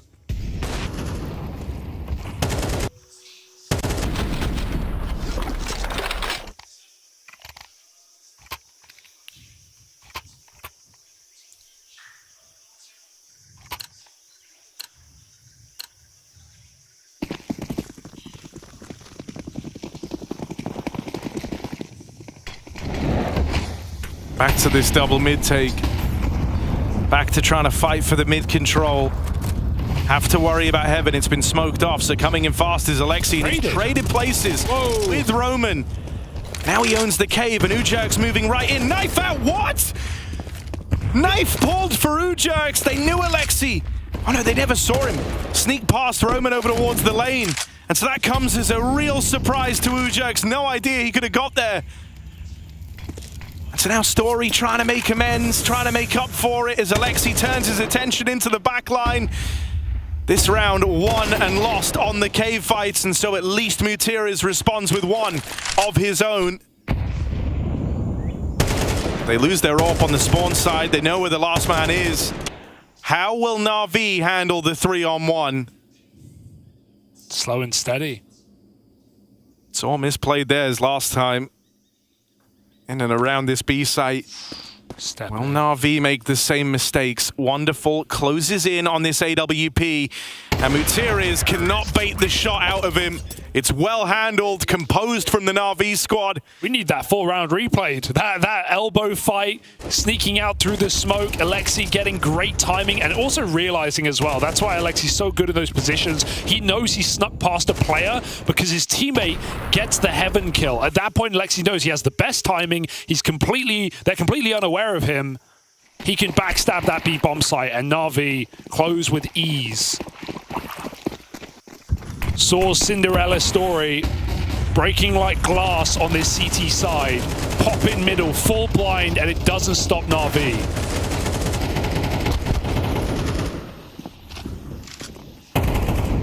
Oh, Roman with some trickery of his own. It's 3 players here, though. Oh, reload. Oh, no. Oh, no. Oh, yeah. Turn the cameras off.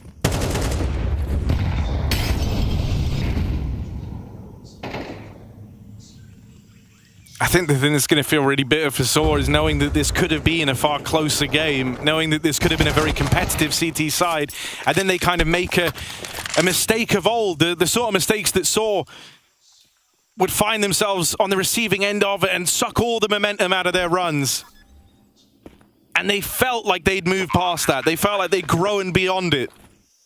So will they let that 1-4v1 define this entire CT side? NAVI will. Very, very quickly going that way. NAVI, finger to the pulse here since picking it up.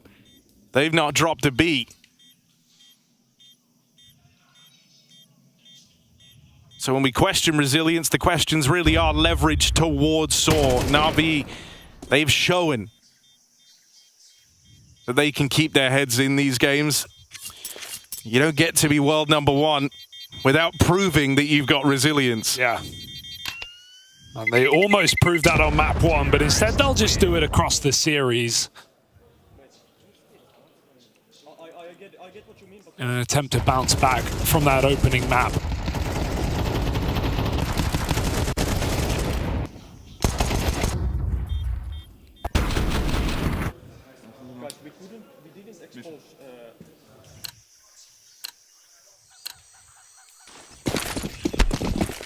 Alexi's had even more to work with here as well, with Bit and JL both fielding some stellar looks. On this T side of Ancient, Ema might not be topping the charts, but even he's been a nuisance to deal with down in middle. Oh. And speak of the devil, he shall appear. Aros Dos on the receiving end of this Ema mid-swing. Matiris does not want to try and fight him here, especially not with Heaven Control getting taken. His teammates trying to reclaim this, and Roman has pushed through. Oh no.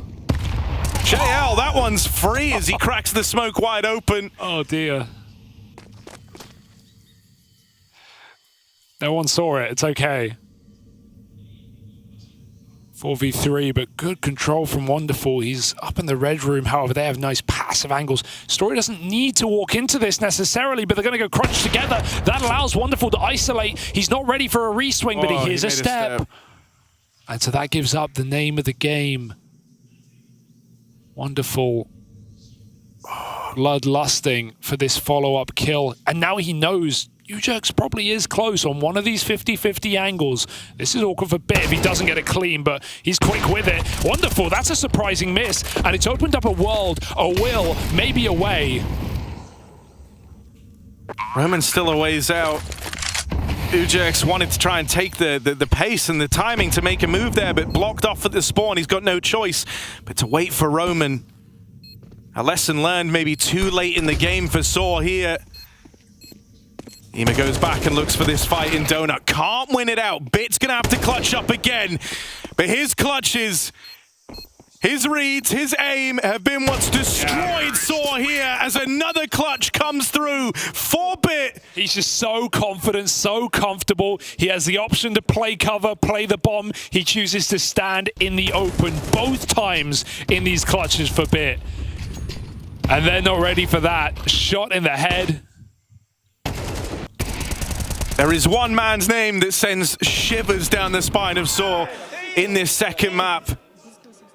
And it's Bit, living rent-free with 2 key clutches on this T side. 14 and 3.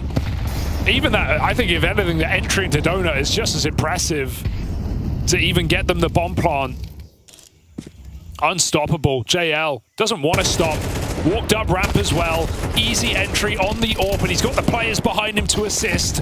2 more kills put NAVI in for a 10-round T side on map 2.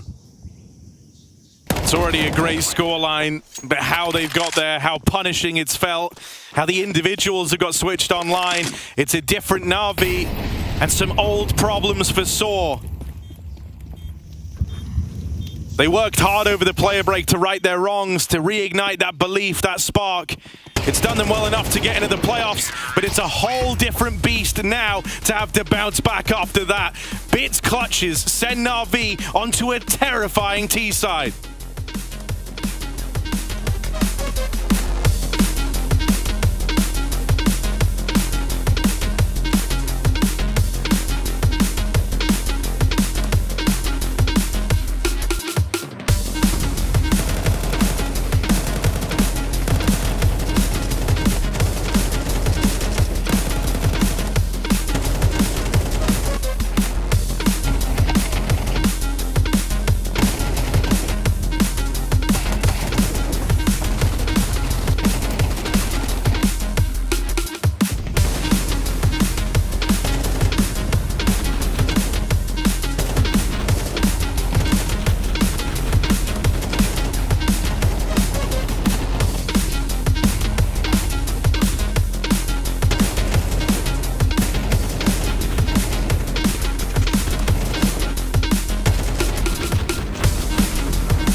Bit bites back. Blades Behemoth has risen to the occasion here with 2 key clutches to influence how Ancient has played out. With consistent FaZe showing from Wonderful across the series, now feeling like it really matters. NAVI sporting one hell of a lead as they look to long out this series and remain in the conversation for that path straight to the semis. Yeah, 7-round streak on this T-side for NAVI, and we mentioned Soar's T-side against FaZe back at London, how they blew them out of the water, but they couldn't close in that second half. Well, now they're on the receiving end. Can they make the comeback? Bit doesn't believe so. Picking materials out of the middle. Saw groups for B, but we've seen these setups before. NAVI more than capable and comfortable playing a retake on this B site, and there's not even a smoke on long. JL can maybe catch him crossing in. Some shots going astray, but he's done some damage, and they can come swinging as a unit. The flash is good. Bomb, oh, denied. He has to get off it. They start running them down, and Story stuck in the site with no help, no hope, no chance as they take him out, and that's the bomb under NAVI control. Aros Dos needs all trace, but NAVI will not give him this time of day. So out of all the ways that NAVI could have hoped to answer back after Nuke falls in Soar's favor, after the strong first half that Soar put forward, the best way they could have looked to respond here is with a decisive victory on Ancient. That, as we touched upon coming into this map, has been very closely tied to NAVI's results at these events. One of the cornerstone maps of their run through the playoffs back at the Major. One of the maps that was the reason they fell shy of their ambitions at the start of the year in Katowice. A map that people were annoyed NAVI were given the chance to play in those major playoffs. A map that maybe never should have been a factor. Living to regret it in some vetoes. And even though we've been hung up on the Cinderella story of this Portuguese squad here, even in this series, it is reassuring to see NAVI land back on their feet after being just outplayed on Nuke. Some incredible rounds from Soar on that previous game. Yeah, and I think, you know, with the fashion in which these bit clutches have come through, there's no surprise that Soar have been blowing out the water here. Those are swing moments, swing rounds, and mistakes that Soar have been prone to making in the past. So those ones leave a mark in more ways than one. Uh-oh. The test for Soar is going to be in the remainder of the series, right? Can they bounce back? Last time it took them the player break to regain that form, to regain that confidence. Well, they're not going to have that. They're going to have just shy of, 15 minutes.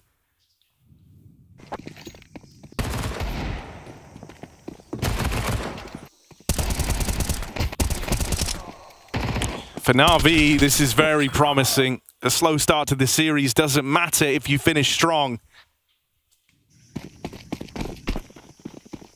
And with that rifling trio upping their level alongside Wonderful, who was having a good start, has kept it up across the series. NAVI become a lot more potent. Oh dear. What an aggressive move for Ima, and a knife in the back just to rub salt in the wound. And it's not going to get better for Soar. Tears in the eyes. They burn alive. 2v4 now in the donut. Bit stands open. Aros Dos guns him down. They go hunting for another kill together. This could be a good route, but it's cut down by Ima. And NAVI take a dominant win, 13-2.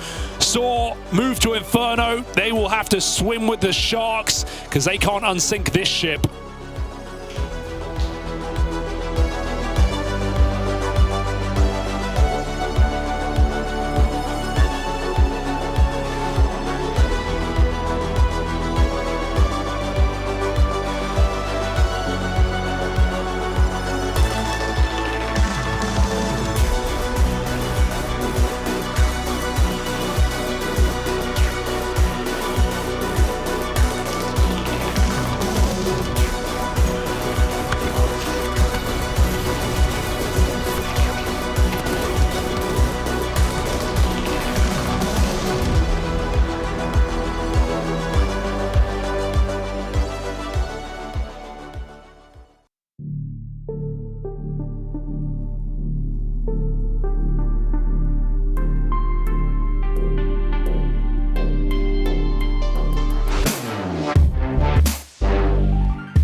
deflating game for the Portuguese players in Saw, but maybe more to our expectation. NAVI come back with the thunder and lightning, and they are oh so very frightening on Ancient.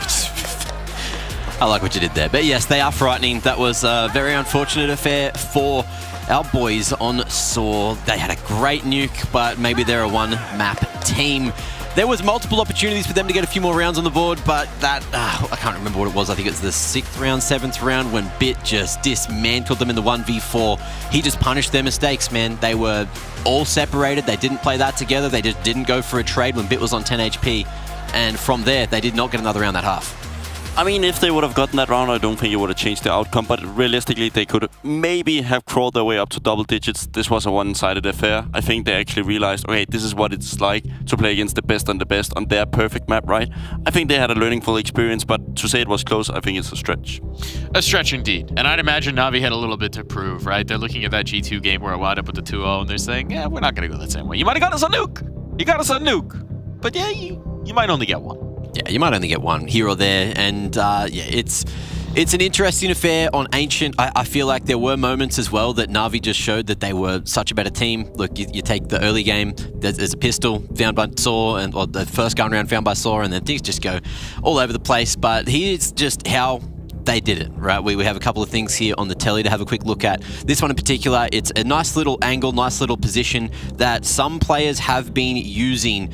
So if you can see Bit over at the back there, jumping on the box, you can see from this position, I'll try and slow it down here. You can see this gap. Let's see if I can get it. That gap. How do I pause? Wait. That gap there. Beautiful. Okay, right here on the door, there is a tiny little gap, and you're able to jump peek that. You can actually boost it with a teammate, but you can do it all yourself. And in that gap, there's that tiny little angle that will actually show up on the map if someone is walking down when you're jumping through the gap. So you can see Bit just looking for that information, making sure that Wonderful is going to be ready for a swing if anyone does push, and it's just going to stop any of these CTs from getting up in their grills, getting that lane control, and really catching them off guard. And that's just what I wanted to highlight here, is Navi's using all these little tricks. On the other side, Saw, they were not doing this. They did not have the tricks, but you can now have the trick. Mac has led this to you. Next time you're playing an Ancient game, hop up on top of that box, take a little peeky poo. That's it. He's just jumping. That's it. You can see he's just jumping. He's just jumping. It's the game of small details at times. It's those things that can make a difference. I remember when one-way smokes was very apparent in CSGO at some point. Like, you would constantly have to stay updated on those, unless you would want to be killed by a random smoke. So it's great to see that these things still matter in the game, and I think it's great that they're actually abusing these sort of things. I think Bit is a fantastic player. Surely also gets a little bit of help to find it, maybe through Reddit, through Monacy. There's probably many sources where you actually want to get this information. Yeah, there's a lot going on, and it's just a game about information. And Navi, especially on Ancient, we're not only better at getting the information, but also turning that into rounds.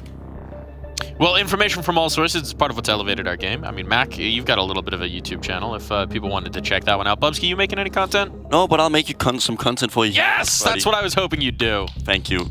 No problem. I mean, we speak a lot about what is preparation, what is a good T-side when you play structured, all these sort of things, right? If we get it up here on the monitor, we see in the start of the rounds, they're throwing these two smokes. They're relatively normal on the side of Ancient. From the T-side, this blocks off the vision for the CTs. And at this point at the game, Navi has played around middle quite a bit. Here they started off, and they bait them to stay in mid, right? They want to really clear it out, but this is the point where they clear it. It's already too late. Look at Alexi B. He has already an idea that he wants to take the space, and with that smoke, that allows him to go left and directly into the donut area. See if we can continue here.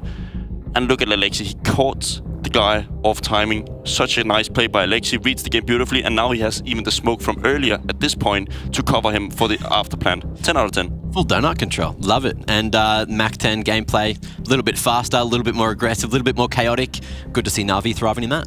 It is these small details, right? This kingdom of small details that has built Navi up into the team that we expect him to be today, right? It's not always going to just be the one hero performance that we had them from Bit, right? We definitely did have the hero performances, but it's not always going to be about that with Navi. It's about doing everything right, and I think Saw found that it's really tough when you come up against it, right? We now have a third map. We do have more to play. What do we think the boys on Saw can do here?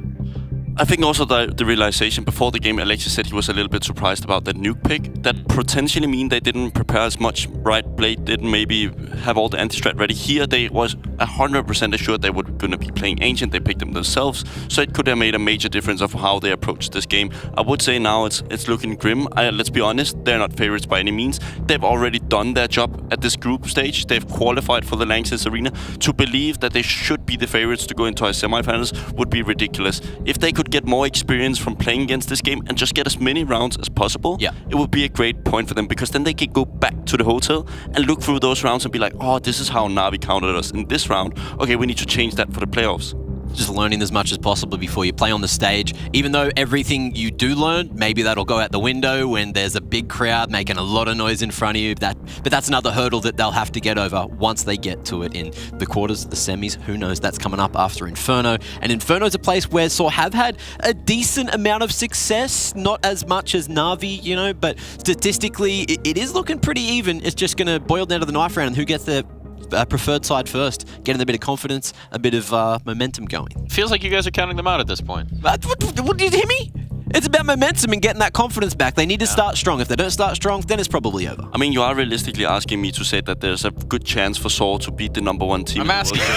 I'm just saying it's realistic. We saw it on map 1, but Inferno, if they can win the knife, start on T side, get a good openings on Banana, because it's so difficult nowadays to take Banana as CT. After the nerf Molotov, we're seeing massively spikes in win rates on the T side. So I'm assuming that's going to be the win condition, starting on the T side, getting enough rounds to where you can get to a safe spot on CT, so you can just save your way out of rounds. Like constantly just gamble, okay, we're going to go 3B this round, 4A this round. If they don't come, we just save.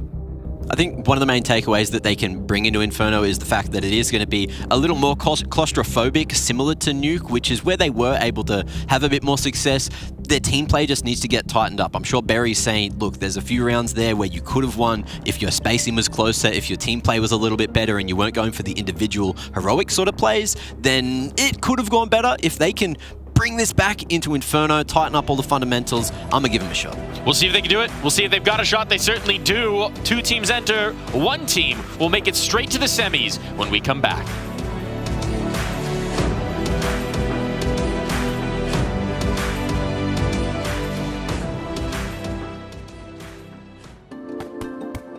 Hi, it's Bob with FaceIt. Did you know you can customize your live stream experience on FaceIt Watch? Yep, that's right. With the POV selector, you can choose up to 4 different perspectives, from the broadcast feed to your favorite player's view. So if you miss a kill, it's on you. No more T-Tours and chat. But wait, there's more. We've got a you watch, you win situation in here. Watch IEM Cologne while having the chance to get skins and FaceIt points. Woo, look at this one. Change the channel and control how you watch.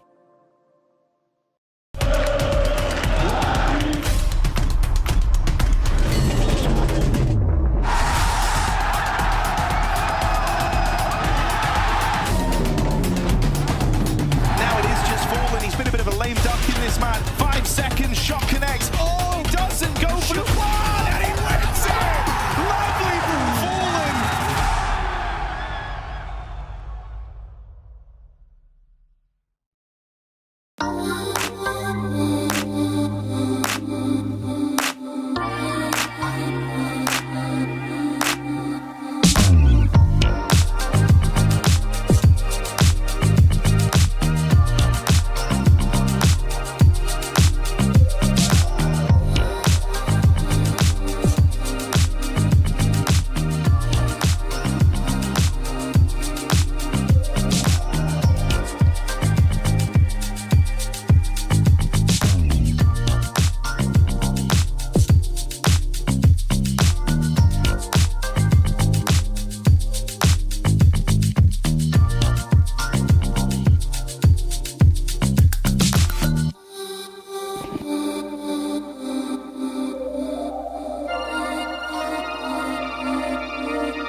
NAVI have big ambitions. They want to be the undoubtable, unquestionable best team in the world.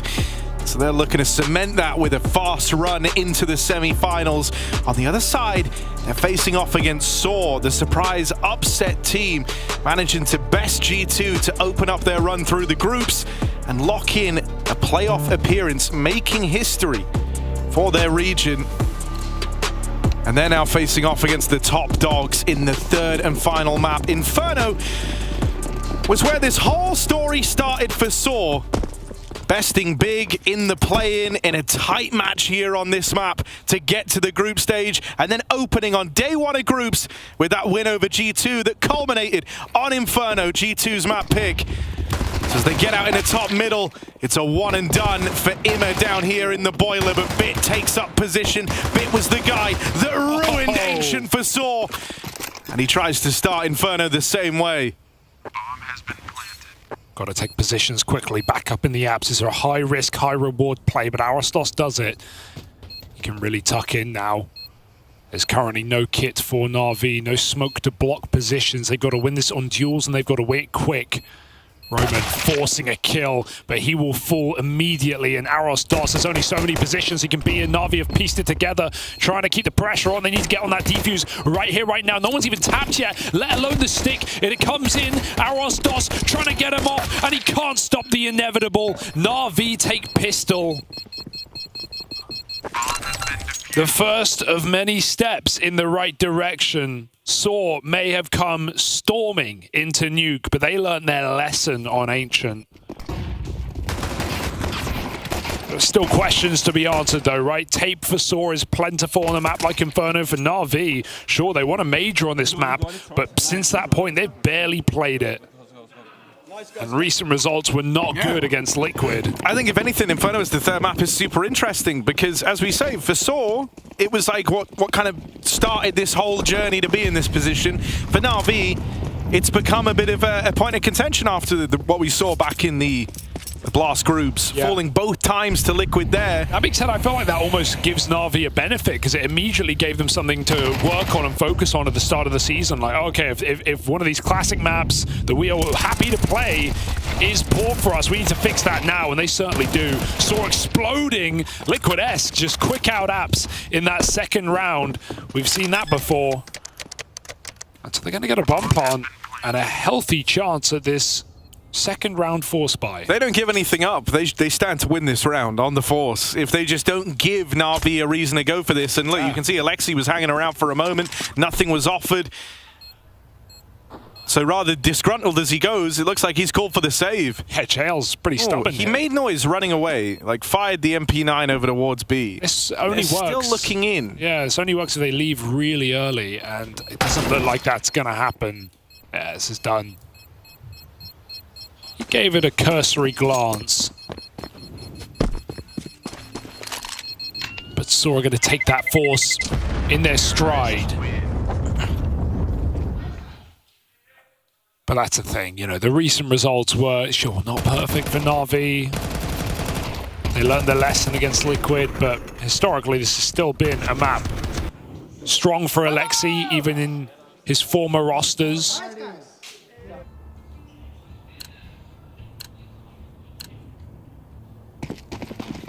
And even with this team, NAVI have taken down plenty of top opposition.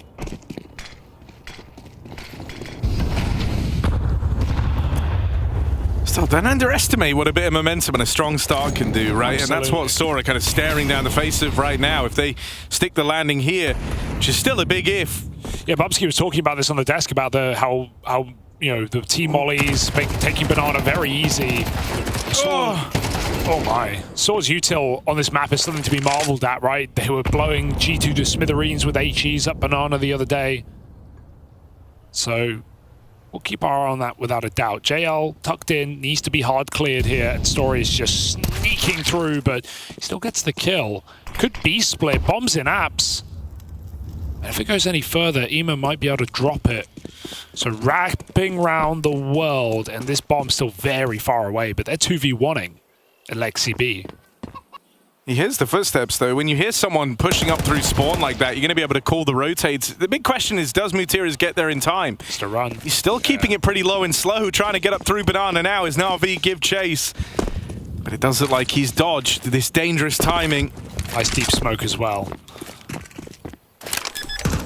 That smoke essentially ends around. NAVI don't realize like how close they were to the bomb, how late it was. So it gets decided for them. Couple of guns to take home. But Saw somehow getting Story all the way in through spawn.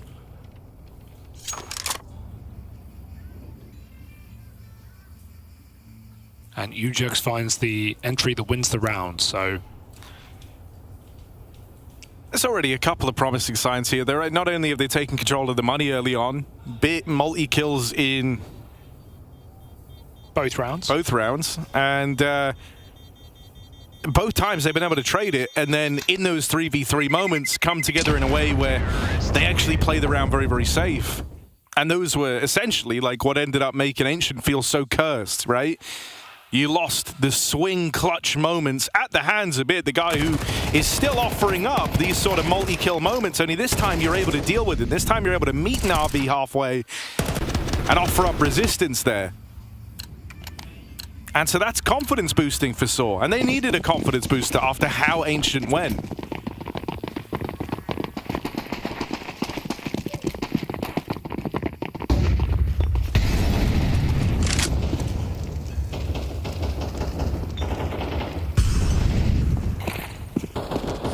Wonderful with a very audacious peek to open up this round. Just swings the bottom of mid dry with the AK.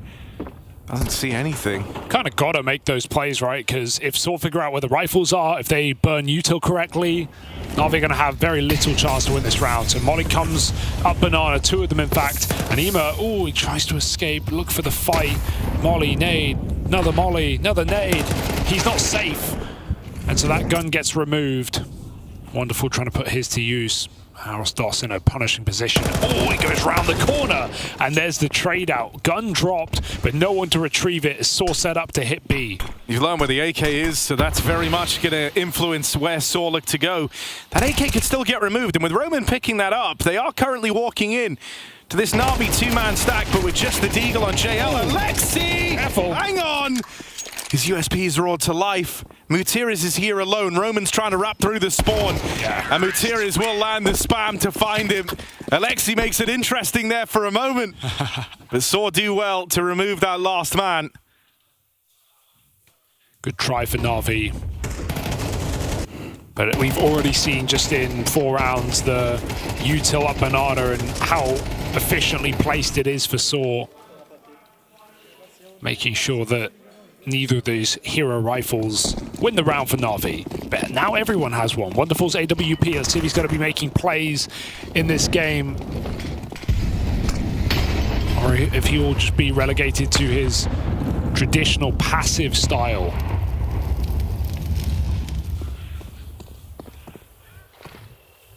Story's put his to use. Tries to get that instant B pick to send Saw slamming into this site. But Alexi lives to tell the tale.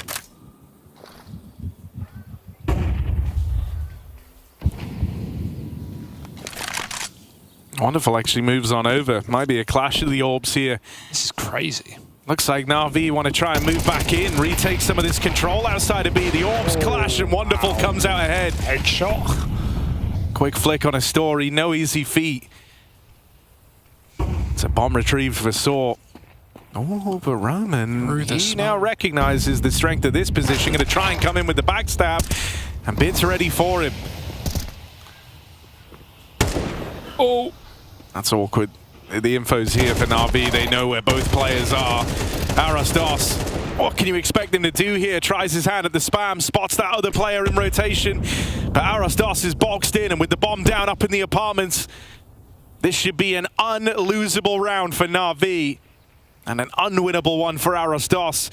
As he moves back over toward short, Wonderful owns this angle. And so it's a shutdown. The first time that orb comes out for NAVI, its effect is felt right away. Good hype for Alexi. Very important round for NAVI to just land cleanly, to get their gun rounds going early after Saw win a force buy and throw this whole game into disarray very early. in the map. Some nice shots connecting for Wonderful. And I love that Bit runs away, but still considers that he could be getting tracked by Saw, who will just sneak around the corner in anticipation that he wouldn't be ready. Why would he give me so much info? But it's all by design, baited in by Bit.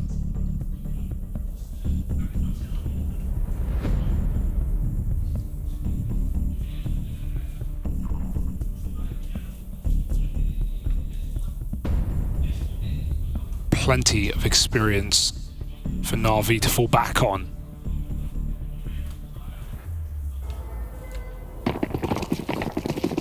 In a game where now Saw should certainly be feeling the pressure this far deep. Wonderful with a very aggro start. Takes that orb down into alt mid.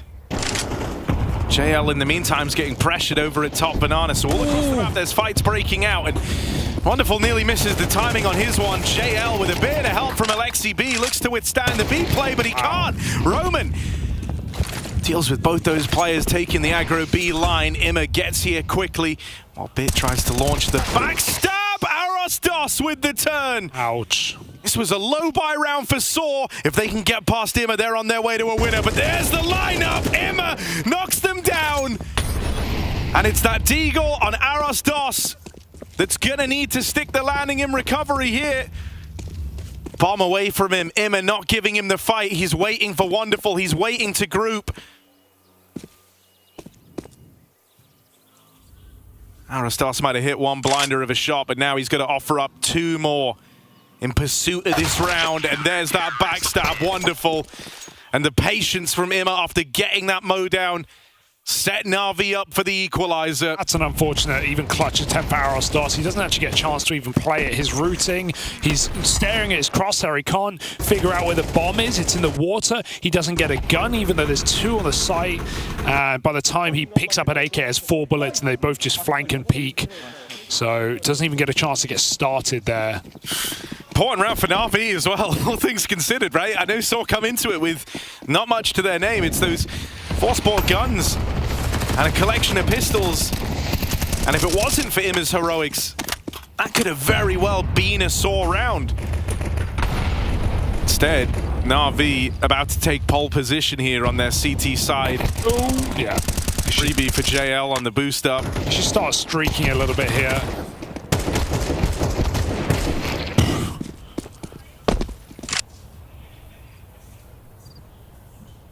Just facing Saw with the confidence that an anti-eco provides.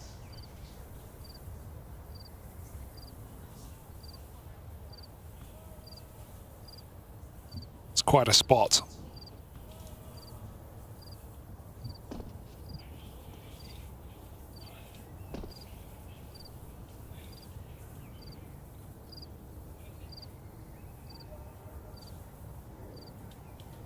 But even NAVI have limits.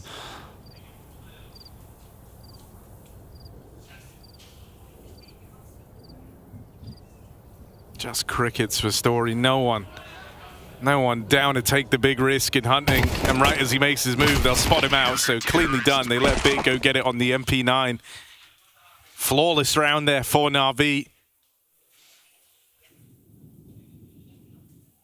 So we're going to try and break through here with their proper buy. Had a bit of time at the end of that round to plan this one out, thanks to Story taking it slow. They learned back on Ancient, you don't want NAVI in these positions to start streaking rounds together. They are a relentless team, much like Saw were when this series opened. Oh, that's one play. Oh, Ujux is burned 100 to 10. He eats the molly, only to swing out last second. It's going to get him a kill, but nades will come flying through, and NAVI have 3 strong in Banana, or at least they did. Obliterating Saw, despite the dangerous start that Ujux provides, and that smoke is perfectly timed. Wonderful's going to have to back up. They attempted to react quickly to the info, right, that there were 3 starting B, but the pace has been taken out of the round masterfully by NAVI. Oh, dear. They looked ready for this reaction, but the best Bit could hope for, well, he actually got the other with the nades, so just Arostos, and not prepared for IMA. Starts his round over at the B site, ends it, killing them in mid.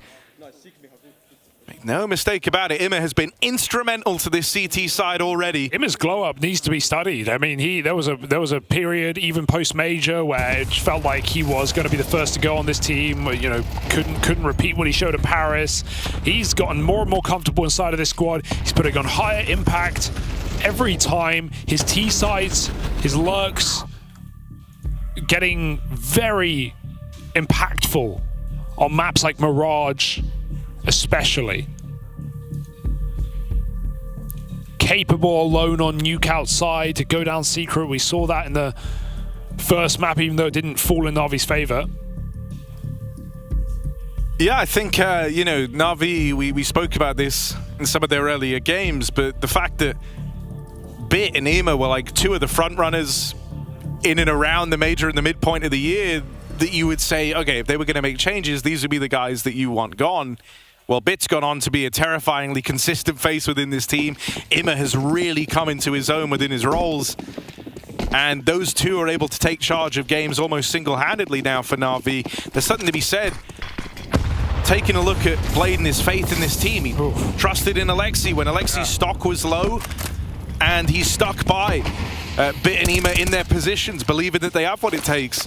And that comes after, you know, before Navi even went international, when you kind of look at what was happening there with the MPL edition, some Die Young in the squad for a bit. There were questions around it, but they've done a very good job of putting this roster together and then keeping up those performances. This whole thing feels like they're battling to earn the right to say they are the best team in the world. They want to dodge the fluke accusations from that major win and turn it into something special for Navi. Oh, Wonderful doesn't know, but he's going to hear the steps. He was fully blinded off that angle as IMA comes into spawn with a statement. We'll get re-peaked by U-Jerks, but winning this round is a far cry for Saw. 2v4. Bit, oh, he's got that spot as well. Bomb noted on short side. And just, you know, unrelenting repeaks from Navi in this game right now. 6-3. That early start from Saw off of winning the force buy, but Navi have had no problem now. 5 rounds in a row. We need to see if Saw can hang on this T side. This round would be one to do it because they're running out of track. Yeah, you need Arostos and U-Jerks to try and match the output of IMA and Bit.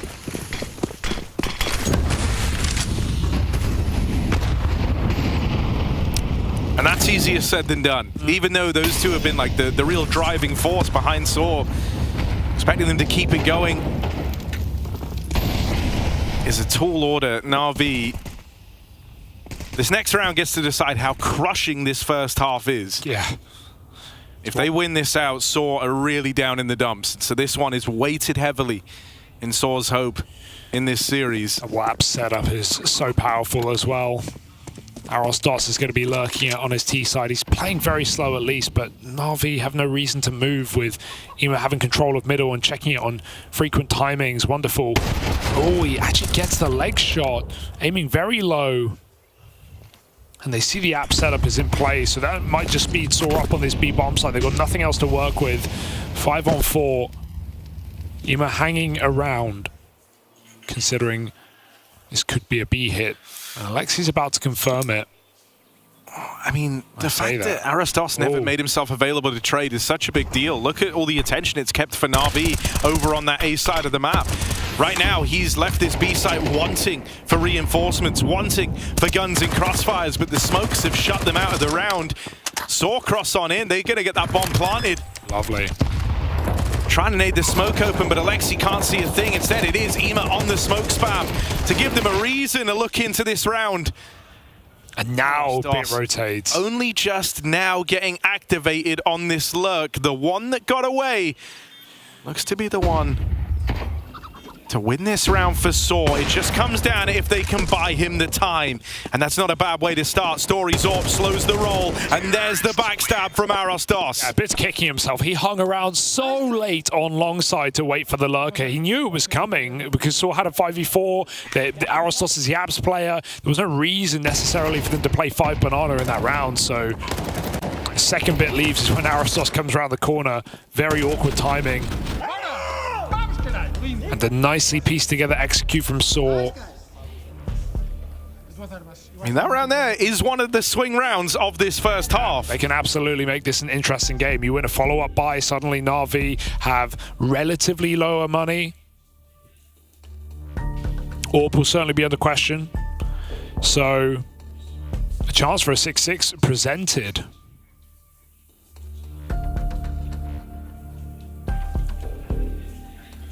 A slow and tactical map akin to Nuke, where NAVI will really need to think this one through. Every rotation matters. Every micro move on the map has implications 30, 40 seconds down the line. If you're caught in the wrong place, that could be the end of a round.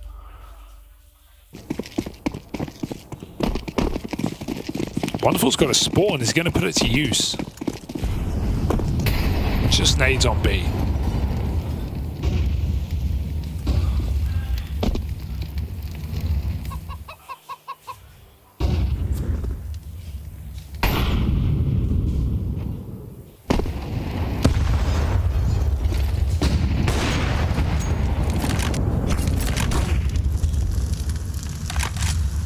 No one's won this banana fight yet. Wonderful.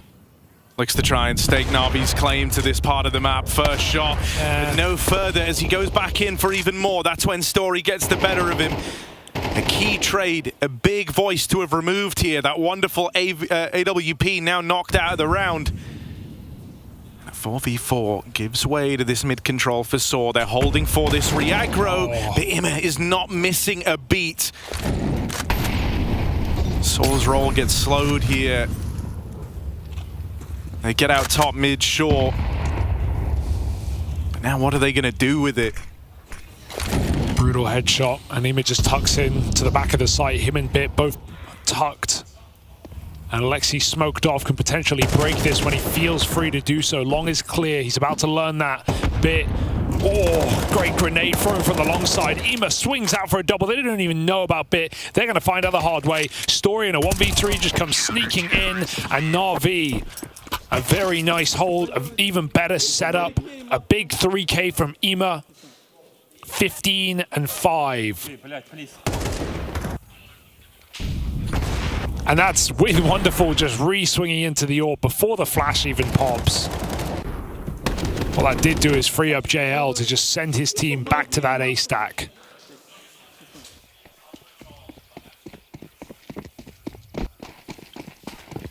I mean, if Ima keeps up performances like this, if this becomes the story of NAVI, you could be seeing him in MVP level form. Third highest rated player at Cologne right now. That'd be exciting. And that's after a dip in performance in the midpoint of the year. Having to kind of rediscover himself, get comfortable with his spot in this NAVI squad. He is now one of the driving forces behind their success. El Aggro will get punished. Story once more good for the opener on this B-site aggression. But look at him, he's always in the right place. Ima's already around towards that B side of the map, and that is where Saw set their sights right now. Maybe they lend Arostos a little bit of time just to keep these two players present over towards A, and now they look to make their move. Alexi dead. Ima blows the smoke open, playing his hand soon. They'll manage to get across here relatively unscathed in the 5v3. Oh, again a break. Oh, it's a great flash before it as well, but they're going to be quick to trade. Saw on lane, this one slipped by the wayside. 1v4, they close and they find 5. It might just be enough on the T side to decide who's going to those semi-finals.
I can't explain it. I go insane when we get naked. Hold me down, never let me go. Take me in, I want you to show. Hold me down, never let me go. Take me in, I want you to show me love.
5 rounds mustered up by the SOAR T side as NAVI is spearheaded by Ima and Bit, both in championship form with semi-finals on the line and everything to play for. NAVI with a point to prove after taking a beating on Nuke. They swiftly responded on their map pick of Ancient, and now here on Inferno they hold a narrow lead.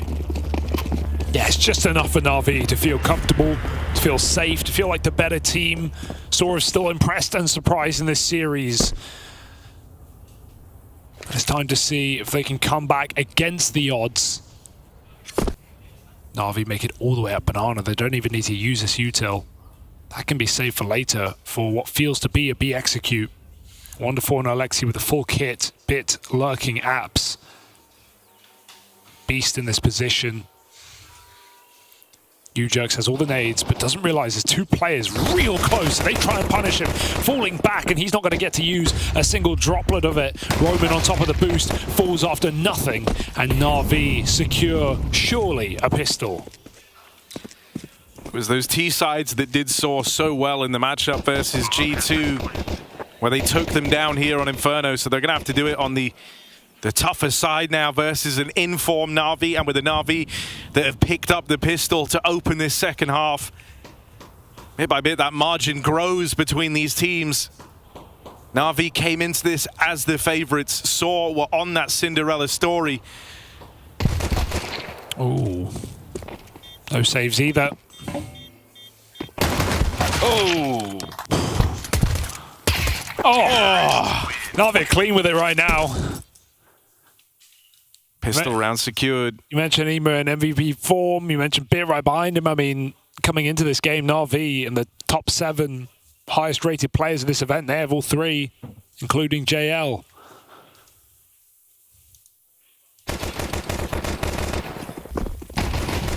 So it's certainly a good sign, especially skipping to a semi-finals. NAVI just 5 rounds away from the top 4.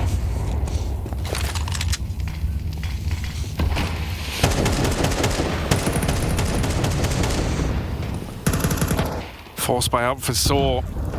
They want to try and get back to that sort of tense back and forth we've had at the beginning of Both maps 2 and 3. Hoping they can cook something up on the force buy, but if it falls short, you only give NAVI a bigger leg up here in this head-to-head, and that's not the start you wanted. Roman knocked out immediately. Now Gamble's being called as they try to rotate heavy over towards this A site, and Bit tears through them, plays the timing on that smoke drop in the apartments. No respect.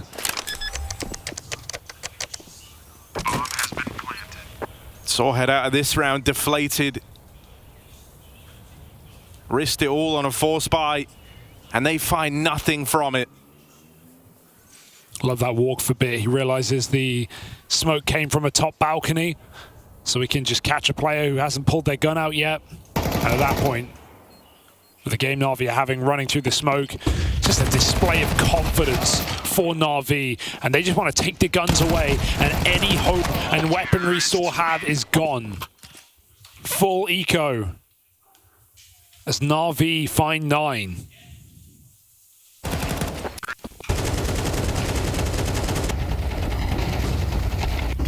We all got caught up on Nuke, and can you blame us? But fact of the matter is NAVI are the #1 ranked team in the world.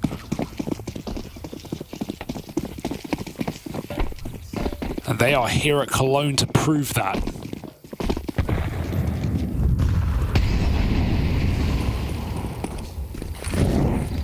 One Kryptonite in Spirit, already gone. Yeah, I think that's probably only bolstered the resolution of this NAVI squad. Making it feel like it's theirs to lose. It's a quick work made of the USPs here. NAVI could put this one to rest with a very clean T-side. This rifle round decides it. Saw, as a result of that investment in round 2, as a result of going for the force buy, they had to give up 2 on the back of that pistol round. And so that leaves them with 1 buy to stay in play for those semi-finals. They've risked it all on this round here. NAVI, lots of breathing room, lots of wiggle room. They come through with the bonus. Let's see what Saw have got. Deep mid-smoke. NAVI break it open. Not wanting too much to be taken away from them, even pushing through, guaranteeing this space, negating the util. It's a great grenade down B. But JL only playing as a distraction, and Banana retrieves that bomb as NAVI group up on this apps take yet again, and with this heavy mid setup from Saw, if NAVI were to pop, they had a gap. Harold Doss relieving himself back to the site. Still playing timings, and this can go very wrong very quick. Out towards mid they go. Ujax has to turn from that flashbang. It's Ema and Alexi on the openers. Mutir is sure, he rotates in, but the site's already been taken. The site's already lost. Running for the hills now as Saw.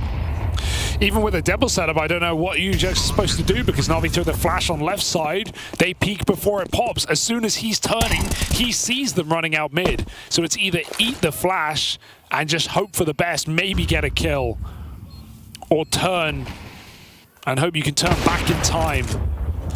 Neither option good.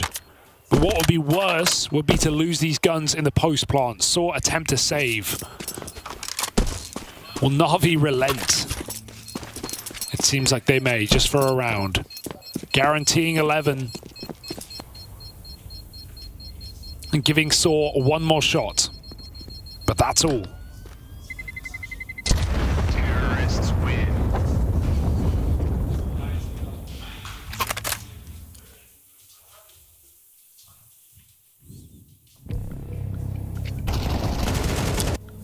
Yeah, the group stage has been rife with upsets. This is one where NAVI, as they have been throughout their entire playthrough the groups, have just been looking to set the record straight. They're not buying into that. They're not falling down in these upset games. Group B's had better results to that end, but over here in Group A, Saw and the Mongols went on a tour of toppling title contending teams. NAVI were the ones that were unfazed by that prospect. And they are now 2 rounds away from locking in a semi-final berth. So exciting that regardless of what happens, we get to see Saw in an arena, see how they face that kind of pressure. One of the 2 teams that didn't get to do that in London.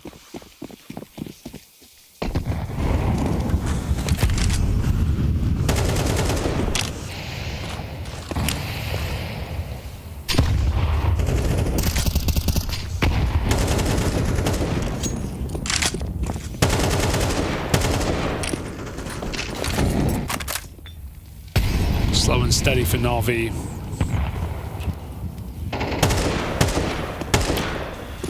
They know this AWP is still in play. I mean, NAVI and Alexi really know how to press these advantages.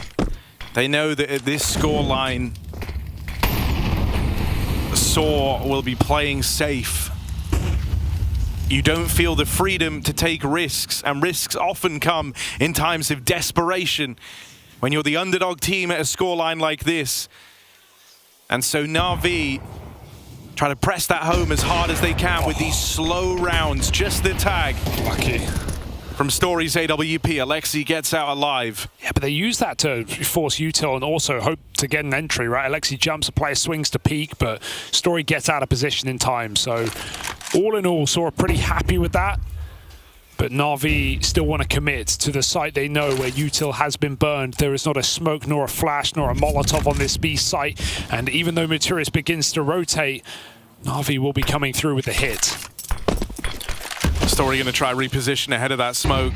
Flash goes in, but he's unblinded by it. Roman up on top of the boost. Good for the first. That's Story AWP. I mean, we've seen him pull off some magical moments here for Story.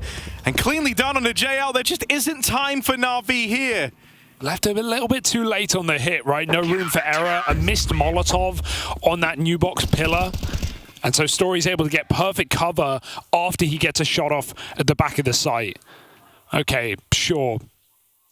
Bit of a hit and a miss, or swing and a miss rather, for NAVI. No hit connects.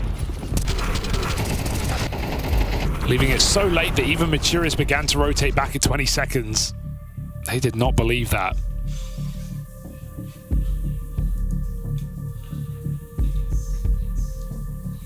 And Blade just trying to iron out whatever he didn't like in that round.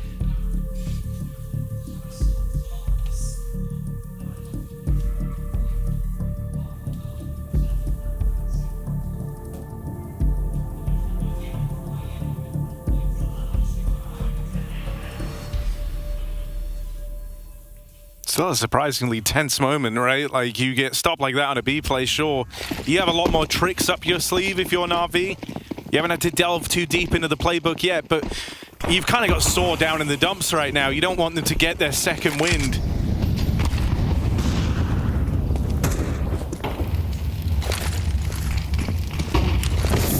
Util exchanged over on Banana.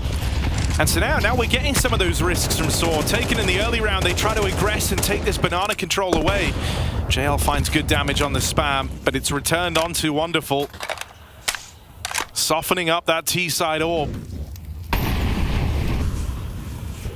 NAVI go back to this bit EMA tag team over towards the apartments. That was how they first broke through. While the rest of NAVI start to work this control over towards Banana. Sora set up 3 strong here, so they seem interested in fighting for this. With the smoke down, they're never going to get the info in time that NAVI are no longer committed to Banana. Suddenly, Maturius has to hit the good timing here as that smoke comes out over towards Arches. He's got to get a move on. Maturius has got to be quick because NAVI are ready to hit this A site. Nade on short finds good damage. Molly to slow them down even more. It won't split up the push. NAVI can wait for that. But this has bought enough time for Maturius to join the ranks of this A-hold. This is going to be really, really bad for Saw. Now they have a fighting chance all inside of the site. And Aristos trying to play passive from back of the pit. That's a great headshot for Alexi with the lineup for Maturius. He needs to capitalize. He needs a third. 20 seconds. They chase him down. And Roman is not here in time to stop that bomb. It felt like Saw were in with a shot, but it was only blanks in the gun. Roman's gone, and NAVI are a point away from the semi-finals. Back to what works, back to the A play. Blinder of a shot hit from Alexi here on the opener. Story's up, never given the time to get going. And even well handled onto Mutiris. If you remember, Wonderful was low that whole time, so Bit swoops in and lends a helping hand. Great cover. It's all flowing for NAVI. One misstep in a B play, but they don't let that define this T side. Alexi got a brutal entry onto the AWP as well last round. A high impact opening kill from the in-game leader when it mattered. This time he's on 2 HP. Even an impact of a grenade will end his round, but JL comes flying in from the sky. JL, and the J stands for jumping. NAVI, red carpet rolled out into those semis. Even luck starting to go their way now. It's meant to be. Can anyone stop it? Saw slip back. Story never got a chance to fire that AWP in the round prior. Will he get the chance? Up against match point. Semi-final point. Flash is wonderful, but timing shot connects for that AWP. And so Story never even got a chance to play in these last 2 rounds of Inferno. He's now relegated to the sidelines. Mutiris, first kill found, sure, but now they've got him trapped in a box. Wonderful takes the line. Crazy flick hit from Wonderful's AWP. And there's only Aros Dos between NAVI and those semi-finals. This one man, if they can uproot him, if they can get past him, those semis are locked on in. Roman is too far away.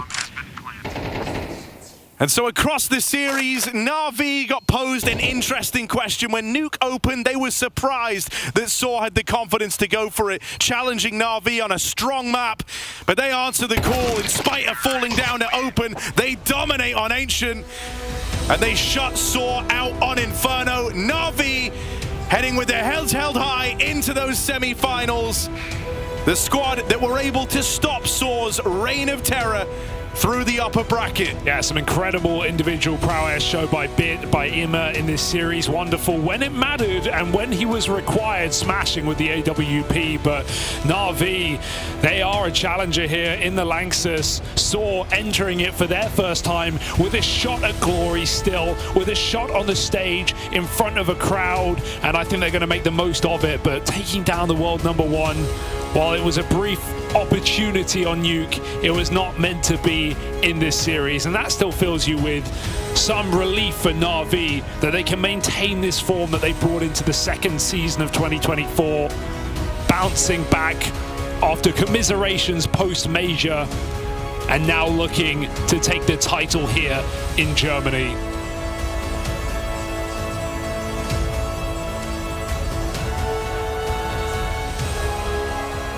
They sure are, and I've got Wonderful here with me. Wonderful, what does it mean to make top 4 in Cologne already? It feels really, really good. I can imagine. Going into the Lanxess is a special moment for, I mean, most players, right? So how excited are you to go there in a few days, letting it all sink in and make sure that all the work that you've done is going to pay off in that arena? I'm super excited to play on this arena because I heard a lot of stuff about this, about amazing crowd, about everything, and I'm just waiting for it. I do want to talk about this series just a little bit with kind of the false start with Nuke that they said we will be very confident there. Can you tell me a little bit about the team talk after that first match and what had to be adjusted? I think we just didn't wake up on the first map. Like, we was a little bit sleepy and didn't communicate right, and that's why we lost it mostly. But on the second map we wake up and we just win. Yeah. I guess I saw it. Yeah. How do you reflect on your performance overall, knowing that when you get to the arena, you're going to be taking on the best teams in the tournament, the best oppers in the tournament? Now I'm feeling much better because 2 first games was for me not so good. But now I'm feeling great. Just, as I said, I'm just waiting to play on arena. And as my last question, I saw that before the match you were warming up and you were playing football and you hit Tanya. Do you want to apologize to her? Yeah, I said sorry already. And it was randomly. Yeah, it's just randomly, but it doesn't matter as long as you do well in game. Yeah, you did? Yeah. Perfect. Thank you. And congratulations, by the way, and good luck in the Lanxess. NAVI is going to the semifinals. Yeah, and then because the next day is maybe not so accurate with the ball, but he certainly is in the server. You might say he was feeling wonderful, hitting everything coming his way, looking very good, looking like the #1 team in the world are NAVI here, Bubs. One of the best AWPers in the world on the CT side, phenomenal on his A game, and I think this is what worries people a little bit at times, like why doesn't he repeat the same success on T side? But he is a fantastic player. There's so much potential in this guy, and he is the reason I assume why Simple is not back, right? He is a fantastic talent. He came through the ranks together with Dunk, dominating the tier 2 and 3 scene. They got the chance at around the same time, but Wonderful has just shown so much more. So much more. Oh, not so much. So much more. Keeping those bold words. What he has shown right now here in Cologne, certainly much more. Securing a spot in the semifinals are NAVI. It could be no other. I mean, they claim their crown. They defend it well. Even with that nuke upset, things stay pretty in control. Yeah, that was an interesting one. Like Ancient looked very, very one-sided on paper, and then here on Inferno, there were a couple of moments, in the first half where you thought, oh, Saw could maybe make something work, but overall, the better team just looked like NAVI today, and that's it. The reverse sweep came through. Saw definitely, probably the best team at the tournament on nuke, but everything else needs a bit of work. Yeah, maybe fleshing out the map pool. One guy who is certainly fleshing out his stat pool is Bit, our U.S. Air Force aim high MVP of this particular match. It could be no other, right? Dominant in those last 2 maps, really strong individual form, made it so that those maps just weren't even really a question. Such a consistent player, arguably the best anchor player in the world right now. He's such a guy that strikes fear into the opposition when you want to execute on him, especially on the T side. Like if you're knowing that, okay, Bit is on the other side, you just know you're in for a rough time. You really need to be on your A game, especially individually, if you want to get that first kill on this guy. He's such a phenomenal aimer. I think it's also displayed in his headshot percentages, generally speaking. But yeah, fantastic player. Yeah, and not generally one of the first people to be taking that first contact, but here on Inferno, he had 9 multi-kills, and you saw the impact from the multi-kills, the 1vXs he was winning over on Ancient as well. So just a integral part of NAVI, and if he keeps on playing this kind of Counter-Strike going into the playoffs, going into the stadium, man, that is going to be a dangerous NAVI. It's such an exciting prospect, isn't it, right? This is a NAVI team that just seems to get better and better as time goes on, and now we have one of the most prestigious awards in the world of Counter-Strike, that trophy. Not so far away from us right now, just behind the desk. And soon it will be well within reach for this NAVI team, right? Straight to the semis. They've only got 2 matches, potentially between them and everlasting Counter-Strike glory. Do we have the bracket?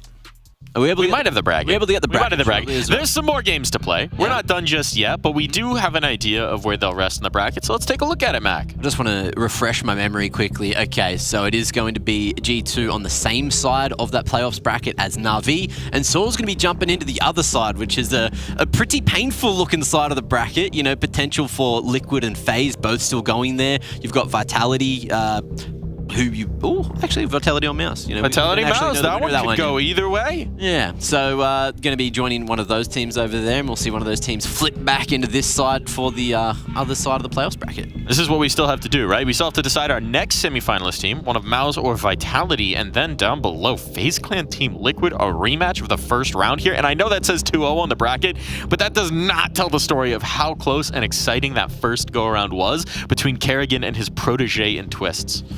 Yeah, Liquid and FaZe is a pretty interesting story. It's a story about 2 teams whose... FaZe is in an identity crisis. They don't really know where they should go. Do they need to make roster changes? Can they make this work for like the 5th time or 4th time? Kerrigan and those guys have played together for so long, and then all of a sudden you have the new ship in the form of the North American prodigies in Twist and Nav, and he's all of a sudden finding a new guy called Ultimate, and he's for some reason one of the best AWPers in the game right now. Like right now, those numbers he's delivering, it's very far in my mind that I can remember a player that joined the team and just came with that impact. Robs comes to mind, MOUZ with G2 right now, but he obviously showed it beforehand. This guy is the real deal. He is indeed. It's going to be exciting. Speaking of the real deal, I know they didn't win here today, but I feel like SAW have still put together such a beautiful resume through this groups that we've got to be so excited to see what they're going to do in the Lanxess. Yeah, it needs to be said as well, you know, even though that they aren't going straight to the semi, straight to that Saturday, I think this is probably better for them. You know, going into a quarter, getting a little bit of a taste, even though the Lanxess is probably going to be sold out all 3 days, it should be a little more quiet, a little less rowdy on the Friday than the Saturday, although you reckon it's the opposite. Not the opposite, no, but I think it starts at a high and then it ratchets up even higher. That's the beauty of Cologne. Well, look, I'm dipping my toes in here for the first time, so I'm just getting used to it. But that being said, look, SAW going into a quarter, trying to get themselves warmed up in the arena setting and then maybe making a semi, that's when maybe, just maybe, we could see them start to shine again. But they've got a lot that they've learnt today that they can take into the arena. And just a quick point about NAVI as well. I think nothing else than a trophy will make them happy at this event, right? So I don't think they care that much about the bracket run, right? They need to beat whoever is in front of them. If it's going to be G2, if it's going to be FaZe, whoever it is in the semifinal, I don't think they really care. Because if they lose to them anyway in that semifinal, I don't think they care about finishing second or third or fourth. Getting a chat with some of the NAVI staff before this event even started, the words were nothing but a final and a minimum, and they're not far away from it now. And I think your expectations are absolutely right, Bubsky. But we've got more teams with high aspirations. We've got more teams with high expectations, and we'll have another matchup between Vitality and MOUZ here on the B stream when we come back from the other side of this break.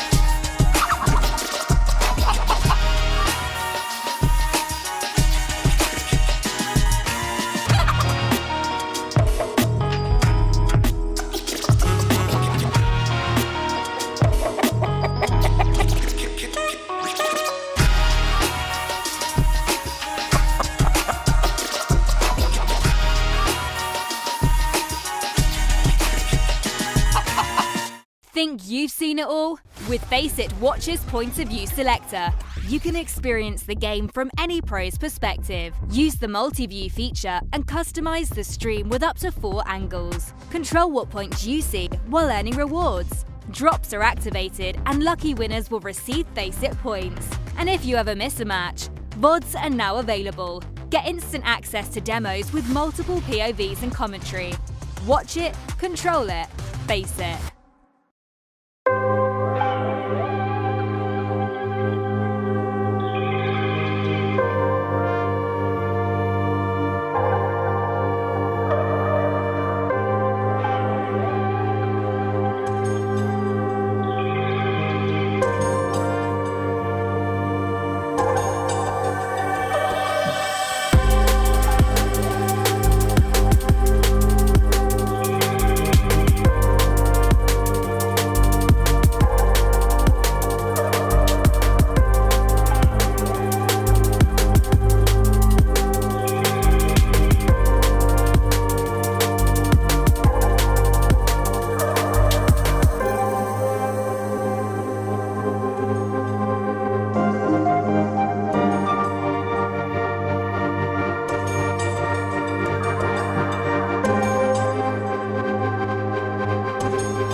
ESL presents Intel Extreme Masters in partnership with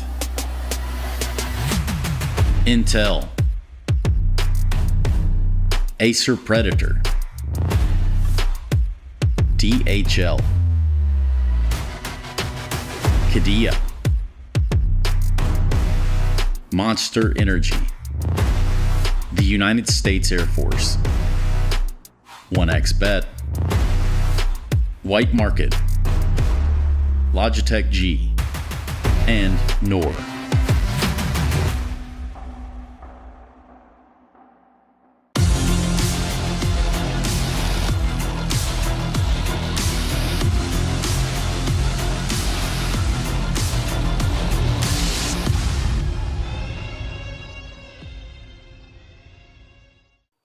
Vitality is playing MOUZ for a spot to go directly to the semifinal at the Lanxess. And I've got Coach Exitas here with me. And I have to admit, I asked Mathieu, Maniac, to send me a voice note where he pronounced your nickname a few times because I never get it right. Did I do a good job? It was an Xtas. Xtas. Yes. With the French. Yeah, okay. So I'm going to blame Mathieu. Anyways, let's talk about this matchup because in EPL season 19, I think you didn't have the best memories of it, right? So is this an excellent test for you to see how much you've improved as a team? Yeah, we didn't show up, but it's a bit different. It was the grand final, now it's just for the semi-final, so it's definitely different. It's not like a revenge, but at least it's a test for us because yesterday was tough. We still managed to win, but today I think it's a really good test against them. Indeed, it was difficult versus FaZe. I mean, you are two of the favorites in this tournament. I mean, FaZe is still playing. But I was talking to Flames afterwards, and he said it's a bit frustrating for us that this thing keeps happening where at times where we should be passive, we are active. At times where we should be active, we are passive. And it doesn't get fixed. So what's your view on that? Yeah, you're right. A bit frustrated, especially after Inferno, because we felt we lost exactly the same way as the last time on Inferno. Exactly the same mistake about communication, on setup. We lacked of trust sometimes, especially on CT side. Not on T side, but on CT side. So we put a lot of work on it. But yeah, we need to recognize that it works sometimes. It depends. I feel like it's, especially with the mood, we need to improve and trust yourself no matter what. You seemed a bit caught off guard that that's the answer he gave. But, you know, that's what the game was like yesterday. We got to be honest. I also want to ask you about Mezzi. I know a couple of months ago, actually it was in June, that you were talking about how to really want to get him to a stage, to get those reps in and to see where his development's at. How happy are you with him? And what do you want to see from him here at Cologne? To be consistent. Not on T side, because I think he's doing a great job on T side. But on CT side, you know, it's like either he's pretty good or he missed a lot of shots, to be honest. But I think he's improving on that since the break. And hopefully we will see it today. Yes, hopefully we will. Final question, the trophies. That is what the Vitality fans want. And you've given me a lot of info already. But what to you will be the ultimate thing you are going to need in order to make sure that Cologne is the trophy you get? Game by game. We are not thinking, because the problem is we have it just, okay, we want to win the trophy, and sometimes we forgot to play the game before, you know, the first game, the second game. So just focus about today. We know in the past, with Vitality at least, when we have a game like that, all the time the mentality was not good. We lost. So today we expect to show up a bit, especially a good opponent, and to go through the semi-final. Wonderful. Thank you so much. Thoughts of the trophy still kept at arm's length for the coach of Vitality, but it's got to be hardware on the mind for both of these teams. A Cologne berth secured already in the Lanxess Arena, but more work to do here today, Bubsky. Yeah, this is about getting into the semi-final, and I think Vitality would really like that. Make it easier for themselves to get in the playoffs, right? I think this is where we've seen them struggle a little bit. Already securing yourself a top 4 would already be a nice goal for an organization in the form of Vitality. XCAS has not had the major success with this new lineup compared to the old one, right? So I think there's also question marks regarding him, and also how good of a team Vitality really is. Meanwhile, the priority on the semifinal spot for MOUZ, this is a team that's constantly under pressure, speculation about how they actually perform when they're in front of the crowd. So making sure they go further to begin with, maybe not a bad idea here, Mac. Is that a bad idea? maybe it's a good idea to go and get more experience in front of the crowd, find some success in the quarters and make your way through. If you win. If you win. Depends on who you're playing. If you can guarantee yourself that you're going to win that quarter, it's a 10 out of 10 win, right, for MOUZ. I mean, no teams can do that, so therefore they are looking to win today. But, I mean, objectively, it would be nice to get a bit of experience inside the Lanxess before playing the first game. And I want to call attention to this because there's kind of a parallel storyline between these two teams in different manners. Just stick with me here, folks. But both of these have a problem with being contenders or pretenders, still having the doubts about them. For Vitality, it's about their king, it's about their prodigy, it's about ZywOo. He's had an astonishing rating this year, contending for the #1 player in the world, but without any silverware to show for it. His campaign rings kind of hollow. Meanwhile, on the other side, MOUZ, they were the #1 team for a span of time, but it came off the back of a Pro League victory. They still haven't quelled our doubts about what they can do when the arena gets loud. Yeah, back-to-back Pro League champs, just absolutely fabulous when it's games in the studio. And at the moment we're in the studio, you got to think about that. There's no crowd, there's no pressure, there's none of that, all these external factors that people keep on bringing up. But then Vitality as well, right? It just feels like tournament after tournament, they just keep on falling short of the final hurdle. The last time these two teams went head-to-head was at Pro League, was in that studio environment, and that's when it was a best-of-5 on LAN, and MOUZ dominated them. So they're looking like a better team at the moment. I feel like Vitality this tournament have come in, you know, throwing haymakers, throwing out big plays, big calls, and there's been a lot of tension. We've seen the players walking around. It looks like when things aren't going right, which isn't super frequent here. There was a little bit of tension between some of the individuals in that squad, but they've managed to pull it back. They managed to get that win over FaZe yesterday, and now they're here already securing a space in the Lanxess.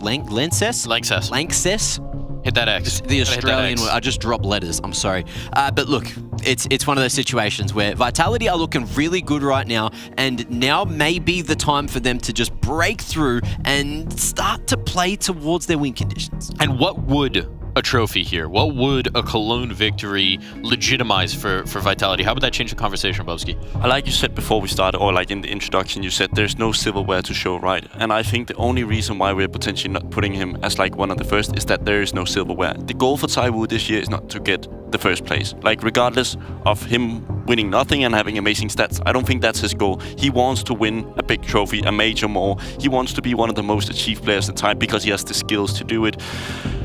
It will be a consequence if Vitality can find their form automatically that he will be the #1 player of the year. If he can win a Cologne, if he can win the major with this lineup, he is often carrying these guys to new heights. This year, he's still been playing lights out. I think there's many people out there who's thinking like, ZywOo was falling off a little bit this one, right? But statistic-wise, he's still up there as one of the best. Now, for the other side of it, for MOUZ, right? Sometimes they're squeaking in the arenas that kind of have that reputation. What would a Cologne victory for their home nation, right? German organization, what would that do for them, Mac? Defy all expectations. It's like what we already said on the desk. You know, I'm saying that they are a studio team. It seemed to be a bit of a meme, but it's just so accurate. They even at Chengdu, I think it was, they finally got a win in the quarters, but then when they made it to the semis, choked again. And it just seems to be this idea of them just choking when there's that much on the line, when there's too many people looking at them. And I hope that that's not real. You know, I hope that it is just in our head, but that is the expectation that has been set for them. You know, where they're going to go is potentially the semis, and are they going to be able to handle the pressure? Who knows? Because when there's not that expectation, when there's not this noise, all of these external factors throwing them out, then, you know, man, they can finally show us what they're made of. Now, at this stage, with perhaps just a touch less pressure, there have been 2 guys lighting the way for either of these squads. On the op, on the big gun, on the zoom cannon, Torji and ZywOo have been lighting up the scoreboard here. Yeah, so far during stage 2, these 2 individuals have been the heavy hitters. I like to see that ZywOo is, you know, not only firing, but everyone around him is enabling him to do so. They're putting their lives on the line to get him information and put him in winning positions. That's what we saw yesterday for them against FaZe. And Torzi, he just gets that anyway, right? He's just so self-sufficient. He's just been so sharp all tournament. But this is the play I was talking about, right? You know, whoever it was next to him there put his life on the line, took attention away. You're playing double sandwich. sandbags. No one's going to double clear that, and you get yourselves a couple of free kills and a round off the back of it. Torsey, on the other hand, you can see he doesn't need a helping hand. He's just playing for himself, just tearing through everyone that's put in front of him. And he's so fast on the AWP, which is so important at the moment if you are an AWPer. We've had this conversation for the whole week, right? You've got incredibly talented AWPers, but then you've also got the less carry heavy, the more supportive AWPers. And it feels like these two are on the, the carry side of things. And when they're playing their best game, damn, it's good to watch. Yeah, and the development of Torsey is very prominent, right? I think everybody in the start of this lineup said he was going to be the weak link, but all of a sudden he's your strong link in some moments, right? I think it's very important also to remember that this lineup returns at a tournament again and again, and we always expect them to get better due to their inexperience, right? It's not on the playing field when everything goes to a high unit. That's wrong with MOUZ, and that's why I personally don't put the expectations as high, because I know in a couple of months they will potentially be equally good or even better. Same with NAVI, but Vitality, I don't see the progress as much, therefore I would like them to actually win now. I have one more question about the pressure before we hop into the veto here, into the maps. This is to you, Bubsky, specifically. As a player, when you're playing in your home event, which, yes, the MOUZ players, they aren't German, but their org certainly is. They're based in Hamburg. This is the most important event on the calendar as far as the organization is concerned. Does that make it easier, knowing that you have fan support, or does that make it harder, knowing that this one's even more important? I mean, the home buff, I've never really believed it. I think it's very difficult as a player to deal with it sometimes, because you're not really being... by getting more energetic on the stage doesn't really help you, because you kind of need to keep your nerves calm, right? So you kind of want to just have as little pressure as possible, play your game, especially for MOUZ, which are relatively inexperienced. I think a guy like Kerrigan might enjoy the pressure a little bit more, right? So I think it's a question about time for MOUZ to even get more experience. But as for your question, generally speaking, it will mean a lot. Like, there will be a lot of people around the squad, there will be more people you can get in, family, friends, all these sort of things. It's a very central place in Europe, and most of the squad is from here. If you don't believe in that, what do you believe in? Do you believe in 100% win rates on maps? Do you? Sorry, repeat the question. Do you believe in magic? Do you believe in statistics? Just say yes. Cold, hard facts. Just say yes. Just embrace it. 100% win rates on maps. We'll have a look here. You can see Dust 2. MOUZ have won every single time they've played it from the 4 reps. And then you're looking at Mirage, Vitality are looking like an absolute killer on that side of things. 8 reps, winning them every single time. I feel like we should be getting them, unless, we're going to play some veto chicken here. Yeah, the only reason why you wouldn't get it is because they would respect the opposition so much by the anti-strat they would come with, right? Automatically you would expect us to come in, and then you would see Mirage maybe as a third, and then you would see either Nuke or Inferno coming in for Vitality. It will be interesting. We see the Inferno coming in, and also Can you tell me what map that is? I don't have my glasses on. Please tell me. The third one? Bobsky, please wear glasses. Sorry, buddy. Gotta see things. Can I steal yours? Yeah. Here, put them on. Come on, let's see if my prescription works out for you. Okay, it's actually pretty decent here. Okay, so we have Dust 2. Yep. Vertigo and Nuke. Those glasses are amazing, buddy. Can you see anything right now? Dude, they're great. I just got them made yesterday. I woke up yesterday, my glasses were broken, and thankfully German opticians, they've got it all on deck. 2 guys as well, who I know are going to have it all on deck for this match to send another team through to the semifinals in the Lanxess Arena. We got Sponge, we got Machine. Take it away, guys. Thank you very much. I love the energy Mike brings to those throws every single time, and I'm hoping you're going to be bringing the energy for this one, Chad. MOUZ Vitality, and I'd love to start the conversation about what is at stake. We know it's for a seeding, quarter, semi, both teams go into the Lanxess Arena. My question is there anything on top of that? Yes, big ramifications, of course, the way the bracket's going to shape up. Might play, give this an extra little nudge of importance, these seeding games. I know MOUZ players have vocalized every game is important. They want to get as far in the tournament as they can.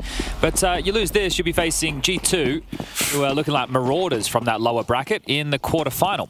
Okay, well, that's something to keep our eyes on. We'll continue that discussion once this pistol concludes. Shui responsible for this cat take, and he is actually going to be casting early looks. Or long aggression. Yeah, Zai was there to check it, and actually spots too, so there's some info. No casualties either way. They can't barrel through middle because Shui, Exertion, and Jimmy are all here.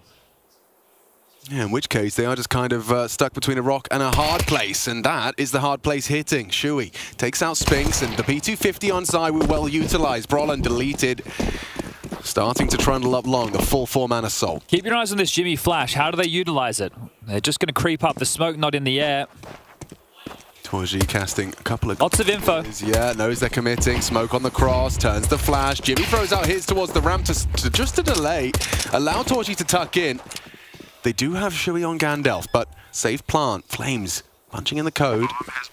Covered by Mezzi. 2 from short side. Jimmy late elevator, but he could be cleared by Mezzi. Won't be doing that now because Shui's hit a banger. 2 kills from the captain. ZywOo, can he continue to rack him up because he's all alone now up against 3? It's not the best plan. No, it is a good weapon for this fight, but already a couple of missed shots will surely go punished. He's hitting them. 1 remains. Can ZywOo really start with another ace on the pistol as Torji's off the bomb? Torji's running at him, looking to pick up the jewel. Beretta's looking to run him down. ZywOo has somehow pulled it off again. Will it be 5? Yes, indeed! An ace on the pistol. This is becoming a trend. Yeah, no longer the secret weapon, right? ZywOo doing this on pistol rounds. We know he's proficient on them, but pulling out 2 aces on pistol rounds is something special. And it starts with a Shui opener. They get across long, and I said focus on that Jimmy flash. He just used it to dissuade. I'm thinking, looking at the plan, it's not great. They don't need to be fighting him so wide. They give him the opportunity, and ZywOo will cinch it up. That is Vitality snatching away the pistol from MOUZ. Oh yeah, MOUZ definitely going to feel that was theirs. Their round to lose. Fast B, hang on, we're 2 lowers. This gets awkward for Vitality. If Jimmy does something, he's done nothing. A bit of damage onto Spinks and a missed scout shot. Zertian fast on this flank. Oh, he second-guessed it. He looked away for a moment and ZywOo gets the double instead. Couple of missed opportunities. Brolin and Torji, yeah, you're not going to be doing much with this one. Oh, this House of Cards has come tumbling down quite quickly, so we'll see if Brolin can stay alive towards lower tunnels. Spinks is the one locking him in, lower HP. ZywOo going around the world, also low. But when these 2 teams faced last time, the desk highlighting, as Brolin goes down, it was during the ESL Pro League Season 19 finals, the best of 5. That's when Overpass was still in the map pool, Dust 2 wasn't. Coming into this today, MOUZ are 100% on Dust 2, but they haven't really played it an awful lot. I remember seeing them having to pick it up for the first couple of times. They went straight from Pro League into BetBoom, and then I think BetBoom, the team, tried to pick it against them immediately, which they hadn't practiced. They still won it. Okay. But this is Vitality's choice, and we've seen them have some real wars on this map. Back to the series with FaZe.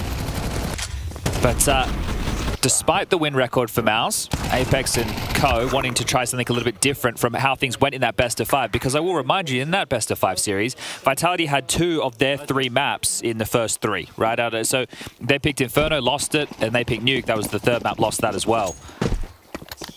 So yeah, different formula for today's bout. All right, aggressive up cat. They're talking about the carry potential of these AWPers on either side. Well, it's just Torji with the scout. Warded off immediately. And while we do have this lull, or potential lull, make sure you whack twitch.tv/ESLCS on your secondary monitor, phone, iPad. I know it's on mine. Very important to be watching that game. FaZe Clan versus Liquid, a rematch from the earlier stages of Stage 2 here at IEM Cologne. And that one will book the last ticket for the Lanxess. Pex out middle into the stack. Exertion with 1. More bodies spotted, but the mop and bucket can follow. Just 3 more to find. Exertion's already low. Segregated from the player's Shui. Well, no, he's not anymore. Crosses the smoke. Oh, Lamesy racks up a couple of tiny headshots. Easy round, no dramas, and just Torji with the aforementioned scout. Good, clean rounds from Vitality. The clutch from ZywOo and then the conversion. So, great work. And no real dramas. Pressing tab now for MOUZ as they prepare. They're just going to be looking at an 8-0 ZywOo. You're only 3 rounds in. I mean, that ace probably still has some echoes as well. It's really okay if he holds on to the scout, I think. You don't want to give him an AK. It's not going to matter as he'll take it away. And there you go, 3-0. AWP will be available for Torji. So we'll have to set our sights on this CT setup for MOUZ. Brolin will be anchoring long. We'll see if he gets tested by the spawns early. Tried to make it interesting, collapsing down on middle as a unit. Now this is where the game begins. MOUZ probably regretting the way that they played that pistol against ZywOo. See if they can get on the board now that the rifles have been equipped. Doesn't look like they will be pumping themselves in towards long in the fast fashion. Spinks towards tunnels. Mezzi Flamesy joined by Apex and ZywOo, the tail of this. Remember when we covered off Zywoo against FaZe, he was getting a lot of tags and picks through the doors with the AWP. Yeah. Yet to equip it, but we'll see once it comes out how annoying it can be. He was like posturing to flash someone through doors, but it actually seems like the conversation has changed. Flash and go, takes short, that smoke still lingers. Now the layering, just as one fades, another it blooms. Now that flash is thrown, Apex tries to clear closed doors, so that's a nice bit of information. Flames gets that safely. Pressure all over the map at the same time. Okay, Flames down, that's big, but strafing into him is Mezzi. Good trade. Down goes the Woo. It's Torji's AWP, and as the Des discussed, he is an influential factor in all of MOUZ's games so far, and Torji's hitting shots. That is a threat to Vitality, and a threat to Vitality's 4th round. Oh, Spinks can win this. Still plenty of time on the clock, 50 seconds. Bomber on Cat knows the AWP's towards A. Yeah, Zashin's going to be tending to the potential.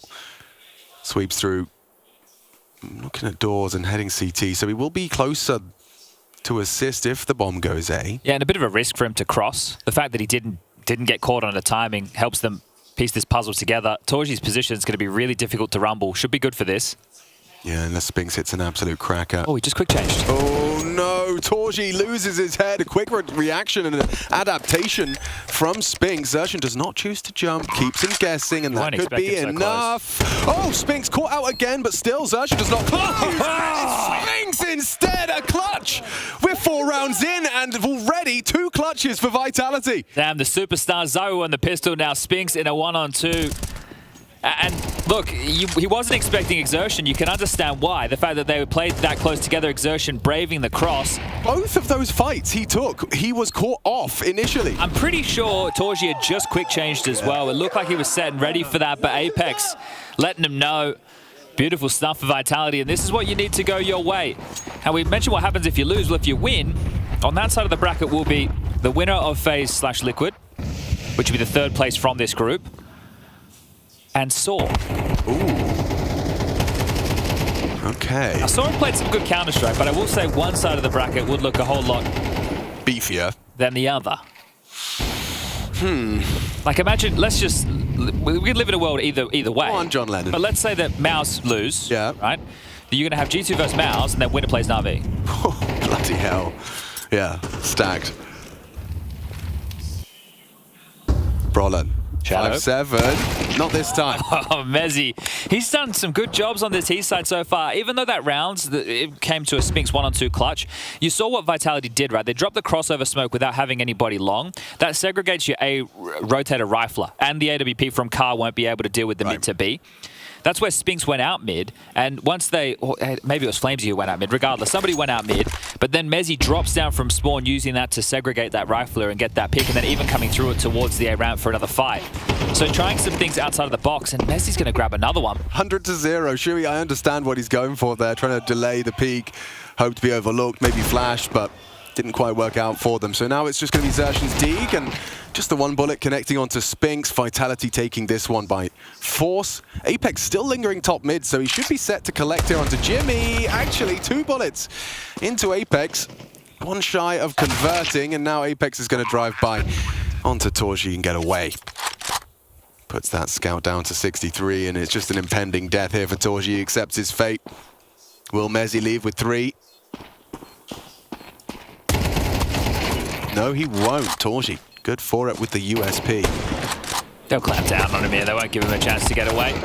Spinks to remove him. So 5 on the trot. Fantastic work. The clutches are going to help. Right? They're definitely going to help. You're not going to turn those down if you're Vitality. We'll see what they're... This is a great entry, isn't it? Knows the shadow. Comes out with the crouch peek. Brolin getting deleted.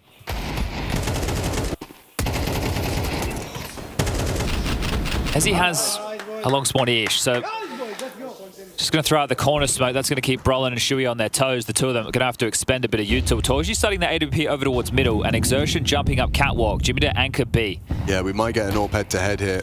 Maybe not anymore. Zoe just fired off a shot and left. Might come in from back cat. Yeah, potentially. I'm just looking at Mezzi's POV. He's a for everything. Yeah, he's considering aggressive boost. That would be mad. Walk in the smoke and boost over. That would be curious. Well, prepared for any problems. Going through their paces are Vitality. Smoke towards mid doors, Molly towards Cat. Flamesy taking space, has Apex just behind him. And they've rejigged the CT setup now. So Brolin anchoring long. Torji has rotated the AWP over towards A in case of the execute. Oh, they're just going to take it. While that extinguish makes you feel very threatened if you're on A. There's real intent that they want to put this pressure on short. It keeps Shui tethered closely to Torji, and Exertion now needs to float back across this mid doors and bolster the B bomb site with Jimmy. Yeah, okay. Clear division of labour for MOUZ as they look to try and post their first. Been incredibly close on multiple occasions, but let's see if round 6 is where they do buck the trend. Flash in towards the doors. Shui tending to it as a lurk smoke blooms. This is a very well constructed. This is a fake. You can see how they're just keeping the CTs guessing all over the map. Is it mid? Is it B? Is it long? As now, with Brolin down, it seems it will be A. And Flames is right behind Shui. He's ratting through this mid-smoke. Shui, you can see he's just got too many things to worry about. Oh, beautiful. Vitality. This is a dust too they can be incredibly proud of. Just, I mean, MOUZ, a team of MOUZ's caliber. You can see they're just getting pulled apart, misinformation, miscommunication, they're lost. And it's a product of Vitality. They are manufacturing this obscurity, this uncertainty through their calling, through their presence across the map. And it helps where Messi can kill long whenever he wants it. Yeah, but one of the dramas, if you're Brolin, is the comms at this point is we don't have short, we don't know what's in upper tunnels, we don't even really have mid control. And then a lurk smoke comes out B as part of the comms. The mid to B smoke lands as well. And at that point, you have two options as the long anchor. You can either start pushing because you think it's going to be mid to B split and go behind them, or start dropping back so you can group up with your teammates. And Brolin was taking that angle. Like, he's not sitting playing an anchor position from pit or on the reverse side of long. He's not fully committed to those duels. So he's in two minds. He doesn't think anything's really coming his way. They step out, they delete him, and MOUZ take a tactical timeout to get Cyclone on the mic because things are going miserably for MOUZ right now. You've got 1 kill on Brolin, 1 on Exertion, 2 for Jimmy, 3 for Shui, and Torji at the top, which, hey, some of those have just been on the rounds where you've had scouts, so they're not really impact kills. He's got 6. This time pace. Yeah, way more direct. And Zaiwu, who could have gone down? His teammates all take a lot of damage from a single HE. Well, this would be a spark to get MOUZ back in it, wouldn't it? A couple of HEs remaining. Will that be used for damage, or will it be used to clear some smokes? Vitality with this long control. Mezzi is the only piece that hasn't joined the puzzle. He's just going to cover the flank. Apex starting to walk up. We saw him do this against FaZe. Oh, would have been spotted there. Yeah. MOUZ, they know what's up. They're hearing all these AKs just sounding off on long. Shui's called up a clear. More chip damage. Apex swallows another HE. They've got to be careful. You peek too far, you go too wide, that AWP will pluck you, but they are walking up into them. Jimmy and Xertion. Just these sidearms. What have you got for us, Jimmy?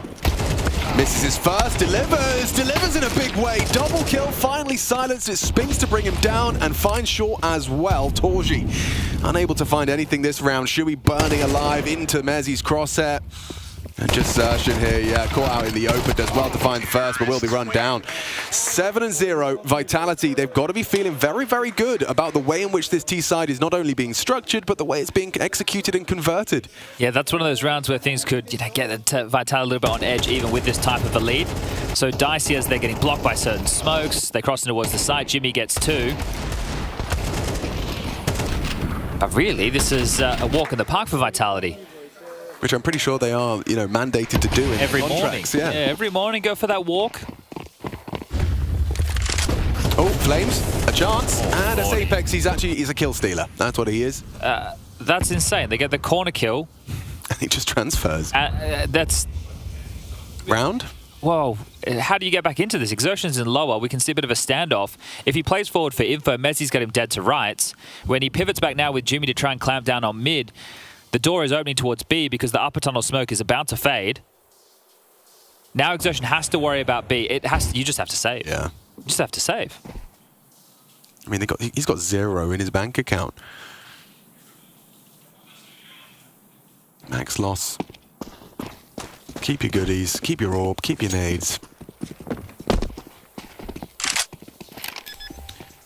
Well, the penny's going to drop. Apex immediately knows that there is no resistance, which incites the save. And they didn't even know that they were on the B bomb site. Bruh. They literally had no idea. Apex gets a complete freebie. Flames make sure they can't exit towards long.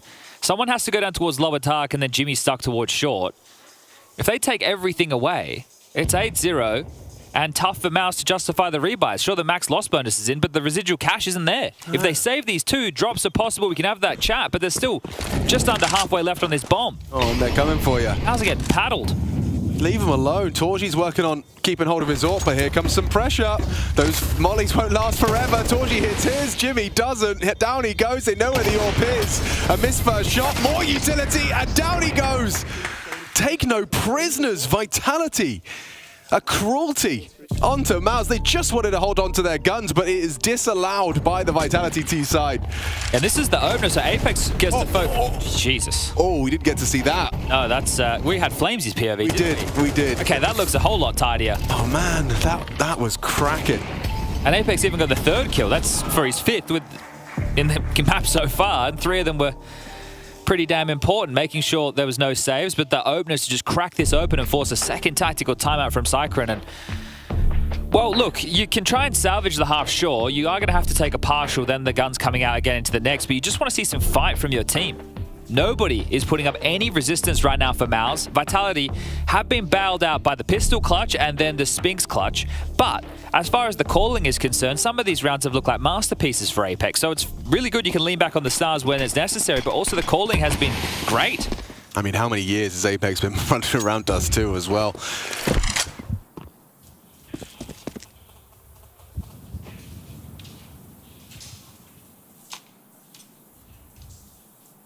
Starting with 3 towards upper B. Maybe they go for a flash push, but this is what Sphinx was positioned for. Team flash as well. Oh, well played. Oh, well played. Oh, I think he's got more. Sphinx may not expect another.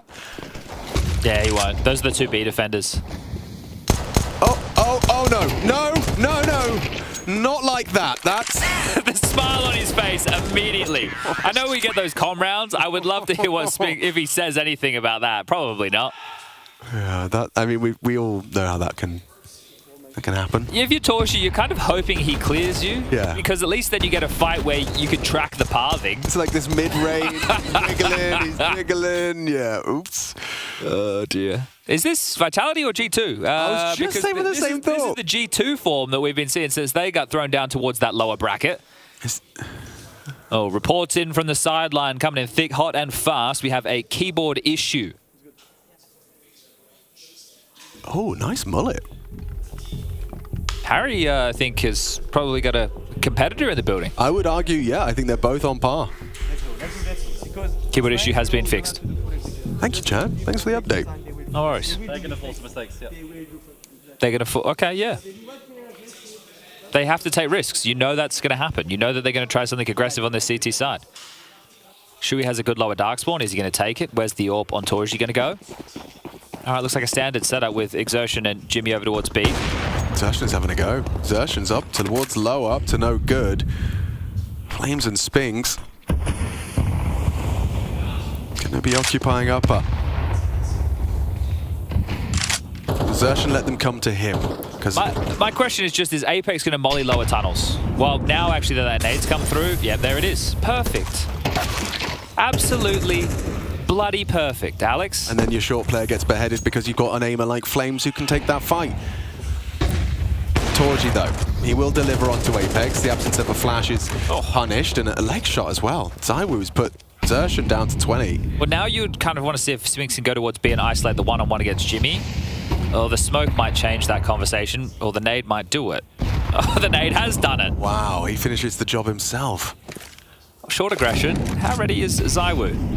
He's typically very ready for any engagement, even if it doesn't always look like it. You can see, yeah, he's considering his options as he backs away. An uncrouch here. Yo, perfect from Brollan. Perfectly executed, but now the B site needs to be defended, and Jimmy, he has done enough at least to remove Sphinx.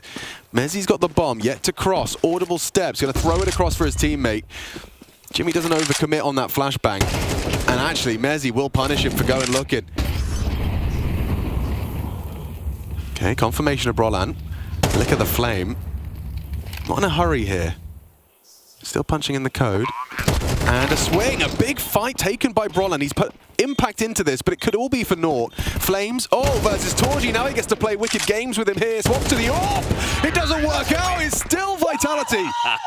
Oh, dear. That's 3 clutches in the first half of play. A Zywoo 1v3, a Spinks 1v2, and now a Flamesy 1v2. Yeah, and he started the round with a headshot onto Shui as well. Real scorcher you saw there in the replay. Nade on his face. Zershin didn't get to play. And Jimmy, yeah, he put up a fight. Mezzy hitting some great shots here on Dust 2. And I'm not just saying that. He is. Yeah, he is. Like, this is some good CS from Mezzy right now. Well, X has in the interview was saying that he wants a bit more out of Mezzy on the CT sides. Okay. The T sides, he's happy with the job that he's doing. He was looking for consistency from Mezzy. Even said he misses some shots. Oh. I'll tell you who's not missing shots right now. Yeah, he looks like a robot. In the best way.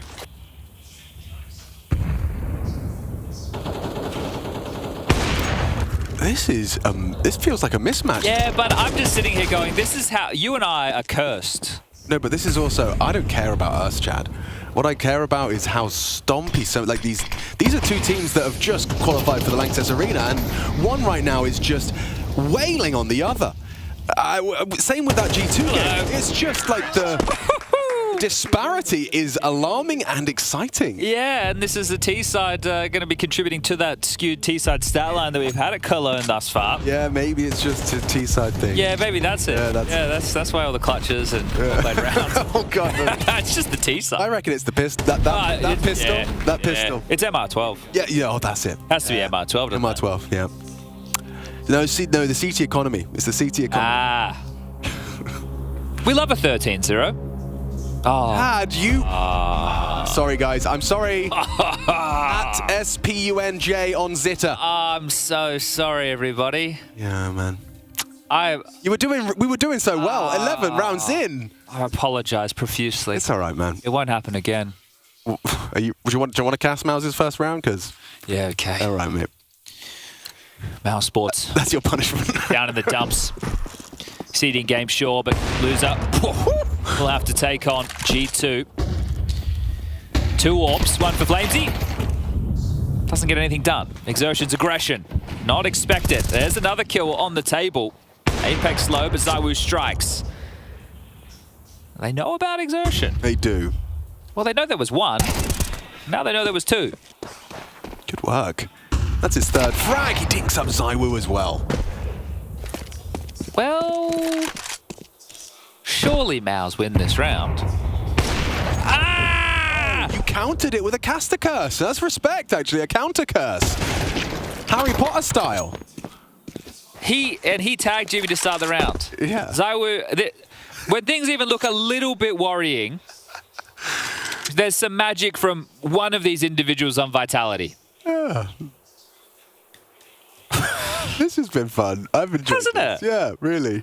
And Zywoo's going to hit that. Yeah, of course he is. Of course he is. 12-0, folks. Please come back and witness what could be a 13-0 at the start of this match.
Hello, ladies and gentlemen, and welcome back. We are heading into the second half, and it could be one of the quickest halves in Counter-Strike history. A 12-0 scoreline. Vitality, couple of clutches. In fact, how many clutches, Chad? 3. 3. That's right, Chad's here.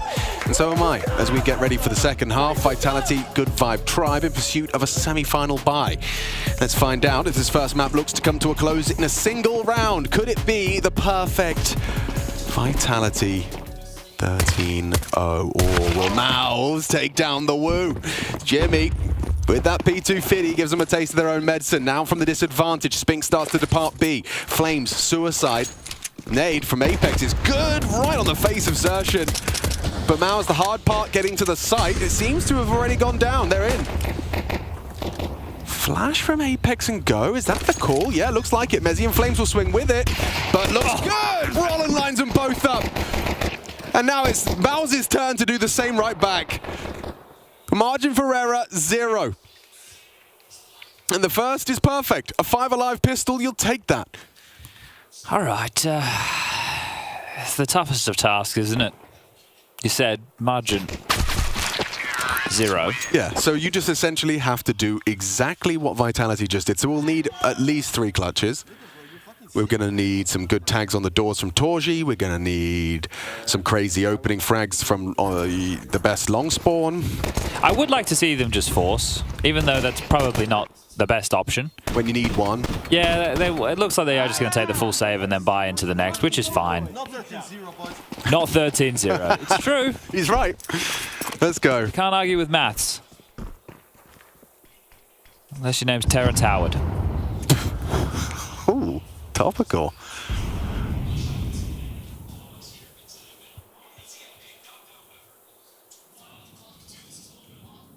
Well, they are going to show up in mid with 5 USPs, and the drive-by from Xerxen gets himself some extra cash to splash. 1,200, get more. Yes, indeed, a triple on that Mag 10. Nice and quick. Alex, did I tell you how much I hate the veto from Liquid? No, well, you have, but you haven't done it with a microphone on. Would you like to do it? I just hate it. Okay. I don't like how they're giving FaZe maps that they're comfortable on. I know that they like to play Ancient, but their Dust 2 is pretty miserable. I think Liquid look like they have a pretty decent Dust 2. Anyway, that's a conversation for the A stream, twitch.tv/ESLCS. And wow, this is catching on, isn't it? We've seen this run. Furia did it, Liquid have done it, and this is going into this third round with, it's like an MP9 buy. You save enough cash that you have the loss bonus going into the next, and you full buy. But we might not need a full buy. The MP9s could do it. And they tend to, more often than not, because you recover a rifle and you get the bomb. Oof. Are we calling it the Fallen? Are we calling it the Liquid? What are we calling it? I'm just calling it MP9s on the third round. Yeah, okay, fine. It makes a lot of sense. I'm sure there's someone at Valve HQ that says they finally tried it. They cracked the code. They cracked the code, folks. Instead of playing these rifle rounds with a flash and a HE. Now they get to have a very good attempt. Worst case, you have your rifles in the next, and best case, you win it with just the SMGs. And they had an aggressive gambit with 2 pushing upper tunnels, 2 pushing lower, and hold up, Roland. You could win the round. He's about to. Flames, delete it, and the second. Brolan closes it down, denies the SMG half-buy round. Oh, that does feel good, actually. SMG half-buy, it works. Yeah. Exactly what it is.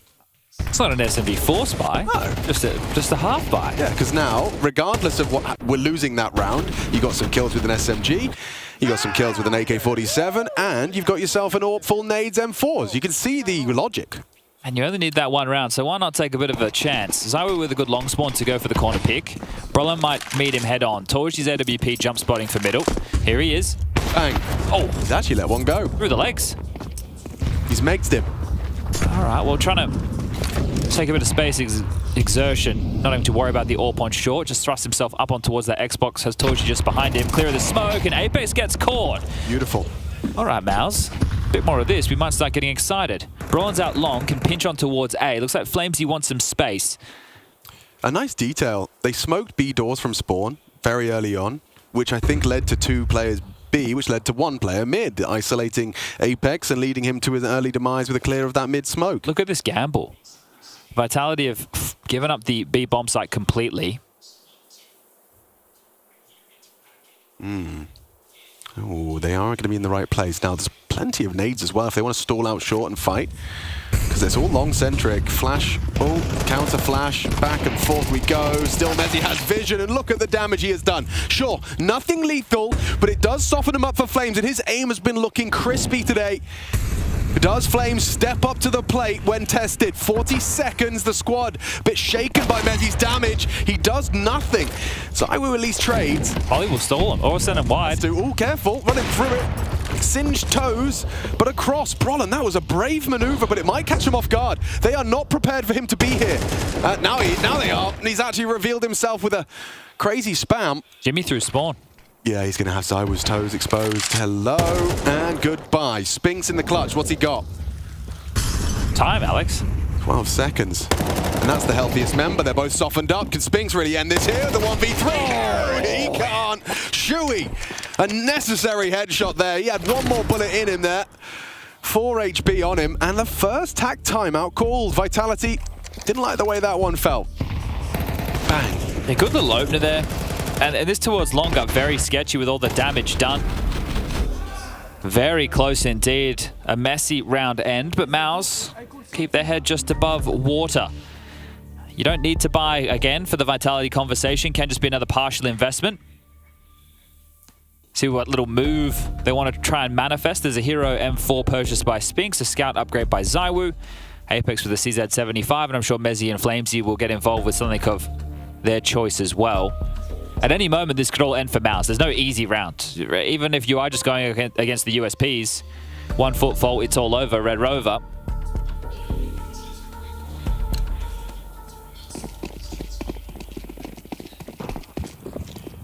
Okay, going for, I think, double nades long doors, but nobody pushed out, so that won't net them any damage at all. Exertion starting towards upper tunnels. And then just going into a default spread after that. So Jimmy dealing with the upper push, Exertion watching lower for now, Shuey back cap, Brollan is investigating long late within the round, and Torji floating with the AWP. Brollan needs to be very careful, he got here late. I'm worried about players up close. Flamesy in pit with a deagle. What's he got? Nice shot. Shot. Brollan opens up long as an avenue. Bomb's going elsewhere, but does that manage to catch Shuey looking towards short side, so tags him up. Flash for Spinks to go looking. And, he doesn't catch a glimpse of him. Shuey should have it. Yep, takes down the rifler. This is looking great for a 5th. MOUZ, can they keep it clean? ZywOo trying to back away. He loses out, and we've got ourselves 5v1. It's Apex last of 4. Shuey nails the headshot. MOUZ, it's kind of looking similar to the way Vitality's D-side started. A couple more costly rounds in there. But yeah, 5 alive, 4 alive.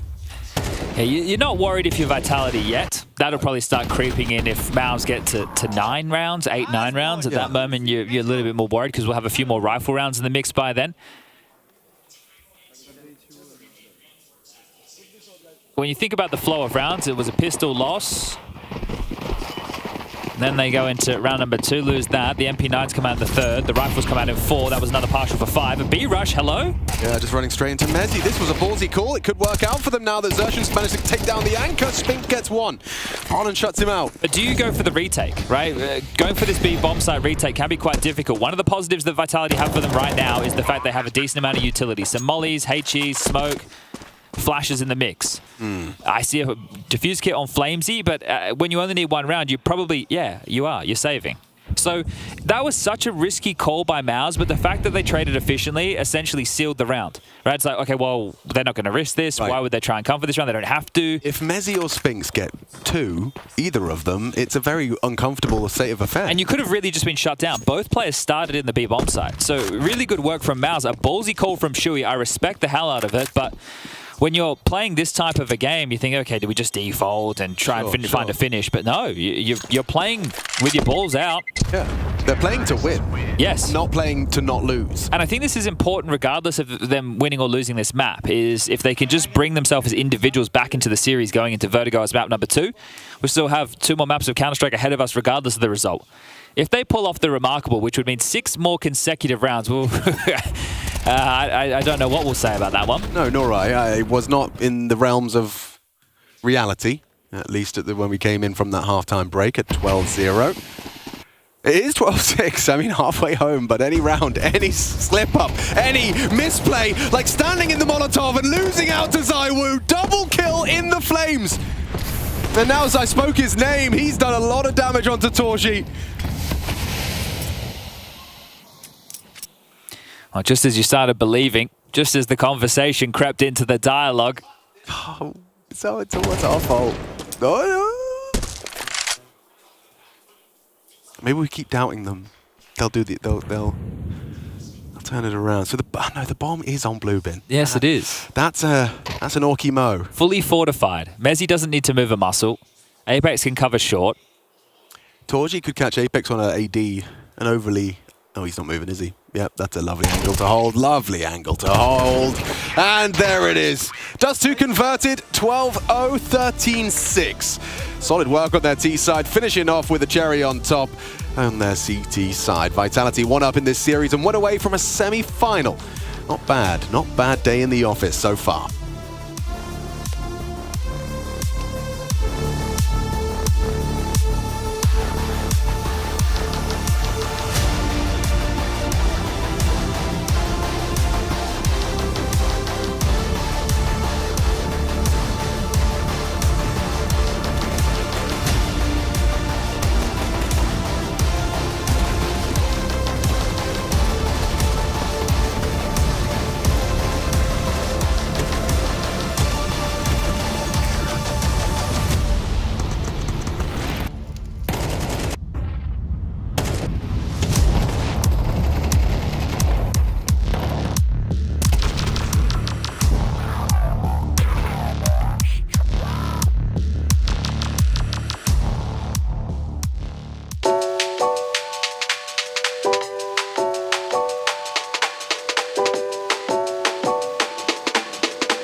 Into my emotions. Cause all the good times that we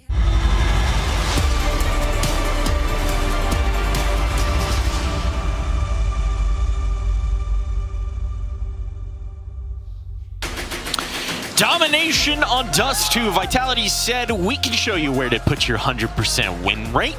That was very one-sided. Little bit of a cosmetic comeback in the second half for MOUZ, but it was already so far gone after the 12-0 half Bubsky.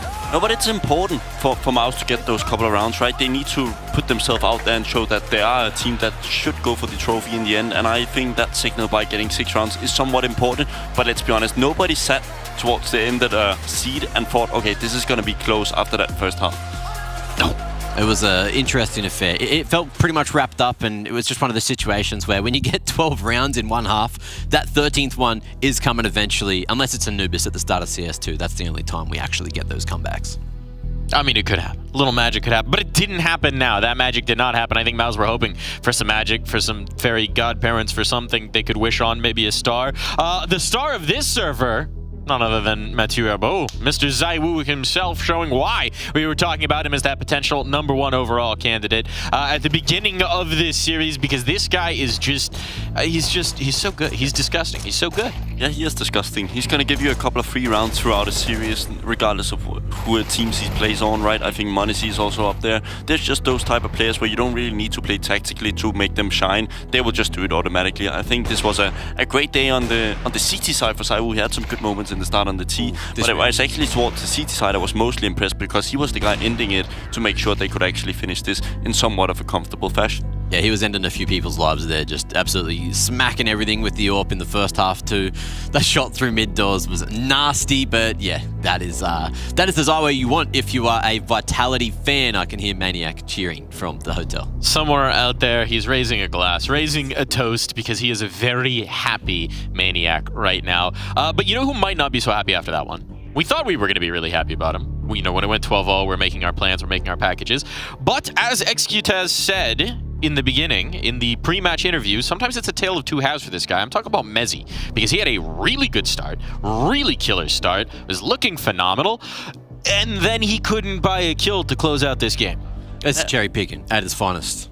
I'll cherry pick. Just by you. Tell me about them cherries. How you like them cherries, Mac? I love cherries. I love cherries. So this graphic is actually spectacular. Yeah, so his T side, phenomenal. Look, 1.89, hitting everything, just pumping up the numbers. We were like, whoa, that's great. But then we remembered that it was Extaz saying that he was not that great on the CT side. And then he did flub. It was like he had some finishing issues there, just wasn't able to hit a couple of the shots.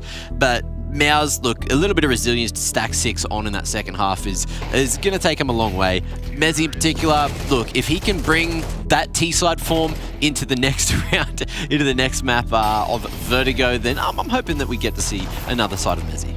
And the only reason why we even criticized MeZ is because we knew what was before, right? We knew that Magisk was on that server, potentially one of the best angler players of all time, not in this year specifically, but it just adds to a little bit of pressure, right? You know you're going to be facing the criticism of an Apex who's used to sitting with Magisk and saying, oh, but Magisk used to do this and blah, blah, blah. You know the story, how it folds out, and I think he's improved over the time, but I think one guy who's been even more impressive for my money is Flames on the CT side, brings a lot more. Right now, I think there is a realistic argument. You could say Flames is the second most important player to that Vitality roster. Could you imagine a relationship if you were sitting there and you always had your partner saying, yo, my ex used to do it this way. Yeah. That wouldn't go too well. I don't think that relationship would last too long. Maybe in the server. This graphic might as well be titled "Making Our Producer Amit Happy." He comes from the same region as Flames and Spinks. Watch them grow up as players and people, and every time they pop off, just brings a smile to his face. So I'm happy knowing that he's enjoying himself, certainly after this Dust 2 game. I'm happy to see him hitting their stride again. You know, Flames as well as Spinks. These two individuals in CSGO were lights out, some of the best rifles we had in the whole world. And CS2, it hit them pretty hard. It feels like they're just trying to start to find their momentum again. It's a similar story to Nico, right? He was like superstar rifler, disappeared for a while, but now he's starting to finally get that momentum back. He's really also matured inside this role, right? I think in the start, many people expected him to be a one-to-one replacement for Dupree. I think it was more about the money-wise, like he's a way cheaper player. And I think many people looked to him in OG. He played at that level for so long, but he never really got any real experience because it was literally just poop rosters again and again. And then all of a sudden, he escaped that matrix called OG, and he got into a good team. And now he's starting to like suck it all up from Apex and these experience that you get it inside the arena. Why are you laughing? Well, I was thinking of a segue, which is that speaking of poopy situations, we had Shox catch up with MOUZ after that Dust 2.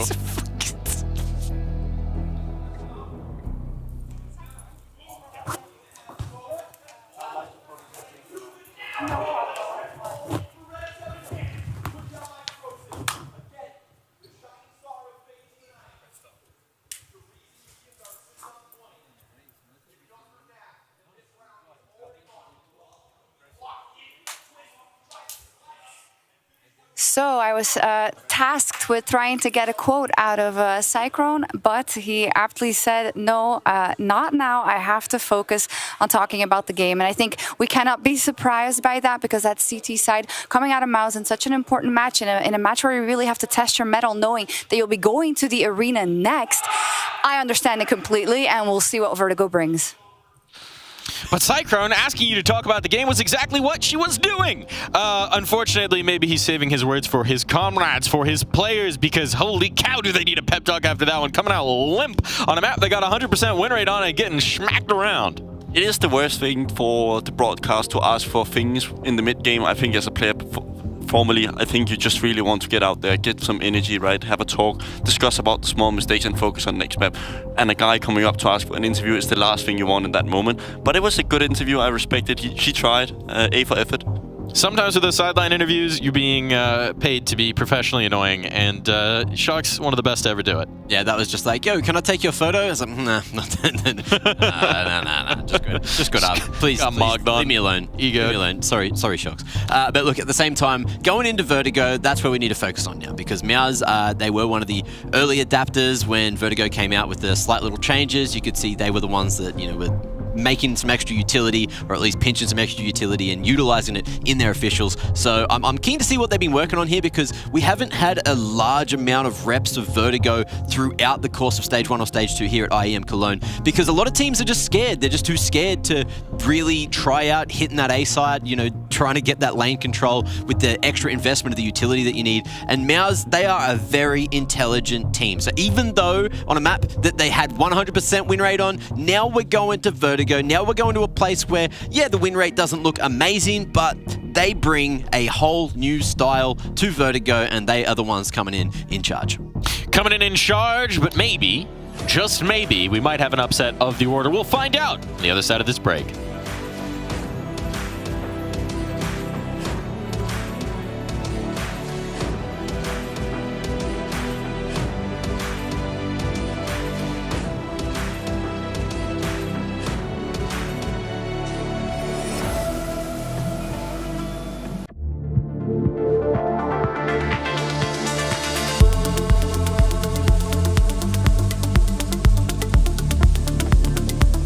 Hi, it's Bob with FaceIt. Did you know you can customize your live stream experience on FaceIt Watch? Yep, that's right. With the POV selector, you can choose up to 4 different perspectives, from the broadcast feed to your favorite player's view. So if you miss a kill, it's on you, no more T-tours and chat. But wait, there's more. We've got a you watch, you win situation in here. Watch IEM Cologne while having the chance to get skins and FaceIt points. Woo, look at this one. Change the channel and control how you watch.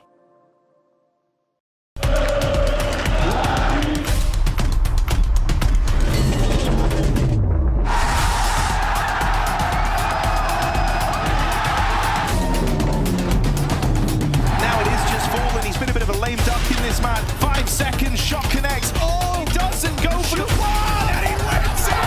Lovely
Wake me up before your vertigo go. Well, we're going to get taken down now. Because it was so perfect. Copyright infringement. Yeah, because, I mean, honestly, it's hard to distinguish that from the actual track. I understand Vitality, however, and MOUZ are in pursuit of glory. It is a semi-final spot on the line between these two. They've both managed to secure the Lanxess. Now the question is, when will their tournament start in the Lanxess Arena? Will they have to show up on the first day of play for that quarterfinal, or will they secure an opportunity for an extra day of practice, rest, and relaxation? I doubt there'll be much of that, to be honest with you. Either way, Vitality are up. They took the first map, Dust 2, in convincing fashion, a 12-0 half that eventually closed out to a 13-6 scoreline. I'm joined by Chad Sponge Birchall, who is obviously very focused on this map and very focused on this match, and maybe occasionally will be glancing to his second screen, as you can too. If you want to check it out, you can head over and watch at ESLCS on your Twitch, your YouTubes, whatever else is out there. You can do that. Check it out. FaZe versus Liquid is going down for one of the last few seats at the playoff table. Yeah, so the table seating arrangements, yeah, they're the only part that's not really done, No, right? and you didn't quite finish it off, so what you told me so far is that if... No, I've forgotten. Okay, so NAVI, do it again. by beating Saw, yes, they are in a semi-final. That's happened, right? Yes. Okay, that's happened. They are on the same side of the bracket as G2, who beat Pain. Yes. So G2 will play against the loser of this series on our screen right now. They were the third place team from Group A. They will play against the second place team from Group B, which we will know at the conclusion of potentially Vertigo, or if we need to go the distance after the series concludes. The last spot is between FaZe and Liquid. And where will the winner they of that game will play against Saw. Right. They'll be on the same side of the bracket as the winner of this series. Whee. So this is why the discussion with the loser of this game, you will join G2 and NAVI. Right, so losing this, not only you don't get the semi, you also have to get through a lot of big dogs if you want to make a run. Yeah, G2 first, and then potentially NAVI if you can deal with them. Yeah. Okay. Well, MOUZ, you better win Vertigo. You know, you brought it here for a reason. It is their map pick. Vitality made their map pick look very, very good on their T side, and that's where MOUZ start as well. So let's see what they've been cooking in the lab. I see a lot of nades, Chad. It's going to be quite a techie pistol. Well, this has got B bomb site written all over it. We've got Spinks, Mezzi, and Zywo, however, grouped up, and who just played for Info? That was Apex. He is called A-Ramp completely clear. Oh, that's a gift. Yeah, so they should be more than ready to deal with this towards B. It's going to come down to the timing. So Smokes, they're ready for Torji. Yeah, they must have done their homework. Oh, as well as the info. Pre-aiming this boost, Spinks knows exactly what's up. Mezzi jiggling stairs. Spinks holds this. Here comes the util, confirmation of their suspicions. And Mezzi, yeah, he's actually going to be run down. Good flashes, really good flashes. Look at Spinks, unable to do anything. MOUZ, perfect into the site. Converts his nade damage. Apex pushing smoke, but it's only flames, and he's not long for this world either. That is a perfect start for MOUZ. Everything going to plan. Brotland fragging up a Storm with 3. And so, yeah, mission accomplished. Yeah, you go into the stack and you still walk away with the result. So good stuff for MOUZ on the way in the door. Some good shooting from the Swede. And now we will see what looks like an eco from Vitality. MOUZ have had a mixed bag as far as this map is concerned at IEM Cologne. They played it twice. Once against Falcons, they lost it narrowly 13-11. Ended up winning the series, so no harm, no foul. And against Complexity, 13-9. And Complexity actually picked this map back in Dallas against MOUZ. And that was, I think, the first or one of the first times that we had seen the new iteration of Vertigo since the change over towards Elevator had come into play. And yeah, that one was a 19-16 loss, just a close game. But when the map was being tested, there was a lot of double nades towards short. Teams were just trying to fight each other a lot in those early stages. And I was talking to Exertion the other day. He feels like this version of Vertigo is T-sided. And I think he does quite an interesting job with A-lurks once the map starts to open up. So keep your eyes on him. Not going to be seeing the same MP9 Kev approach that they brought out on Dust 2 from Vitality. Yeah, I think, right, this map not so dependent on an AWP first and foremost. There's probably a few other factors that play into it, as well as this map just starting as opposed to them just needing to close out with one round on their CT side of Dust 2 after that awesome first half of play. Yeah, Apex, he's deliberately Got himself early, deep down ramp towards yellow. Avoids their short molly and will tuck in by the sandbag. Oh, wow. Tries his luck to Zertian, but Flames is quick to it. So consider that dealt with. Mezzi, how's his B anchoring work going? Looking very strong as he does deal with Jimmy. He's just going for a walk, going for a search. He stays active on his angle and confirms it. So extends the man advantage to 2. And it's uncomfortable for the remaining 3 of MOUZ. Bit of chip damage there from the HE. They throw one out. Torji seeing what he can find. If there's anyone overstepping the mark towards A, there's more than enough bodies to deal with this for Vitality at the B site. They've been swinging for some jewels. Boost that up. Roland immediately deleted, so Mezzi continuing the hot hand. That's what Xtaz was looking for. Yeah. All right, well, if you can't do any more damage with 45 seconds left on the clock, Shui lobbing out a couple of smokes. Torji looking for a gap. Flamesy is the step. There's a kill for Shui, and that's all he's going to get. It is just Torji now. Galil in hand. It's going to be more than enough money for a buy into the next 4 MOUZ, so can hold on to this if he likes, or look for a little bit more damage. Pick your poison, Torji. We're not in a rush. And for Vitality, on the other hand, we haven't seen them play Vertigo in Cologne. So it hasn't been a necessary map as part of their campaign. They've played Inferno Mirage, Inferno Dust 2 Anubis, and now Dust 2 and Vertigo. With wins over Furia, FaZe, and now the battle with MOUZ. As there you have it.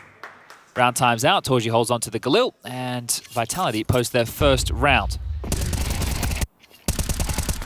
It's easy when both your players on the extremities get the kills, Flamesy and Mezzi, and then that one simmered out for MOUZ. Nothing to really get excited about. No tactical timeout called, no conversation needed from Cyclone of how they will adjust. Let's get into gun round number 2.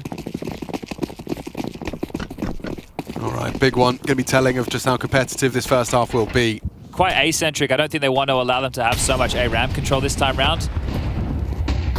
They want to harass a little bit more, and Jimmy, wow. Must have been a big shot onto Mezzi. Yeah, it looks like a one-tapperoonie. Flames! Oh, I thought he was flashed there. His hand was over his face, but must have had vision, so still takes down Zertian. It costs him a lot of health, but they deny that first test, and there's a second straight after. Shui walking through smoke into Apex. And Vitality will take that. That's a gift. You've got no ramp, you've got no stairs, you've got nothing.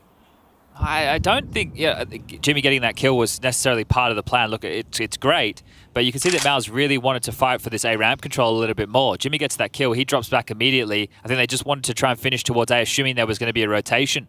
But because Spinks was aggressive with Mezzi, they didn't need to hedge their bets. They had the info that there wasn't the follow through. Now a 3v4, Flamesy low. They might use him for info. They're going to flash him in, and no, more than info. He gets 2 more.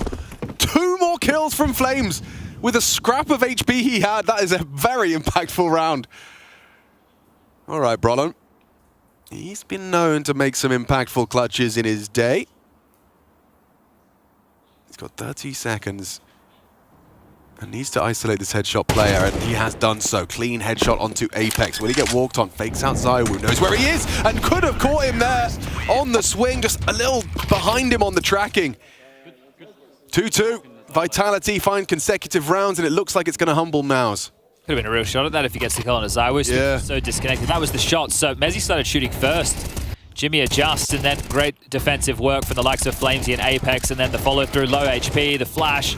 See Apex with a flash assist in the feed, so keeping on their toes. Vitality, they will humble the finances of MOUZ, who are just down to a Deagle and some Glocks. Eyes on Torji to see if he can crack them into... we've seen this from them before. The Portaloo strap. Yeah, MOUZ love a good troll. Portaloo.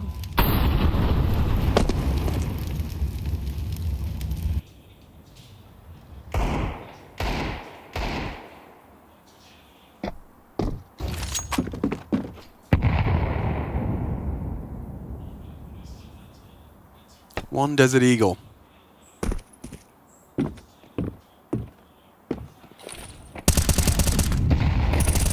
It's nice to see Vitality playing some solid Counter-Strike. They're a team who, there'd be the occasional worries. It felt like they were lacking trust with their individuals. Apex would be calling a lot of direct rounds, so they didn't have to really think. just kind of clobber them to death with aggressive moves on the CT side or more direct calls on the T side, whereas you just trade. But they played a much more comprehensive game. They've had a lot of individuals contributing in different moments. They've had their star of ZywOo getting aces on pistol rounds, 2 of which that's nice to have in your back pocket.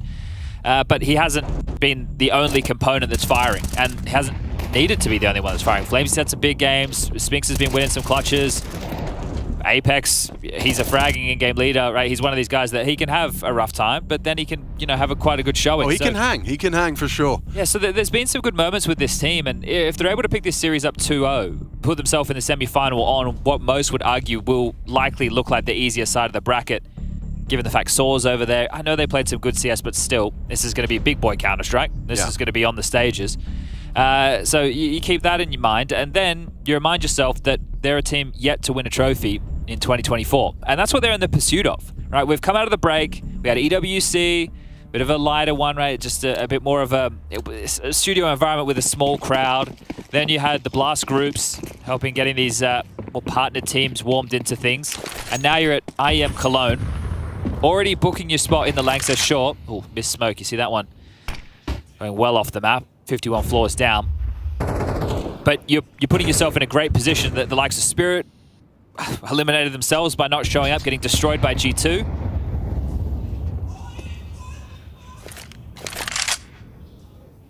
All right, taking the pace out of this one, MOUZ. Not going to fight early, but look at the response from Vitality. They're not using their nades early. Yeah. There's no threat, no need for us to go for smoke molly defense if they're not going to force it out of our hands. I'm intrigued how they clear Apex with Flames so active on this angle. And yeah, Flames will catch the first. Zershan goes down. Apex now, will he be overlooked? It looks like Torchi's not considered it. He hasn't considered it at all. A free frag for Apex. Patience prevails. Shui swings in, and it's perfect. Oh, Apex, he's having a great one. Triple kill, aggressive defense. Mezzi might catch Jimmy, but it's a dink exchange. The AK prevails. But all the same, the round is won. The job is done. If that, you're just pissed off of you, Mezzi. You're like, well, we know where he was. He's the B anchor, and he killed me. Great. Sick one, kid. Well, you've lost the round, haven't you? That's the Mezzi inner dialogue right there. I think Mezzi's too nice to think that, maybe. Maybe that's just me. Oh, will he get hunted? 20 seconds. Loss bonus into the next round. 2,900 available for MOUZ. Likely to see for them just to go for a couple of upgrades around the saved AK-47, but great stuff from Apex. And they even go for the yellow molly, right, to flush anybody back on the deeper line, but Apex has played aggressive several times. This is clearly part of the game plan. Oh dear, Jimmy might go down after time. He should be able to find him here. There it is, ZywOo from the top rope. Lots of cash for Vitality, so happy to give over a few extra bodies to make sure Jimmy goes in the next round to play only with 950 bucks to his name. How do you suppose Apex is getting there so quickly, so consistently? Are they throwing the yellow smoke from, like, elevator? They've done two. So the thing is, MOUZ are starting rounds with their lurk smoke, and they're doing the yellow smoke. So there's room for him to work behind. But is that an extra gun on? It looks like one. Guys, don't be wasting money. I'm flying over there. Don't be. No, there's not. Okay. All right. It was a refund. Maybe a quick refund. All right, but we're good. All good. Another missed smoke. Okay, well highlighted there. Good job, J-Raz. So that's an unforced error for Vitality. But yeah, last round was a little bit different. Look from MOUZ, they didn't go aggressive. How's that? Flames might continue to rack him up. No, he's kept humble. Good work from Zershan's Tech 9. Nade looks destined for glory. Just shy. Okay, well, they're making no secret that they want to try and put some pressure on towards this ramp crane side. ZywOo investigating towards Gap.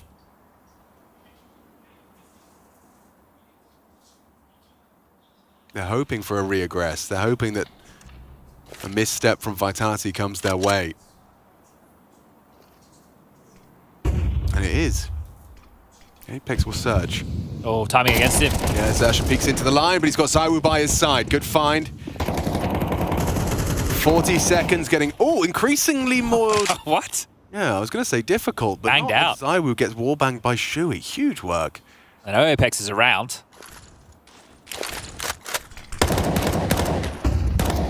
The smoke that covers the whole of the site. Good work from Apex, however, finishes off Shui.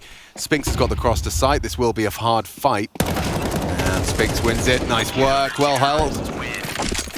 When we started this map, I was talking about Exertion, saying this is T-sided and that I think that he does some good jobs lurking A. But he can't even get control of the ramp. It's not just on him, it's on the team, but they can't get control of the ramp to be a lurking presence. Vitality are not allowing it, and the first time that they have allowed it, MOUZ only had Take 9s. It was just the pistols. It wasn't a full buy whatsoever.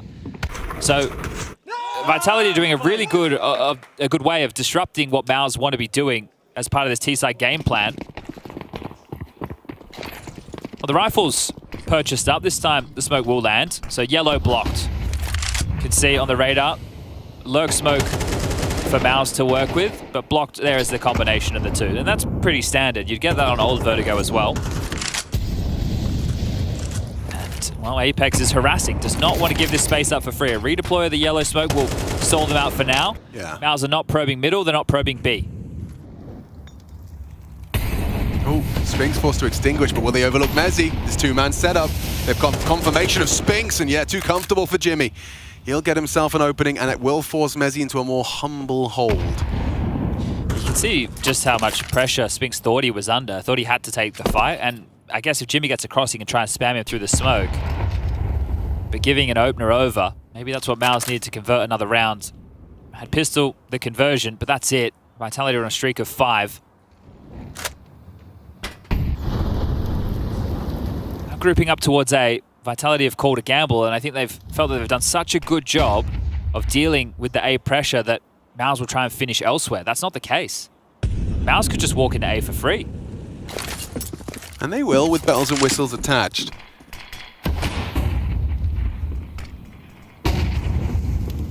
Was it a save for Vitality? Finance is available for Spinks for a rebuy. Apex and Mezzi could give it a crack, but Flamesy and Zai were quite low in the finance department, so maybe go fishing, put the rod in the water, see if you can find anything. Brolin, it's forward. Flamesy will get there late. A shot from Brolan. And Shui removing the woo. It's a bit costly. It's more than they were bargaining for. Everything could be taken away here. Yeah, Mezzi's the last one standing, and he's got 3 people running at him. He goes down after the 1. MOUZ, that will feel increasingly good now for your T-side campaign. 3 to 5. It's your first one into the gun rounds, really.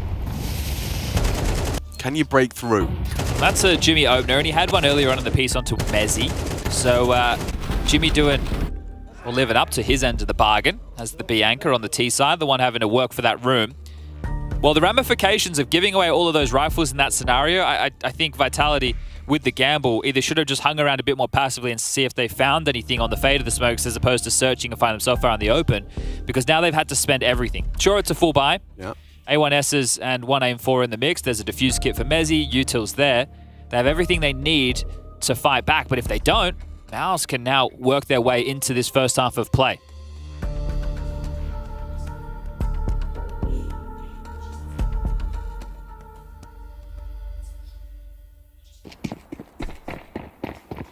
Does pace come back into the mix for MOUZ? Smoke will land again. Ops team making sure they highlight that as a nade. Chunks Apex. Loses half of his health for the troubles. They will get the space short, but was it worth it?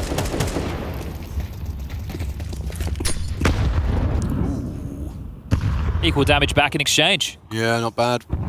They want to flash and pop, but they're already erecting a quick boost. This could be a bit uncomfortable for Mezzi as, yeah, they dismount audibly. So he gets the info. You'll take that, 2B. And in the meantime, Flamesy found Torji through the ramp smoke. Wow. Stay tucked in, Mezzi. Ooh. That's the opposite of staying tucked in. Look at this. Stretching their legs. The confidence is brimming for Vitality, isn't it? It really is. I mean, when Flames is in form like this, he feels like he can win any fight, and this would be a crazy one. Yeah, look at that. Crouch holding the angle. Zertion will punish his overstepping. So that puts us at 4-4.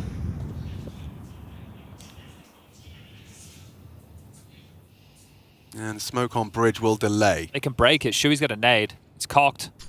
It's cleared. Apex, tough angle to clear.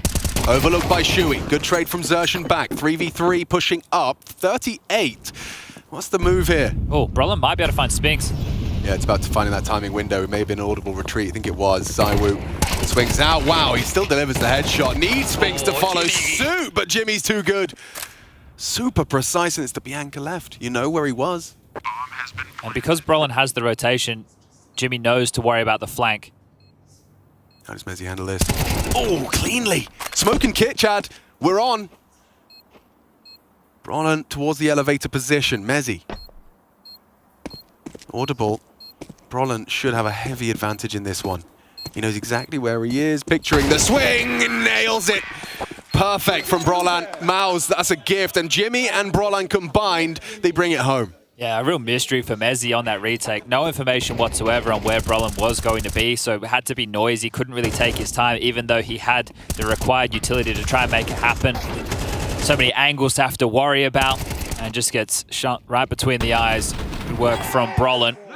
And that's them breaking into it. The importance, the reason you get such a cheer from MOUZ is they have put that financial dent. Vitality have to be down to an eco. They get a chance to level the game up 5-5, and Brolin picks up right where he left off. Another headshot, this time onto ZywOo, aggressing middle, and that will confirm the suspicions. Yeah, no money left, boys. This should be an easy one. Exertion jousting. That's a good word for it. Just running at him with a lance. Knocks Apex off his horse. I rewatched Knight's Tale recently. You ever seen that? Great film. Oh, mate, such a feel-good movie. Apart from the princess that says, if you love me, you'll lose, I think that is a bit of a bad maneuver. I don't think that's cool. I don't think that's princess-like, and it pissed me off. Wow. Yeah, just had to get that out there. Oh, that's fine. Thank you.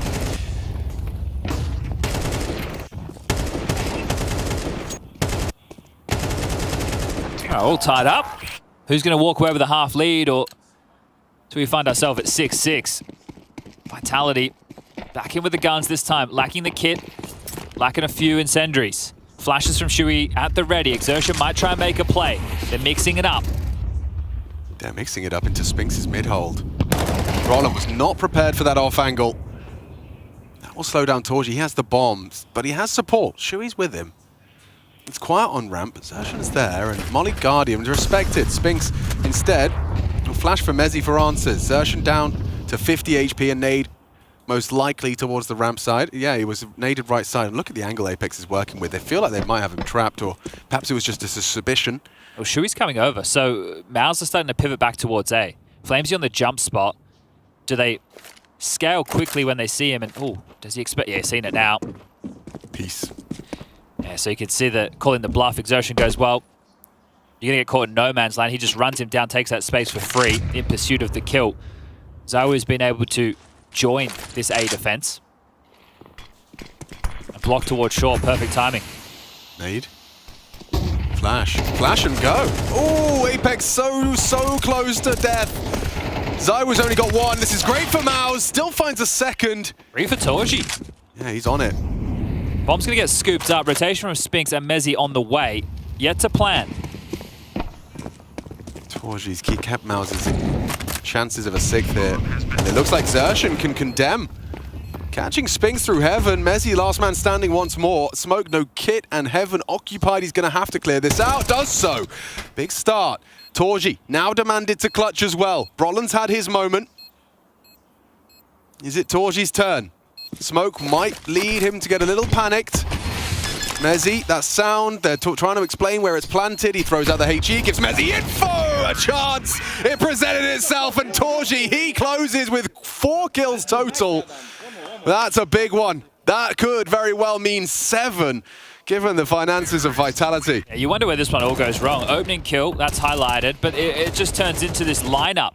So Flamesy gets overrun. Apex gets flashed. I think with the block on short, he's thinking to himself, there's no way they're coming through this. But they flash, they push, they harass. He lines up with Flamesy, and the site just absolutely collapses thanks to Torji. Yeah, I think the immediate knee-jerk flash led to a complete turnaround. It looked like they'd locked him out. I think Apex thought he had. And then you see the difference. Exertion knowing how he can function in some of these rounds now that the buy is in the bin yet again. Final round, have to invest everything they can. But these clutches that MOUZ have won, the 1v1s that they converted, ruined Vitality's finances in 2 different occasions. Yeah, here we are. Last round of the half, and MOUZ to leave with the lead on their pick for a semi-final spot to avoid the big dogs. Chewy down. Big find from Flames. Consistent threat.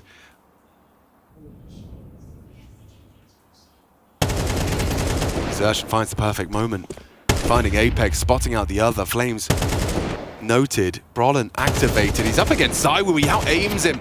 Clean conversion in middle. Flames somehow pulls another one out of his hat. And it's fallen into place for MOUZ. Brolin, 2 impactful kills on his mid lurk. Yeah, really important lurks from Brolin. Even in the round where he didn't get any frags, he was able to convert the 1v1 with his position. And some tough clutches for Mezzi. He's had to try and convert difficult rounds, rotating over from his bomb site. Doesn't really have all the information in the world, and now it's just Spink. So 1-on-3 situation. Has Yuto, no kit. I think this one's done. Yeah, I suspect the same. You can see the positioning of MOUZ. It's diligent, it's considered, and it's theirs. 7. Got to be happy with that one. MOUZ making a statement on their T side. After a run of 5 from Vitality, MOUZ return the favor.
Vitality MOUZ map 2, MOUZ's pick. Vitality took Dust 2, and when you don't want to play Ancient and you don't really want to play Vertigo, you're going to have to pick the lesser of two evils. After banning Ancient, MOUZ, they took a target straight towards Vertigo.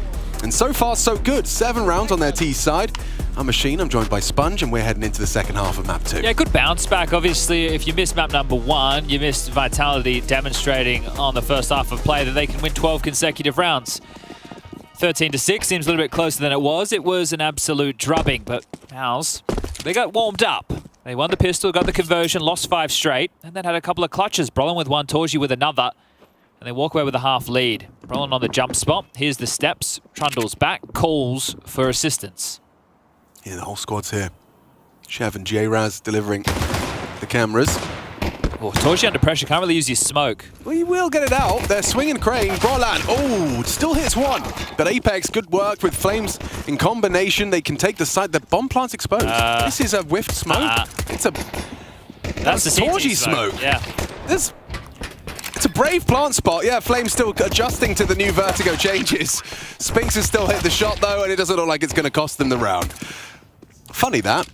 Yeah, that could have really gone wrong. And look, everybody getting a kill in the round other than Mezzi. The Torji getting under pressure was unable to really block the choke point. I thought, okay, well, it spilled out a little bit deeper. Might not be the end of the world. Still just gets killed through it. So great job from Apex tracking him down. What do you suppose is the new default Vertigo plan? Most of them are going into this one. That corner there. Yeah. Yep. The 78. The upside down 78, we call it. That's what we call it. Or the 687. Or the 73. Oh, okay. Yeah, look, Jay's showing it for people at home as well. Thank you, yeah. Good job, Jay. But that's, yeah, because of the new angle that's possible. Have to... we are still going to call those boxes default, I'm afraid. I think that goes without saying. Yeah. But there is a new default plant spot in town. I think it also depends on the type of execute that you go for. You won't be able to plan in that. There it is. There's Apex taking down Torji. Important kill. Team Goosh there from Spinks. But we'll split the pistols. Vitality will get the opportunity to tie things up 7-7 because MOUZ are taking the fullest of ecos. I say that just as Brolin invests himself into a P250 and Jimmy the same. Oh, Jimmy's even... He saved the Kevlar. Of course he did. Almost made a faux pas. That's my job. That's right. Lucky I corrected myself. If I got that wrong, I would have retired. Right here and now. Oh, just hanging around in no man's land. You round the corner, that's what you see. Ooh, little jump scare on that. As they search forward, Shuey ants in his pants. Doesn't want to sit and wait, wants to take the fight. Looking through the slither gap of the sandbag and now swinging out to their demise. Flamesy with another opener. Will make that his 7th so far. Hasty 7. All right. 14 rounds deep. He's got a 50% opening kill rate. He was having a field day on that CT side with Apex. They both did a phenomenal job locking down that A ramp position. It was just the clutches that got away from them. And that was with the B players rotating in, unable to convert the rounds. Can be difficult to do so. But Flamesy, he's been a bit of an eco basher this map, but he'll take him. He'll add him to the stats. 19 for 10, 123 ADR. I suppose that might be what they're chuckling about as well. All right. Let's see. Get a little look at Vitality's T side on Vertigo. Don't get many opportunities to have a look. And where did that happen? Zywoo's gone. Zywoo dead early. Brolin has provided a nice opening kill. Having a look at ramp, and Zywoo loses his life to a full confident aim swing. Let's go, Brolin. Well, there are some gaps present on the map right now. Nobody tending to middle for MOUZ. Shuey's hedged over towards B to assist, I think, with a flash. They're going to try and retake this. But nobody home. Vitality still... we're playing outside of B lobby. There's a kill. And that could have been a trade. Messi trying to apply a bit more pressure. Apex could lose the bomb. If Brolin holds that fade, you'll likely peek into it. On the walk. Ooh, Apex, good work. Quick counter strafe with the S key. He does manage to hit the shot.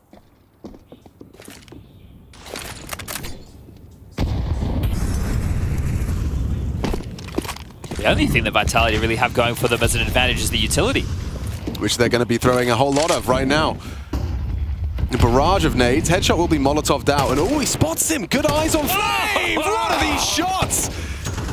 He's so crispy today. It was Dust 2, now it's Vertigo, and Xertion catches Apex walking through a smoke, so Mezzi's got... Oh, it doesn't even count. Doesn't even get a chance to start the clutch. Jimmy just swings into him. Double kill for him.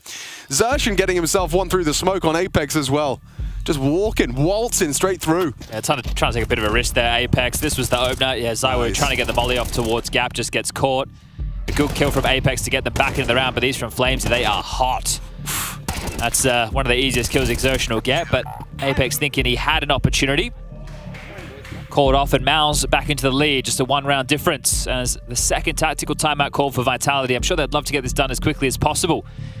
MOUZ have been showing some decent form on Nuke. Torji says it's his favorite map. Likes to call his own shots on that one with the AWP. Speaking of orbs, not one in the server. It will just be rifles on either side. Mezzi with a Galil. AKs for everybody else on Team Vitality. No Yuta whatsoever for Spinks. Will it be back to the A play? It looks like it. This time, a heftier assault, and Mezzi has the bomb, so he will have to join the crew. Molly. And no opening death while trying to get that down this time. They replenish to facilitate the walk. Different CT setup as well, though. You've got Shui helping out A this time. Last time it was assisting the B defense. Flash and go. Yeah, they come. Drive by. Brolin nails it with Torji's flash. He anticipates the Molotov, but look at the damage. Shui's already taken a double kill. Vitality, oh, sent back to spawn almost immediately. 1 minute 20 on the clock. Spinks with 30 HP. A bullet would do it. Spotted out now. They'll double peek or do it. They don't even need to. The bomb in front of them. He comes to them, and that's a MOUZ 9th. That's a convincing MOUZ 9th, and I think I just saw Cyclone asking for a timeout. He wants to throw the knockout blow. It's going to feel really good if you're Shui, right? You assisted in this round. You've expected them to come towards A. That's why you're playing over as the alley-oop to go for this ramp control. So they win a massive round. Shui contributes in a big way as well, so the in-game leader going to be very happy with that. Yeah, cool setup. Good spot. Just saw that flashbang in Torji's hands, and you knew it was go time. Light investments for Vitality. Looks like they will concede the 10th. It's a flash for Apex and... Oh, bit of a miss nade. Apex is going to flash. Xertion will be ahead of it. Oh! Oh, Spinks has actually taken the head off of Xertion. Jimmy, he's not flustered. He knows what's up. You couldn't have more ramp control than that from Brolan. You've only found an MP9, so... Still tough. Flash and go. Again. Jimmy. Oh, so blind. What a flashbang. They could lose the sight because Spinks is having his night. It's a triple kill. Triple kill. Just a deagle. Chad. No Kev. Mostly Glocks. How has this gone so wrong? For MOUZ, it's hard to comprehend. Spinks just decided he wanted B, and he took it by force. And those are the type of rounds that you need from an individual like Spinks if you want to win the trophy here in Cologne. Right? Spinks has been criticized a little bit in recent times for maybe not having the most impact, the lurks being a little bit readable. But this round, T-side, he only had 6 kills before this, comes in and hits 3 absolute bangers. Xertion oversteps. You think, okay, that's info. Jimmy calls the bluff. That one flash that I thought Apex was going to use for the stairs was used for the site to perfection. It lasted forever. And they just ran him down, so that's E-code. Stamp that one on the forehead of MOUZ. E-code. Which flash did Apex throw? Was it the one from like... I think it was just a standard into the side play. I don't think it was anything crazy. Okay, I thought it was like over the blue boys. The blue boys? The cement tube. No, I'm pretty sure he was B main with Oh, okay, respect. Because he was going to flash through the windows. So here's the like opener. It lasted an age. Great shot. Xertion down, flash in, bang. What a shot from Spinks. And then he hit another one. I mean, just heads on heads. Zywu, sure, he put the little bit on the toppings on, but that's a Spinks round. And look what it's done to the finances of MOUZ. 2 MP9s and a 5-7 to defend their Oma. Honor even. I don't know what Oma is. Sounded good, though. Smoke. Same kind of playbook as before. No lurk smoke in response from Vitality. 2 mid. Boosted up his Xertion. Oh, he wants to fight.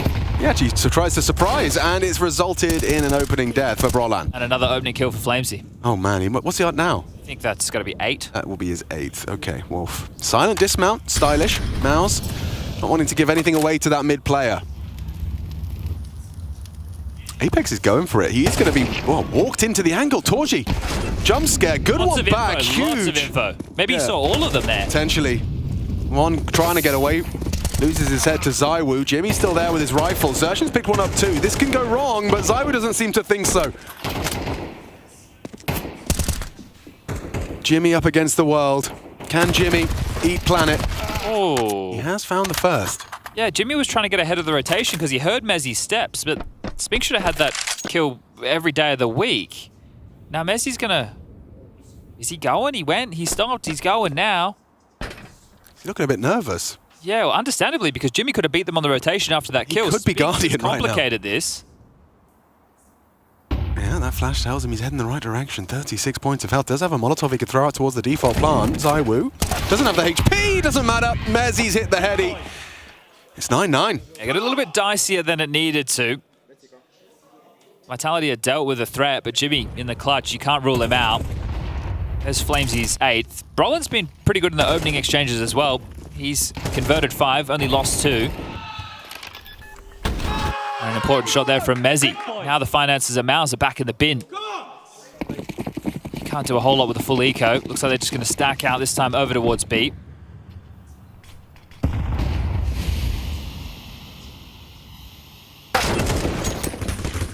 Yeah, heaps of info, boys. Get a move on towards A.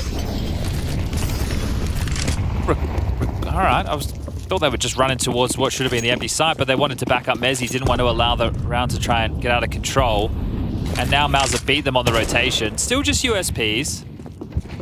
And good smoke work, so shouldn't be a problem. Shouldn't. Hey, ZywOo. Yeah, here we go. Found them. Loses out after 1. A bit hectic now with the loss of the rifle, and now Xertion's using it to great effect, and they are quite low. These USPs could hit a headshot or 2. Scavenge nade chips further away. Vitality's palms start to have a little more sweat upon them. Should be fine, we said. And yet, Torji's taken down Flames. They spam, but Apex spams back more lethally. A double kill, finds Xertion on headshot. No armor, but still a problem is Xertion. No time. The only absentee here is the kit. The frags were there. The rotations were on point. The Vitality deaths getting a bit sketchy. But they can't quite respond in kind. After the Deagle entries from Spinks into B, MOUZ take a good stab at doing something similar. Yeah, well, the fact Vitality have lost absolutely everything in that round against a full eco, there might be financial ramifications if MOUZ can get around on the board and tie things up 10-10. For them, the loss bonus is going to be only 1,400. So they can invest and they can have a little bit of residual, but that might hurt them going forward. So MOUZ making the most of the necessary save round.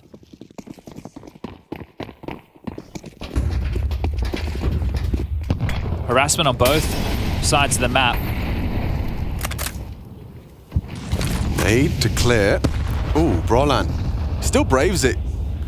Regardless of the nade damage to his face, 62 to work with. If susceptible to a spam, will mantle up. A second Molotov. Oh, and caught out. Nice. Again, Flames has opened up the round. Number 9. Number 9 indeed. And ooh, no problem there. Spinning around. ZywOo provides covering fire. 11th, rather quickly accrued. Yeah, Flamesy can really do no wrong in these entry scenarios. They just rip away these remaining rifles of Xertion and Jimmy.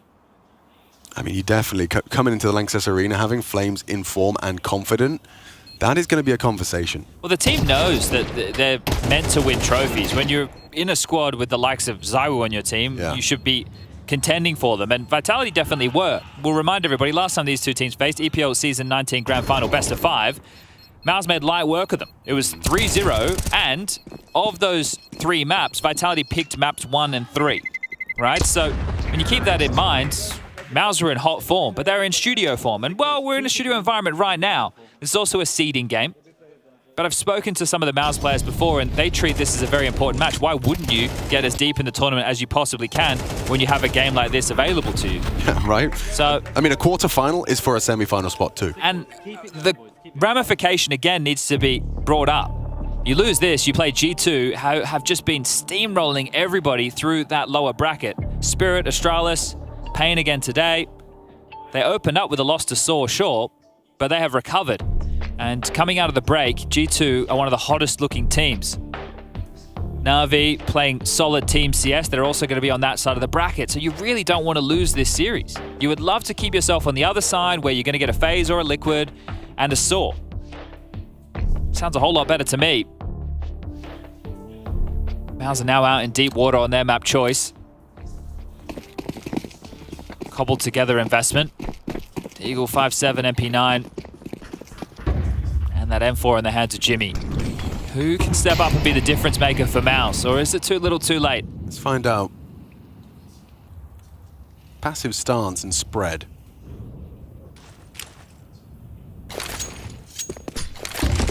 Flash for Flames. Can he find his 10th opening kill? On Vertigo alone. You have to walk that tightrope. You don't want to overcommit. It's so crazy to think when the rest of his teammates combined, they have 3. Man. I mean, yeah, this is form. This is confidence. He's going to have another look off the flash. Brollan makes a wise decision to try and back away. Spam and takes him down. Brollan neutralizes the opening kill threat, but when there isn't Flames, there's a ZywOo instead. 21 rounds of play for Flames to give up his first opening death. So that's pretty impressive, and they're going to continue to make light work of this MOUZ partial investment. Just exertion. Back towards the default box on B. Spams out a couple of bullets, but now they know where he is. They can pivot accordingly. Time is not a problem. Or is weaponry or utility, and real estate is something that Spinks has plenty of. We'll just go and plant that bomb on A. Last time Spinks was on the lurk to secure the round, he did whiff. It didn't cost them. But let's see, can he shoot straight? The shadow baits him into the bullets. He's hit another body shot. Look how low they all are. There it is. The Glock comes out. 12-9. 3 opportunities for Vitality to secure the semi-finals and avoid that dangerous side of the bracket. And Mezzi, we've discussed it with their victory yesterday to get in towards the Lanxess. It'll be his first time. Vitality were in the playoffs last year. Apex has been in 2 grand finals. ZywOo won the first time he played at Cologne, 2019.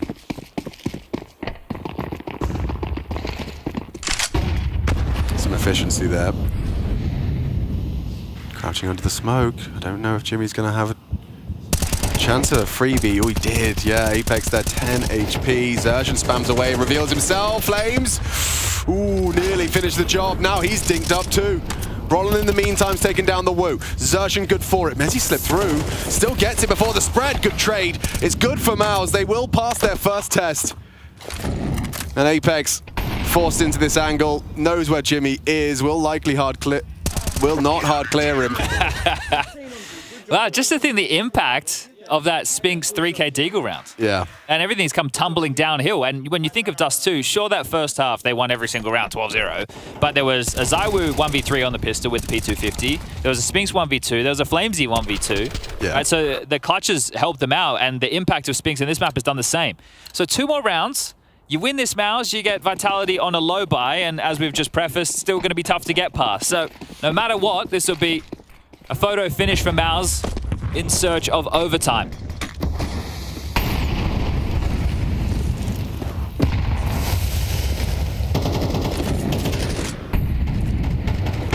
Here we go. Strap in. MOUZ in pursuit of OT. To stay in the conversation, a game that they're taking incredibly seriously, as are Vitality.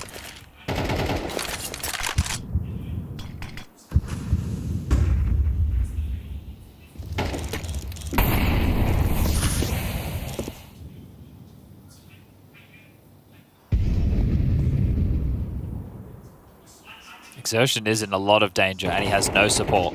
Yeah, literally none. Ryan walk out on the smoke, but caught in the open. Does well to find the one. Mezzi goes down again. His 16th death.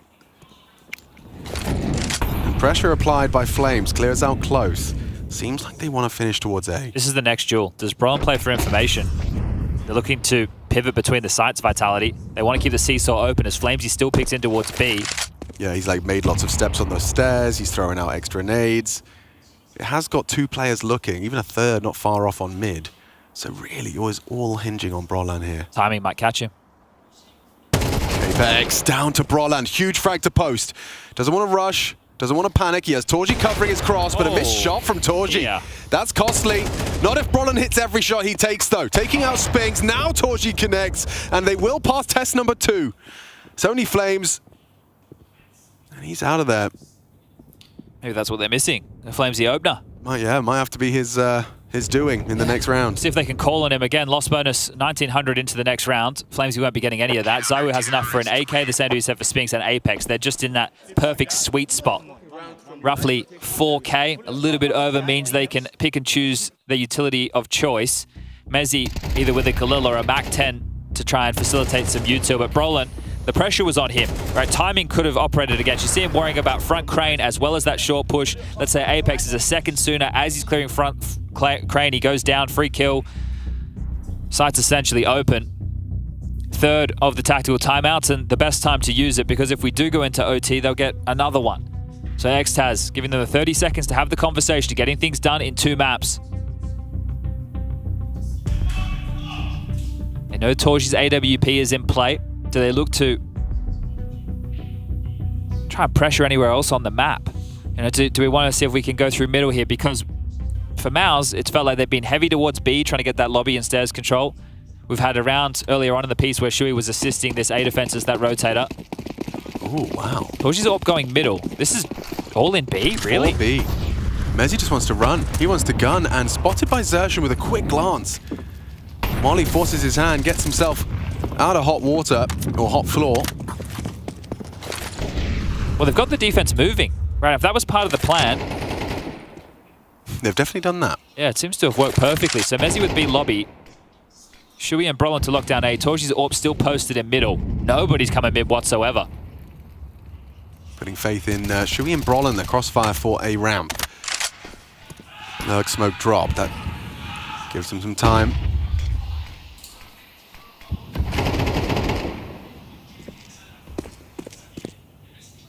ZywOo does connect onto Shui, spamming gap. Where are they going? It's just all follow Apex around the map as he changes the mid-round calls. Yeah, MOUZ are asking the same question, though.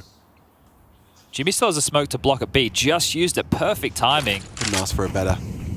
That's a experienced Bianca with a very good read of the situation. Now, look at this, pre-aiming the boost. It's their only option. They shouldn't jump up just yet. But they have, and they lose their head. Oh, destruction! MOUZ spray them down. It's Jimmy with a triple. And we are looking at overtime here, folks. Mezzi with an impossible task. Who's going to finish the job? Who's it going to be? Is it Mezzi? As he finds 2 clean headshots. Molly white box swings through, and another one from Mezzi. Good grief, he gave it a good shake of the stick. Damn. Yeah, we ain't done yet. Some big shots there, but yeah, 1v5. That would have been a stylish way for Vitality to close the game, give us all the entertainment, but still get it done in 2. And it's not like Vitality didn't have money down the stretch. Right? Because of the rounds that they were able to pile on after the Spinks Deagle, they had plenty of cash. They went into that final round pretty well equipped. Mezzi was the one that started with a Mac-10 and then almost ended with an AK 1v5. At least taken 3 out of the picture, but we're back into things. And here's a change. ZywOo, AWP. Haven't seen that yet. That's true, that's true. He has been prioritizing a rifle. The strategies haven't enabled it.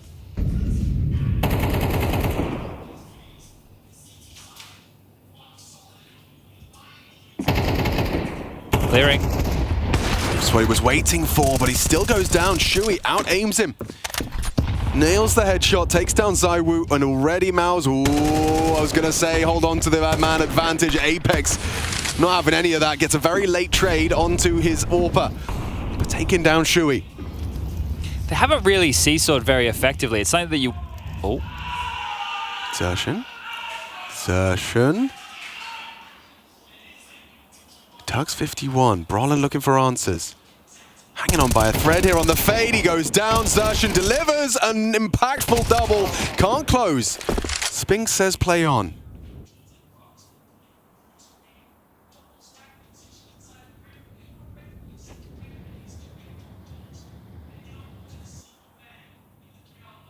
Spinks brings the bomb. I think they might just contact. I don't know if they'll even... Okay, never mind. Shut your mouth. telegraphing that there is B presence. Torji hasn't moved just yet. Oh, the shadow bait. Jimmy does not pull the trigger. They wanted answers. They've heard it. This audible step on the Guardian position. HE.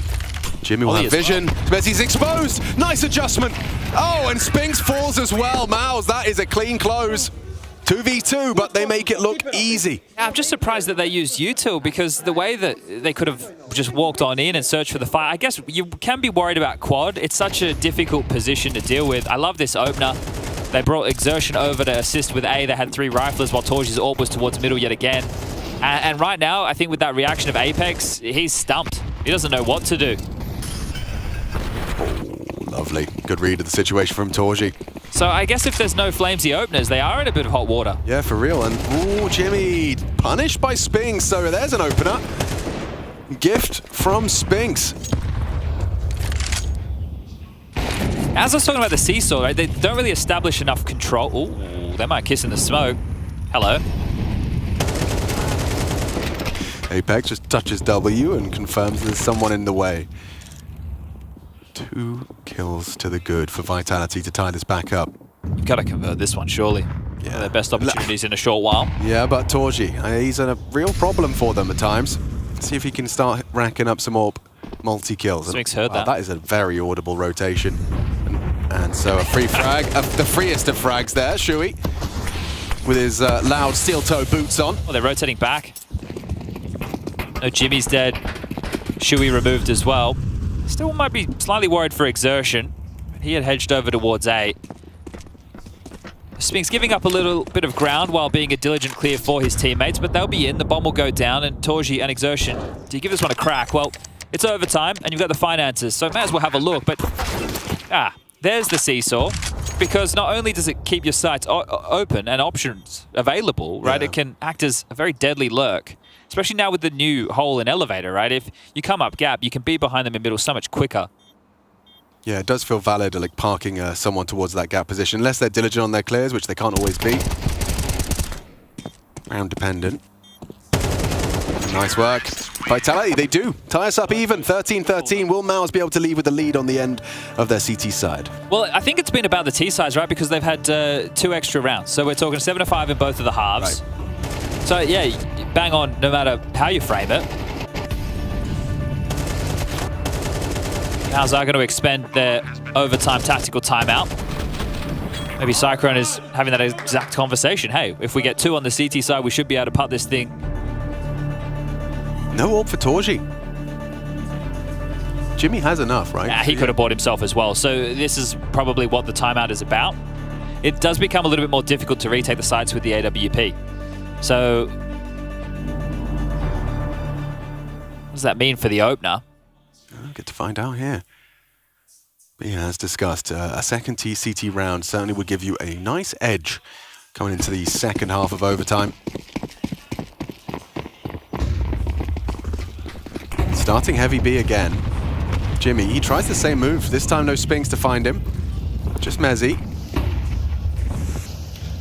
Flamesy around as well to throw out some util. Flashed him off the line. Good work. Good util. Zaiwu has his AWP though. And if you jump spot, if you misstep, he's pre-aiming it. Gets the info. Yeah, I think they saw him as well. Apex swallowed that. A bullet and an A, 27. Softened up early and still so much time left on the clock to work within this round. Brolin and Torji hanging about. Still a smoke on Brolin.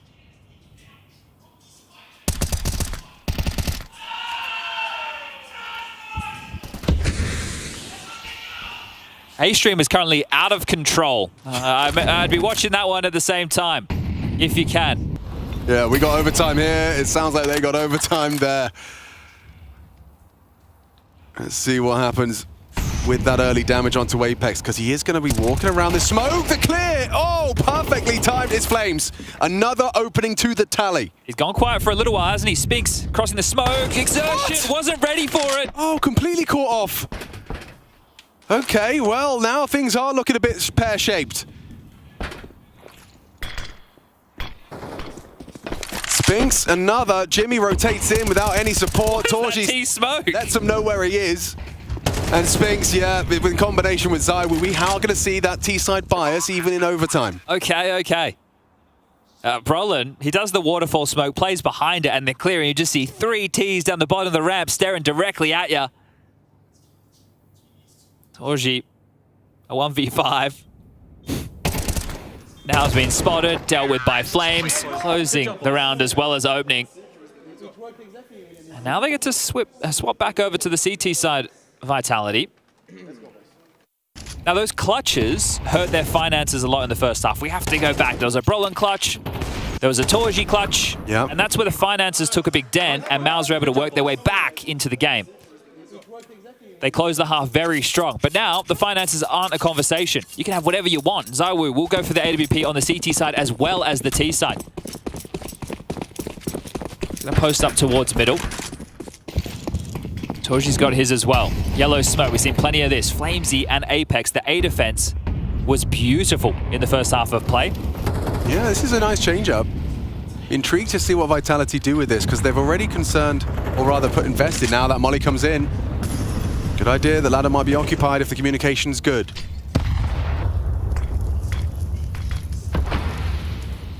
Still a very tough clear. How are you meant to unravel Brolin unless you catch a timing? Yeah, Brolin should have him. Oh, he does. Nails the shot. Does Spinks do that alone? Brolin's next thought. Opening kill favors MOUZ. Looking to keep it level, as we have been throughout. Has to be one of these gambles, again, from Vitality. We saw some within the first half of play where they didn't quite stick the landing. This time it appears to be the right call. Blocked at the 50-second mark. It's not going to put too much sweat on Shui's brow. They've got time to work with, Util as well. Strong angle from Flames. Yeah, just for that reason, you can see Zertian, he overlooks it, and it will tie us up with 40 seconds 4-on-4. Resmoke gap limits your options. Flames continues to lay waste to another. Mezzy in combination does make it a 2-on-4 and is really not looking good for Jimmy.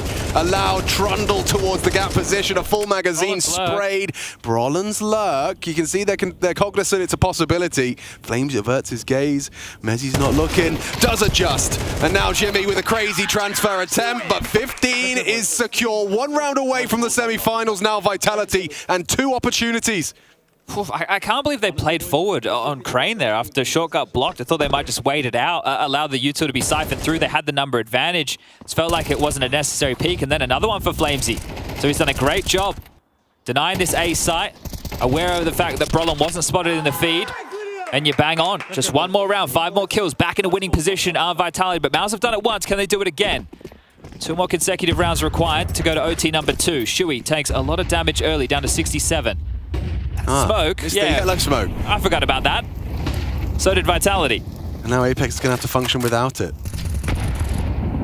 Or fight. As a product of, he just switched to his nades! Oh, they didn't expect him. That is a very big opening kill to post. That's such an important round. What a gift that is from Apex. Oh, and Zywoo spotted a cheeky bit of leg, a bit of ankle. And he does convert. Patience on that. Lets Jimmy come to him. Plucks him through the board, and it's 5-on-3. The realization for MOUZ now, you got absolutely hammered on map number 1. Now your map choice is going down the gurgler. And you're trying to line up nades. Suddenly there's a smoke in your face and a bullet there too. Through the boards. Brolan tagged up. Zywoo gets away. And Mezzy on quad, you discussed it, it's hard to clear, and Spinks, they've been kept busy. These smokes, these nades, these spams, and so completely overlooking a very fast flank. It's Spinks to finish the double. Only Torji, what's he got for us? There's very limited options for him. 4 CTs to get through, 8 bullets in the magazine. And the first is a clean headshot, but down he goes. Vitality are off to the semi-finals. MOUZ will start at the first day of play in the Lanxess Arena. Gotta be feeling good about that one. And Flames, you can see him on your screen, 28 frags. How many did he end that game on? Into the double digits of opening kills. I think he ended with 10 in total there, but he was an absolute force to be reckoned with. The driving force behind Vitality's victory on Vertigo, and they get revenge for the EPL Season 19 Grand Final loss, where it was a best of 5 3-0 drubbing This one, no longer in the studio, is going to the big stage, and they avoid the G2 NAVI side of the bracket. Straight towards the semi, they'll have Saw and the victor of FaZe versus Team Liquid that rages on. But a great first map from the individuals, as well as Apex is calling on Dust 2. And this is the form that you want to see Vitality in. This is a team that's meant to contend for trophies. Yeah, well, another step closer towards that trophy, a semi-final secure. And we're going to be closing this one down with the guy with the openings. It's none other than Flame standing by with the boys on the desk. Hopefully he'll be getting here in just a moment, but for the time being, it's the Golden Hornets buzzing their way into the semi-finals, looking in command, looking in control for so much of that series, and looking just a bit of a cut above their opponents in MOUZ here, Bubsky. Yeah, it was a great win. I think Chad also just highlighted they are objectively getting the better side of the bracket now with the win against MOUZ. Now also strictly or directly in semi-finals helps a lot. Makes you able to prepare one more day. They don't lack experience on the bigger stages. They've gotten it quite a bit with this roster, and I do think it was a very important victory for the boys. Yeah, it was a very solid one, and everyone on Vitality today just played their best game, and I'm glad we were here to witness it. MOUZ, though, look, they're going to have to go and look at the demos, pretty much figure out what's going on, because they want to be up to scratch, making their way into the quarters. But we have one big man on the desk here. How you doing? Hey, we do indeed. Look, you said everyone played their game, but one guy played a little bit better of a game. Tell me, so you had a damn good day today, Flamesy. Yeah, I felt it. Thanks God. Yeah, well, I mean, happy to see. Look, you're the first guy in the server, or in the sites more often than not, right? Taking the tip of the spear. So when you're having a good day, is it just no work left for everybody else? Well, it's totally easier for the teammates, right? Because the site is there is a little less people to fight on the site. So if I play good, it helps my team a lot. Which today it helped, but I think I played better on City than on T-side. On T-side I didn't find so many entries, but yeah, there and there you can find some entries, and then you make it easier for your team, of course. Yeah, and generally speaking, you have been fantastic on the CT side, especially this year compared to earlier, right? What do you think makes you so much better this year compared on the CT side? Because right now, your guys are not having the same results, but you personally are actually playing a lot better. The thing is, last season, I think I was like top 4 in the T-side stats. Yeah. And I saw like my city stats were horrible. I was 104. I expect myself to be better, so I just focused more on the city sides, a bit more demos, a bit more ideas, a bit more crafting with teammates, and it pays off. Yeah, for me, I just want to talk about the veto quickly. Now going into this one, I didn't expect you guys to be the ones picking Dust 2 there, but were you ready for that Vertigo pick? Did it go exactly to plan? We knew they might pick, well, it was Dust 2 or Inferno, and Vertigo or Inferno. Mm-hmm. And when they picked Vertigo, we were talking like, do you remember the smokes, guys? Because we had no idea, we didn't play Vertigo for so long. So we had the idea that they're gonna pick Inferno or Vertigo. We prepared for both maps, and the coaches just reminded us what is the plan on Vertigo before going into the match. Yeah, for me, Vertigo in particular, you've spoken about the changes. You know, the new smokes are a little bit weird to remember if you're not playing it a lot. But that change in particular, especially on the first half, it looked a little bit odd for you guys. You were sitting back on that on the T side a little bit, and it felt like MOUZ were a little bit standoffish as well. Was it just sort of like trying to feel out how MOUZ were playing before you made any changes there? Well, we obviously had to adapt because we haven't played this map in so long, and on practice as well, we didn't have so many opportunities to. We had opportunities, but we practiced other maps that were more relevant to us. So now when we came to this match, we sort of wanted to grasp how they are gonna play. And when we figured it out, we sort of like we just went with the ideas, right? Everybody, because we were not so prepared on this match, but we had the good ideas. We had good. The coaches were telling us what to do in tactical timeouts, and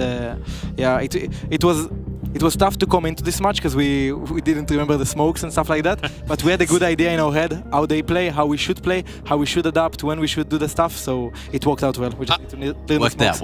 I'd say it worked out well enough. We've got one specific round to ask you about here, Bubsky. I mean, this is a very crucial moment. I'm thinking you maybe remember. You have full eco. At this point in the game, you probably think, oh fuck, we're gonna play third map. But do you have an idea that this guy is gonna be pushing for eco in this round, or was it just like talking on TeamSpeak? What did it, Exertion? Yeah, like Exertion here with Jimpad is actually trying to just hunt eco. He bought the MP9, and you are literally just 5 guys standing waiting for him. Was this pre-planned, or is it just like you guys just talk strats here, or like what? We were doing nothing. We were just talking in TeamSpeak about life or something. I don't even remember. Nathan was like, we wanted to retake B. I think we heard the RB, and Mezzi said, guys, come. And we were about to swing here. I was about to get the run boosted on Mezzi head, and then he just picks. Spinks kills us. Thanks to Spinks, this round we win this round, and then we have double flash. Jimmy, he cannot do anything on side, but yeah, we were doing nothing on B lobby. It just came to us, thanks God. Well, a little gift doesn't hurt. That's it. It never does. You'll take those. Speaking of the guy who stuck his head in the blender first in that round, Zershin, I know you two have known each other for a long time. Does it feel a little extra good to get the one over him? The thing, any Israeli player we beat were very happy with me and Spinks. Nerds, Heavy God, anyone in the list, but specifically after the Pro League finals, bro, we cannot. This final we just got bullied by them, and we had to return the favor.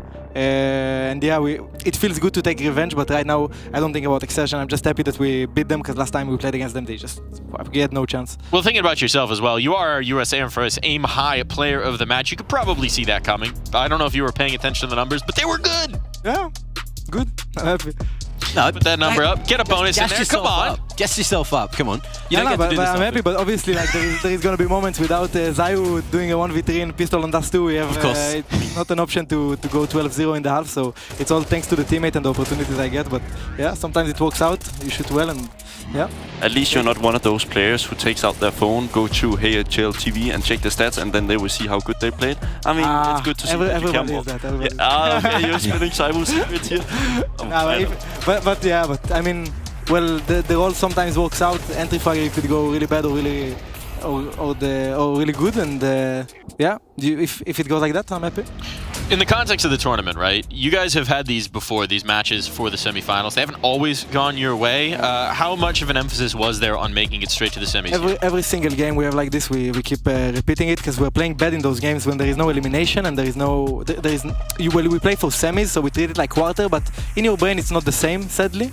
And last year it was Cologne, we lost to G2, we didn't play our best, and it happened during Dallas against 9Z as well. Like we do want to focus on them, but we were clueless in some sense, because it's in the consciousness, right? You don't know why, but you just don't play the same. And today we just decided to come with loads of energy at the beginning, and we just balance it out throughout the game, because it didn't work out on the last games. We needed to change something, and the energy was the focus we needed to put. And yeah. Yeah, you guys were extremely loud as well, celebrating after every round win. How important is that for you guys in particular? Because it feels like sometimes you don't get to that level of amplitude. Yeah, I think right now in CS, no team will say that vibe and energy is not the most important thing regarding the environment, because for us and for any other team, you need people to scream, you need people to be loud. It's good against the other team, and it's good for your teammates to see people smiling. The body language is positive, because if you're just gonna sit and win, like, you know, sometimes we're winning those like 1v3s that another guy is saving, just scream. Like nobody cares, right? If you scream, people are just gonna be happy. So we just try to, it's one of the focuses, right? To keep pushing, saying nice try when people might lose a clutch, or it might be a round we completely screw up, but we go next. And these kind of things, they give us an edge regarding our energy, because, you know, it doesn't have to be like about going negative, but we can just get to normal and reset and slowly go up and up and up. And this is something we focus on, and we'll keep focusing on. Now, eyes going forward, right? You've earned your spot in the Lanxess. You've earned your spot one ahead in the Lanxess, going straight to the semifinals. That's one of the most legendary arenas in Counter-Strike. You looking forward to the fans? Yeah, I love it. Last year it was my first event with Vitality on stage, so I got to the quarterfinals. We beat Cloud9, then semis against ENS. ENS back then were cracked; they were so good in CS, and so now I'm excited, because we have a good opportunity. And there was a 1 year in my career in Vitality, and now I know those players better, and this is an opportunity to kind of redeem the year and Cologne itself. Does it feel a little bit like coming full circle, coming back to this moment where it started to some degree? Yeah, it does feel like a circle, you know, it's weird. You see the hotel room is the same, you see the studio is the same, so it's something that is it gives you like a little bit of flashbacks, but it's just like an happy thing that you're 1 year ago, you were here in the same platform, and you couldn't finish this game against G2, and now it's MOUZ Sports. And this time around, you come and you don't do the same mistake, and you come strong, and you played against better teams as well. So it's something that I'm very excited. Also, Lanxess Arena, bro. I don't know how many fans are in this stage, but everybody just likes Counter-Strike. Nobody comes for one team and tries to just cheer up for one team. And I think this is one of the best experiences I had as a player. That people are just gonna cheer for Counter-Strike. Nobody cares. Big Furia, nobody care about that. It truly is one of the greatest crowds in Counter-Strike. Just for your information, I think it's like 12,000, something about that. Yeah? Big number. Big number. It's good in your CV. Almost approaching your kill count, maybe some of these maps. But no, congratulations on the win. Congratulations on the semi-spot. Thank you so much for joining us here. Yeah, as, does he know who he's playing information. Does he know who he's playing now? That's a good question. I'm not good at reading brackets. Do we have a result from that game? I think that game's still going. Who do you think should win out of so we're I think that one's wrapped up. They're standing in front of cameras. Who won, Liquid or FaZe? It's 1-1. They're going with third. We're going the distance. Liquid closed it out. Overtime on Nuke. Liquid closed it. So you I like this new Liquid roster. I didn't expect Ultimate to be so good, so I'm very happy that he's playing really consistent, really good. So I'm really happy for Liquid to find such an offer, because nobody knows him, but it's right now it pays off really well. It's kind of crazy for a guy to come out of nowhere and just take over. Yeah. It's beautiful. It's beautiful. Look, I just wanted to ask you that. We can now let him go. We can now let him go. You've done your work. You've done your penance. Yeah. Congratulations. Thank you, boys. Good stuff here. Good work. But we still need to talk about some more stuff here. We need to talk about some more stuff, and now that we've sent him off, we can talk a little bit about his opponent here, MOUZ. It wasn't in the arena, it wasn't in front of a crowd, but still we saw the crumble, especially on map 1, especially on Dust 2, which should be a stronghold for this team, really fell apart like so many grains of sand. Yeah, it's a group stage, setting right, and we expect high things from MOUZ, right? This does really concern me a little bit about going into the playoffs, like how realistic are their chances that they are going to be able to improve within so few days inside an arena full of fans, potentially cheering for them, energizing them even more. I mean, I'm not going to say this was a disaster. They could have very easily pushed this into a third map, seeing that eco round. Would have they won that? I think we would already be standing on the last one. But, I mean, room for concern. Yeah, I was a little bit worried if it did go to 3 that MOUZ might have been able to, find a little bit of momentum. We were just talking. Flames was like, it's everything. The momentum, the energy, it's all there. And if MOUZ managed to get a taste of that going into Nuke, and then Nuke's been pretty bloody good, then it was scary. But we didn't get there, didn't happen. And, Vitality taking this into is certainly going to stump them. And yeah, that's the other thing as well. We were talking about them being a studio team, talking about how strong they are when there's less of an audience watching them. And here we are, and it still didn't work out. Maybe that just goes to show how strong Vitality are right now, and this is what it's looking like. FaZe or Liquid potentially going in against Saw there. We'll be staying on this side of the bracket with the dub. MOUZ G2 is a quarter. Yeah, MOUZ G2 that early on, that's going to be a real spicy one. You've got a MOUZ team that has so much to prove. Now at their home tournament in their home country, the org would love nothing more than a win in the Lanxess Arena. Meanwhile, you've got this surging G2 esports, Mobs, my guy, taking over the server more often than not. And the prize, if you win, a date with NAVI. It was that side of the bracket is stacked as hell. Normally it doesn't matter that much this game, right? Because you're gonna be like, oh, we're gonna have to beat every team anyway to get to the final. But this one meant a lot, right? The realistic chance of you meeting a FaZe, Liquid, or a Saw instead of a NAVI, G2, or anything like that is much of a difference. Really, really important game for Vitality. He also said it himself. They really wanted to bring out the energy because they knew also what was at stake for this one before coming into the game. It all speaks to something that they've been talking about for a while, for a few events now. It's consistency, right? We know how high their peaks can be, but some of these games, maybe the concentration slips, maybe things get away. Not today. Not today. Even with the comeback, even with the overtime, they locked in, they made it happen, and that's the kind of Vitality that could be hoisting a trophy in just a few short days. But it's time for us to hoist ourselves off of this desk and some of these guys out of this country. I gotta start swimming back. He's gotta start swimming back. MacMade's debut at an IEM, or not an IEM, this IEM, IEM Cologne specifically, comes to a close. It's time to send these guys off. It's time to get rid of them, as it's time to intro our way ever closer to the Lanxess Arena. That chalice waits to be claimed, waits to have a new name etched upon its silver face. But we've got more time to go before we can see who claims that trophy, who writes their name into the heavens of sweet victory here at IEM Cologne. Also, there's another game on the A-Stream, so go watch that.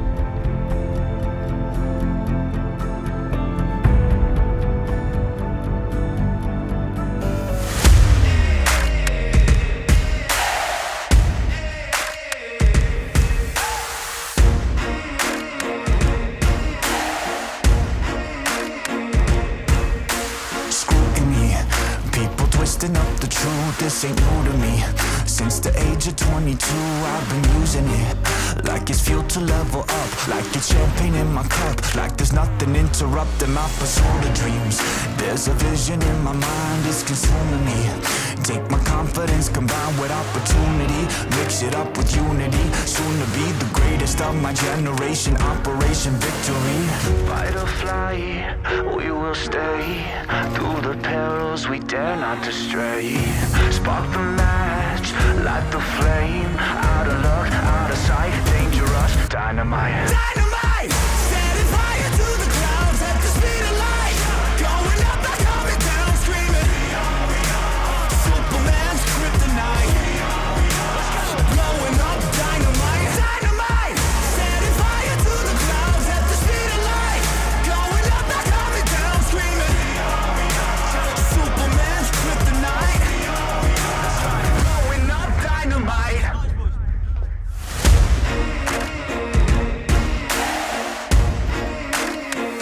Check it.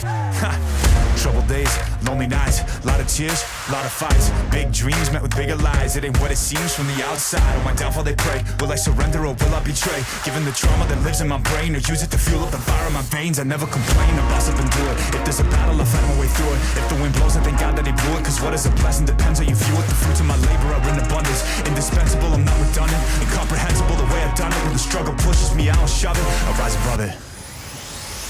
Fight or fly, we will stay. Through the perils we dare not to stray. Spark the match, light the flame. Out of luck, out of sight, dangerous, dynamite. Dynamite! Setting fire to the clouds at the speed of light. Superman's kryptonite. Blowing up, dynamite. Dynamite! Setting fire to the clouds at the speed of light. Going up, not coming down, screaming. Superman's kryptonite.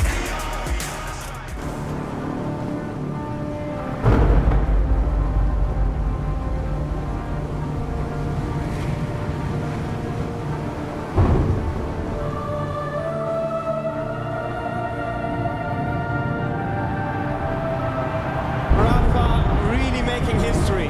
Absolutely phenomenal. And Ace is the champion of the Intel Extreme Masters World Finals. Storm's still not quite done. MC is going to take this fight, though. 3 seconds left. Last 2 rounds of match. It's got to start it well for ESC. And this is a massive move for Zez, but he's not content with just a Nexus kill. He wants to win. GG! And it's all done. And Charlotte's winning. Unbelievable Rogue with a 4-0 victory over Classic. And they did it again in the grand finals. It's NAVI! Give it up for your Intel Extreme Masters World Champion!